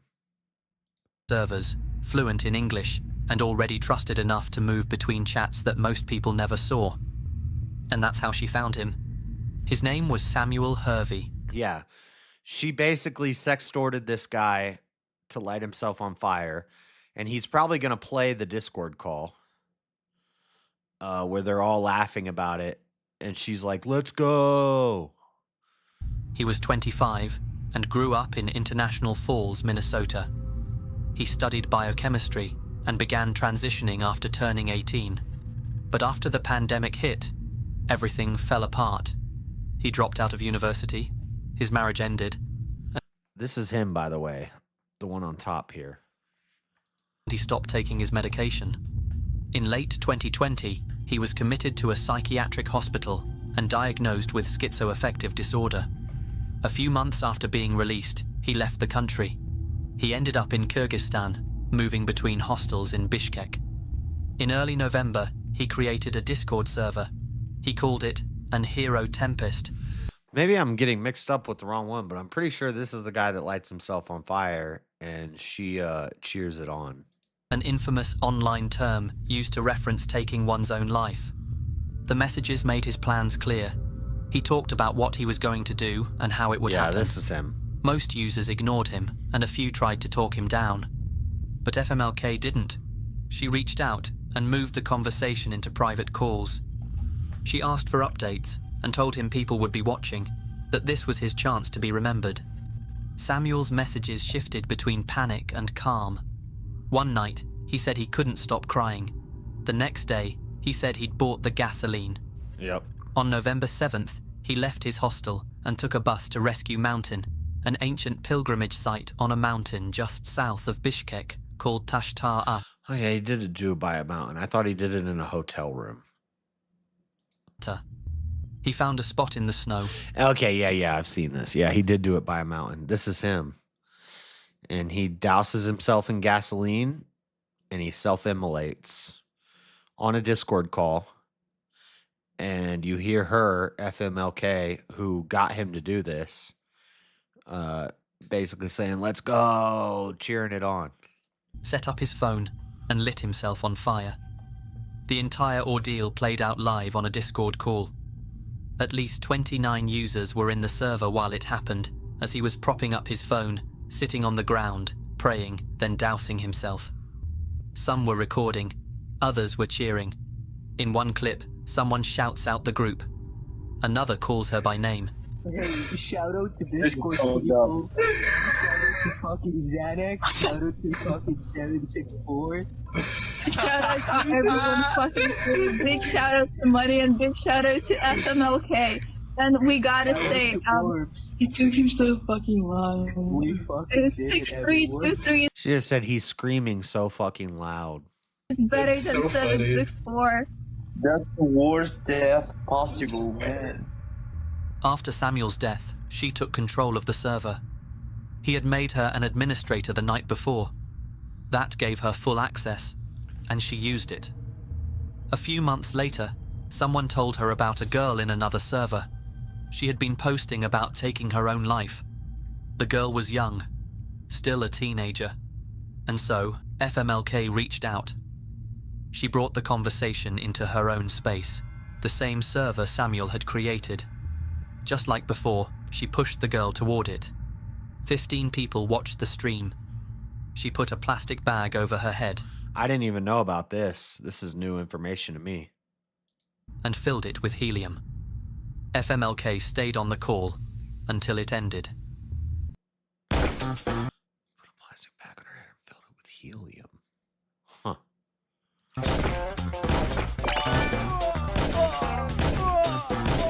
Another incident involved Caleb Merritt.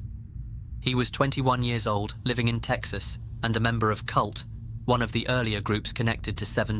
Yeah, listen to the joy in their voice. Yeah, there are no demons, yeah. 6-4.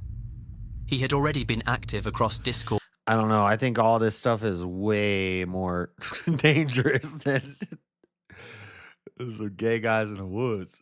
And Instagram when he found her. She was just 12 years old. The first messages were sent through Instagram. Then he moved the conversation to Discord, where he invited her into a private chat room. From there, things escalated. He told her to carve his name into her skin, told her to keep cutting, and asked her to send proof. She did what he asked, not because she understood what was happening, but because he made her believe it was love. In February 2021, Merritt drove from Texas to Virginia. He set up that guy looks evil. Camp in the woods behind her house. A few days later, he told her to meet him. She left without telling anyone. They were found the next day in Henderson, North Carolina. An Amber Alert had been issued. When officers found her, she told them she had run away because she loved him, that they were going to start a life together. She didn't understand what had been done to her. Merritt was arrested and later indicted on multiple charges: assault of a child under the age of 13, abduction with intent to defile, the production of CSAM, and solicitation of a minor. He was convicted and sentenced to 350 years in prison. For investigators, it showed just how far... If you don't know, they renamed it. It's not CP anymore. Well, there's still CP, but they started this CSAM, child sexual abuse material, because sometimes they would find these guys' computers and their hard drives and these predators, and it would be like they go to the beach and they like walk behind a little girl and they like take pictures of her from behind, a bunch of pictures. But they have thousands of pictures of little girls, or you know, and they're like zooming in, or they're trying to get up her dress, or you know, down her shirt, or stuff like that, sick stuff like that, or they're at the beach and they're just filming little girls or little boys. And so it's not necessarily pornography, but it's still fucking sick. And so they call it CSAM, and that's where the CSAM comes from. Is it's not always pornography, but these sickos still have pictures of kids, and so they call it CSAM. Far the manipulation could go. the kind that convinces someone to leave everything behind because they think it's what they want. But what's been uncovered so far isn't the whole picture. Dude, anybody coming to this stream to see magic cards being opened is like, what is this? What is this guy talking about? I just wanted to see you open some magic cards. You're talking about CSAM? Sorry, guys. I'm sorry. These stories are only a fraction of what the com has already done, and what it's still doing. Inside the group's chats, members traded images of young children posed in front of swastika flags, with some being as young as 5 or 6. In one chat, a boy offered photos of his younger sister. The buyer told him 15 was too old. He wanted her to be between 4 and 7. Thousands of files were moving between hands, with users competing for attention by finding the most shocking content they could. In one chat, a user claimed to have groomed a British person into carrying out a murder. Whether the killing actually happened was never confirmed, but the fact that someone was even boasting about it seemed to say enough. And eventually, it wasn't just kids posting in these spaces. The group had started attracting adults, men who didn't need to be groomed or coerced. They already knew what they wanted and how to find it. In Michigan, a 47-year-old man named Richard Densmore was indicted on 5 counts related to CSAM. AAA Auto Insurance has been ranked #1 for auto insurance customers.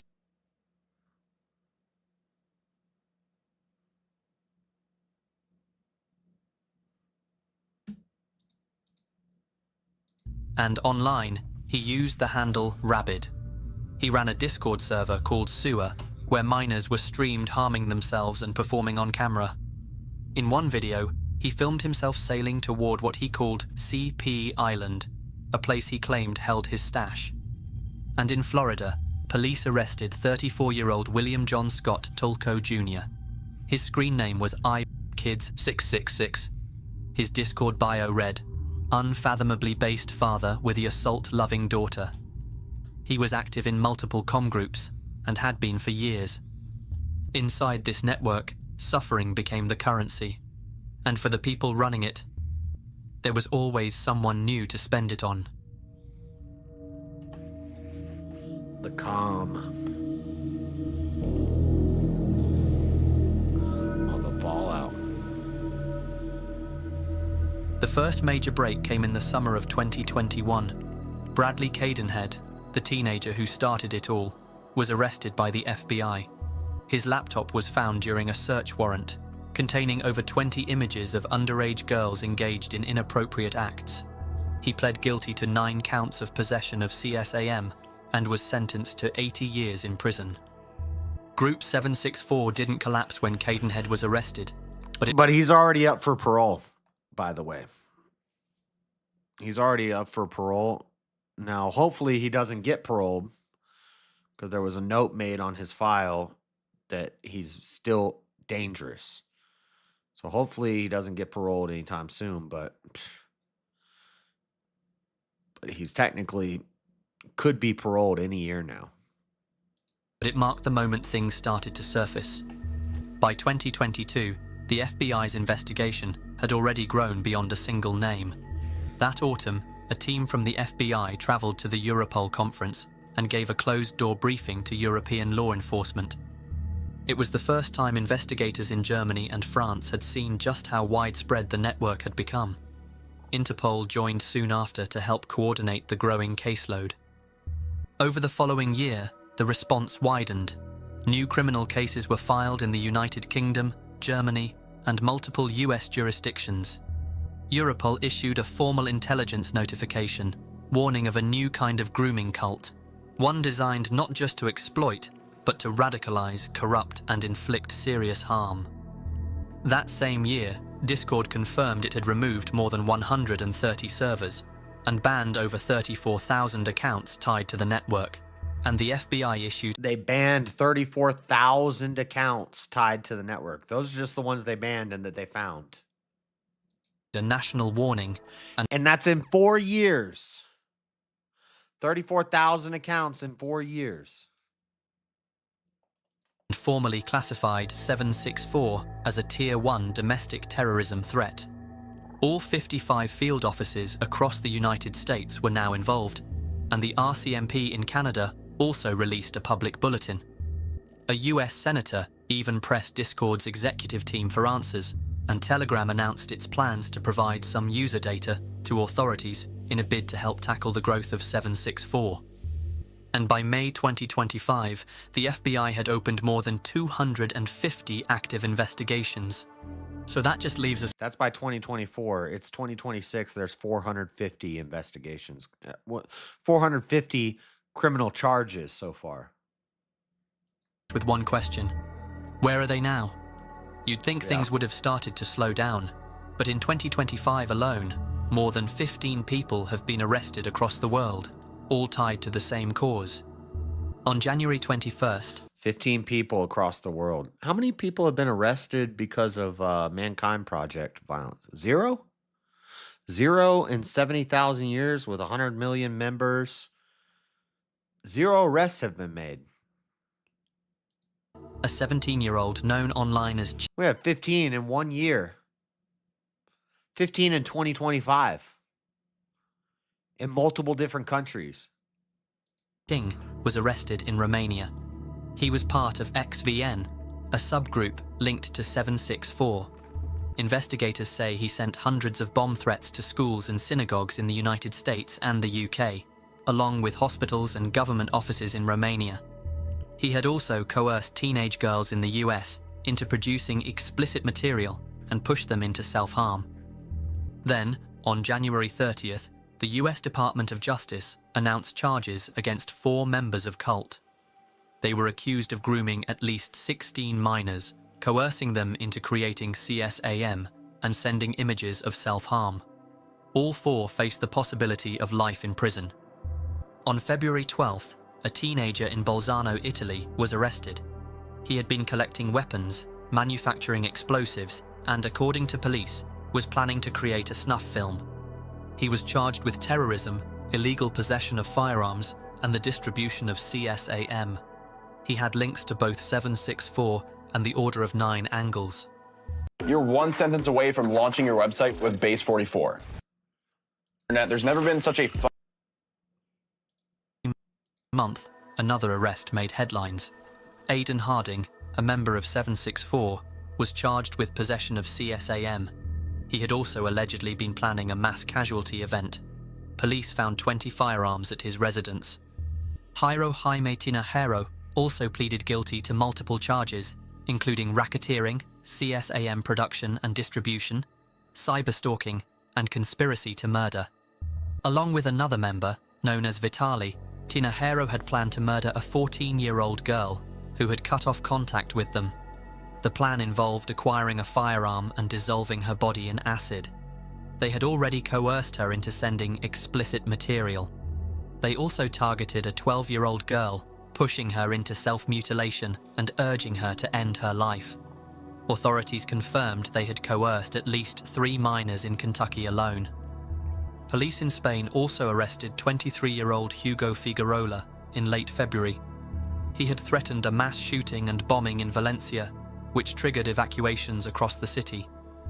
Figueroa had ties to both 764 and 09A and operated under aliases like Neo Hitler 666. His electronics were seized, and charges are pending. Then, on March 14th, 764 member Jack Rocker was sentenced to 7 years in prison in Florida. Investigators found over 8,300 videos and images of CSAM in his collection. His hard drive included folders labeled with aliases and one folder marked... Look at that. Gypsy Crusader. 764 animal gore, child fetishes. Gypsy Crusader. ISIS, KKK racist, memes. Something in miscellaneous garbage, Nazi. Some of these words are blurred out. I think that's animal corn, child corn. This word, I don't know. That's so crazy that it just randomly says Gypsy Crusader. Huh. That's probably not good for him. Trophies. On April 3rd, a 28-year-old man from California was arrested and charged with attempted possession and distribution of CSAM. According to court records, he had coerced minors into producing content that included extreme self-harm and sexually degrading acts. In some cases, children were forced to carve names into their skin. Others were encouraged to take their own lives. And on April 29th, 2 senior members of 764 were taken into custody. Prasan Nepal, also known as Trippy, and Leonidas Varagianis, known as War, were charged with running a child exploitation enterprise. They had led a subgroup that groomed and extorted minors through Discord and Telegram. Nepal was arrested in North Carolina, and Varagianis was detained in Greece following an international notice from US authorities. On May 1st, in the United Kingdom, cult member Richard Ehimir was convicted of fraud and possession of CSAM. He had used stolen personal data to blackmail victims and was issued a 10-year sexual harm prevention order. His sentence, 12 months, was suspended for 18. And most recently, on May 4th, Brazilian police arrested 3 members of a 764-aligned group that had been planning a mass attack at a Lady Gaga concert in Rio de Janeiro. Bombing a Lady Gaga concert. The suspects had Yeah, Trippy. Interesting name, yeah. been stockpiling firearms, Molotovs, and explosives. One had live-streamed himself setting a homeless man on fire, and another had allegedly been preparing to carry out a satanic human sacrifice at the concert, targeting a child. All of these arrests happened in the span of 5 months. This can only mean one thing: 764 is still alive and thriving. Agencies across the world are working to shut it down, but for now, it still exists. It's still online, still growing, and still pulling people in. If 764 has proven anything, it's that it doesn't need a leader, a name, or even a platform. It just needs someone willing to keep it alive. And someone, somewhere, is doing just that.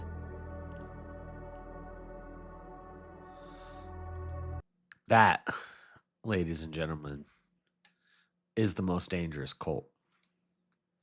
Not the gay guys in the woods beating chickens and playing with dildos. And allegedly slaying women while they're all beta male gay cucks. Somehow they're slaying women and convincing them to get abortions in mass numbers.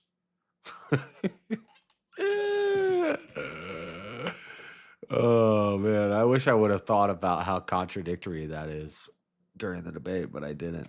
I didn't think of it. They're gay, weak, feminized beta males, but yet they're just running around slaying all these women and getting them to get abortions. Which is it? Which is it? And also, there's no evidence of this. It's just this is what, this is what we're told to believe, but there's evidence of this.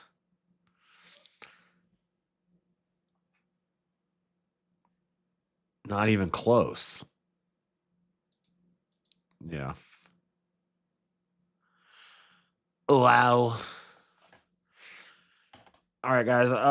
It's 12:41. Damn. It's 12:41. I gotta go to bed. We got VK tonight. Thank you guys for hanging out. There's only 7 people. I'm not gonna send a raid. I'm just gonna dip on you. We'll be back tonight. Thank you guys for hanging out. God bless. Sorry for the weird stuff at the end, but I've been going down this rabbit hole. This is what I wish I had known about this a month ago, and I could have been way more prepared. Because as soon as I saw this and started looking into this, I was like, "Oh yeah, this is the worst cult. This is horrible." What this could lead, this is only going to get worse as more kids are on more devices and there's more internet access. There's more video games. This is way worse than a bunch of hippie gay dudes in a drum circle who want to get abortions. Dude, this is what every guy does when he's in high school. He gets a girl pregnant. He says, well, how do we take care of it? I'll help you.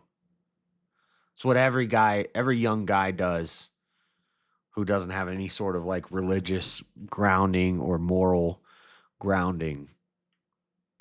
It's not a mankind project thing. That's just a guy. That's like guys who don't want to take responsibility thing. Just as much as women don't want to take responsibility for children when they're being promiscuous, guys don't want to either. So if you're a guy and you're running around town, if you're clavicular and you're banging a different girl every night, and then one of them says, I'm pregnant, you say, well, let's take care of that. Like, that's not a mankind project thing. That's abortion is legal. If anything, that's a feminism problem. So anyway, there's my little debate recap review. But I've been going deep into 764. It's disturbing. So I think this is way more dangerous. And it's social media, kids, devices, screen time, video games.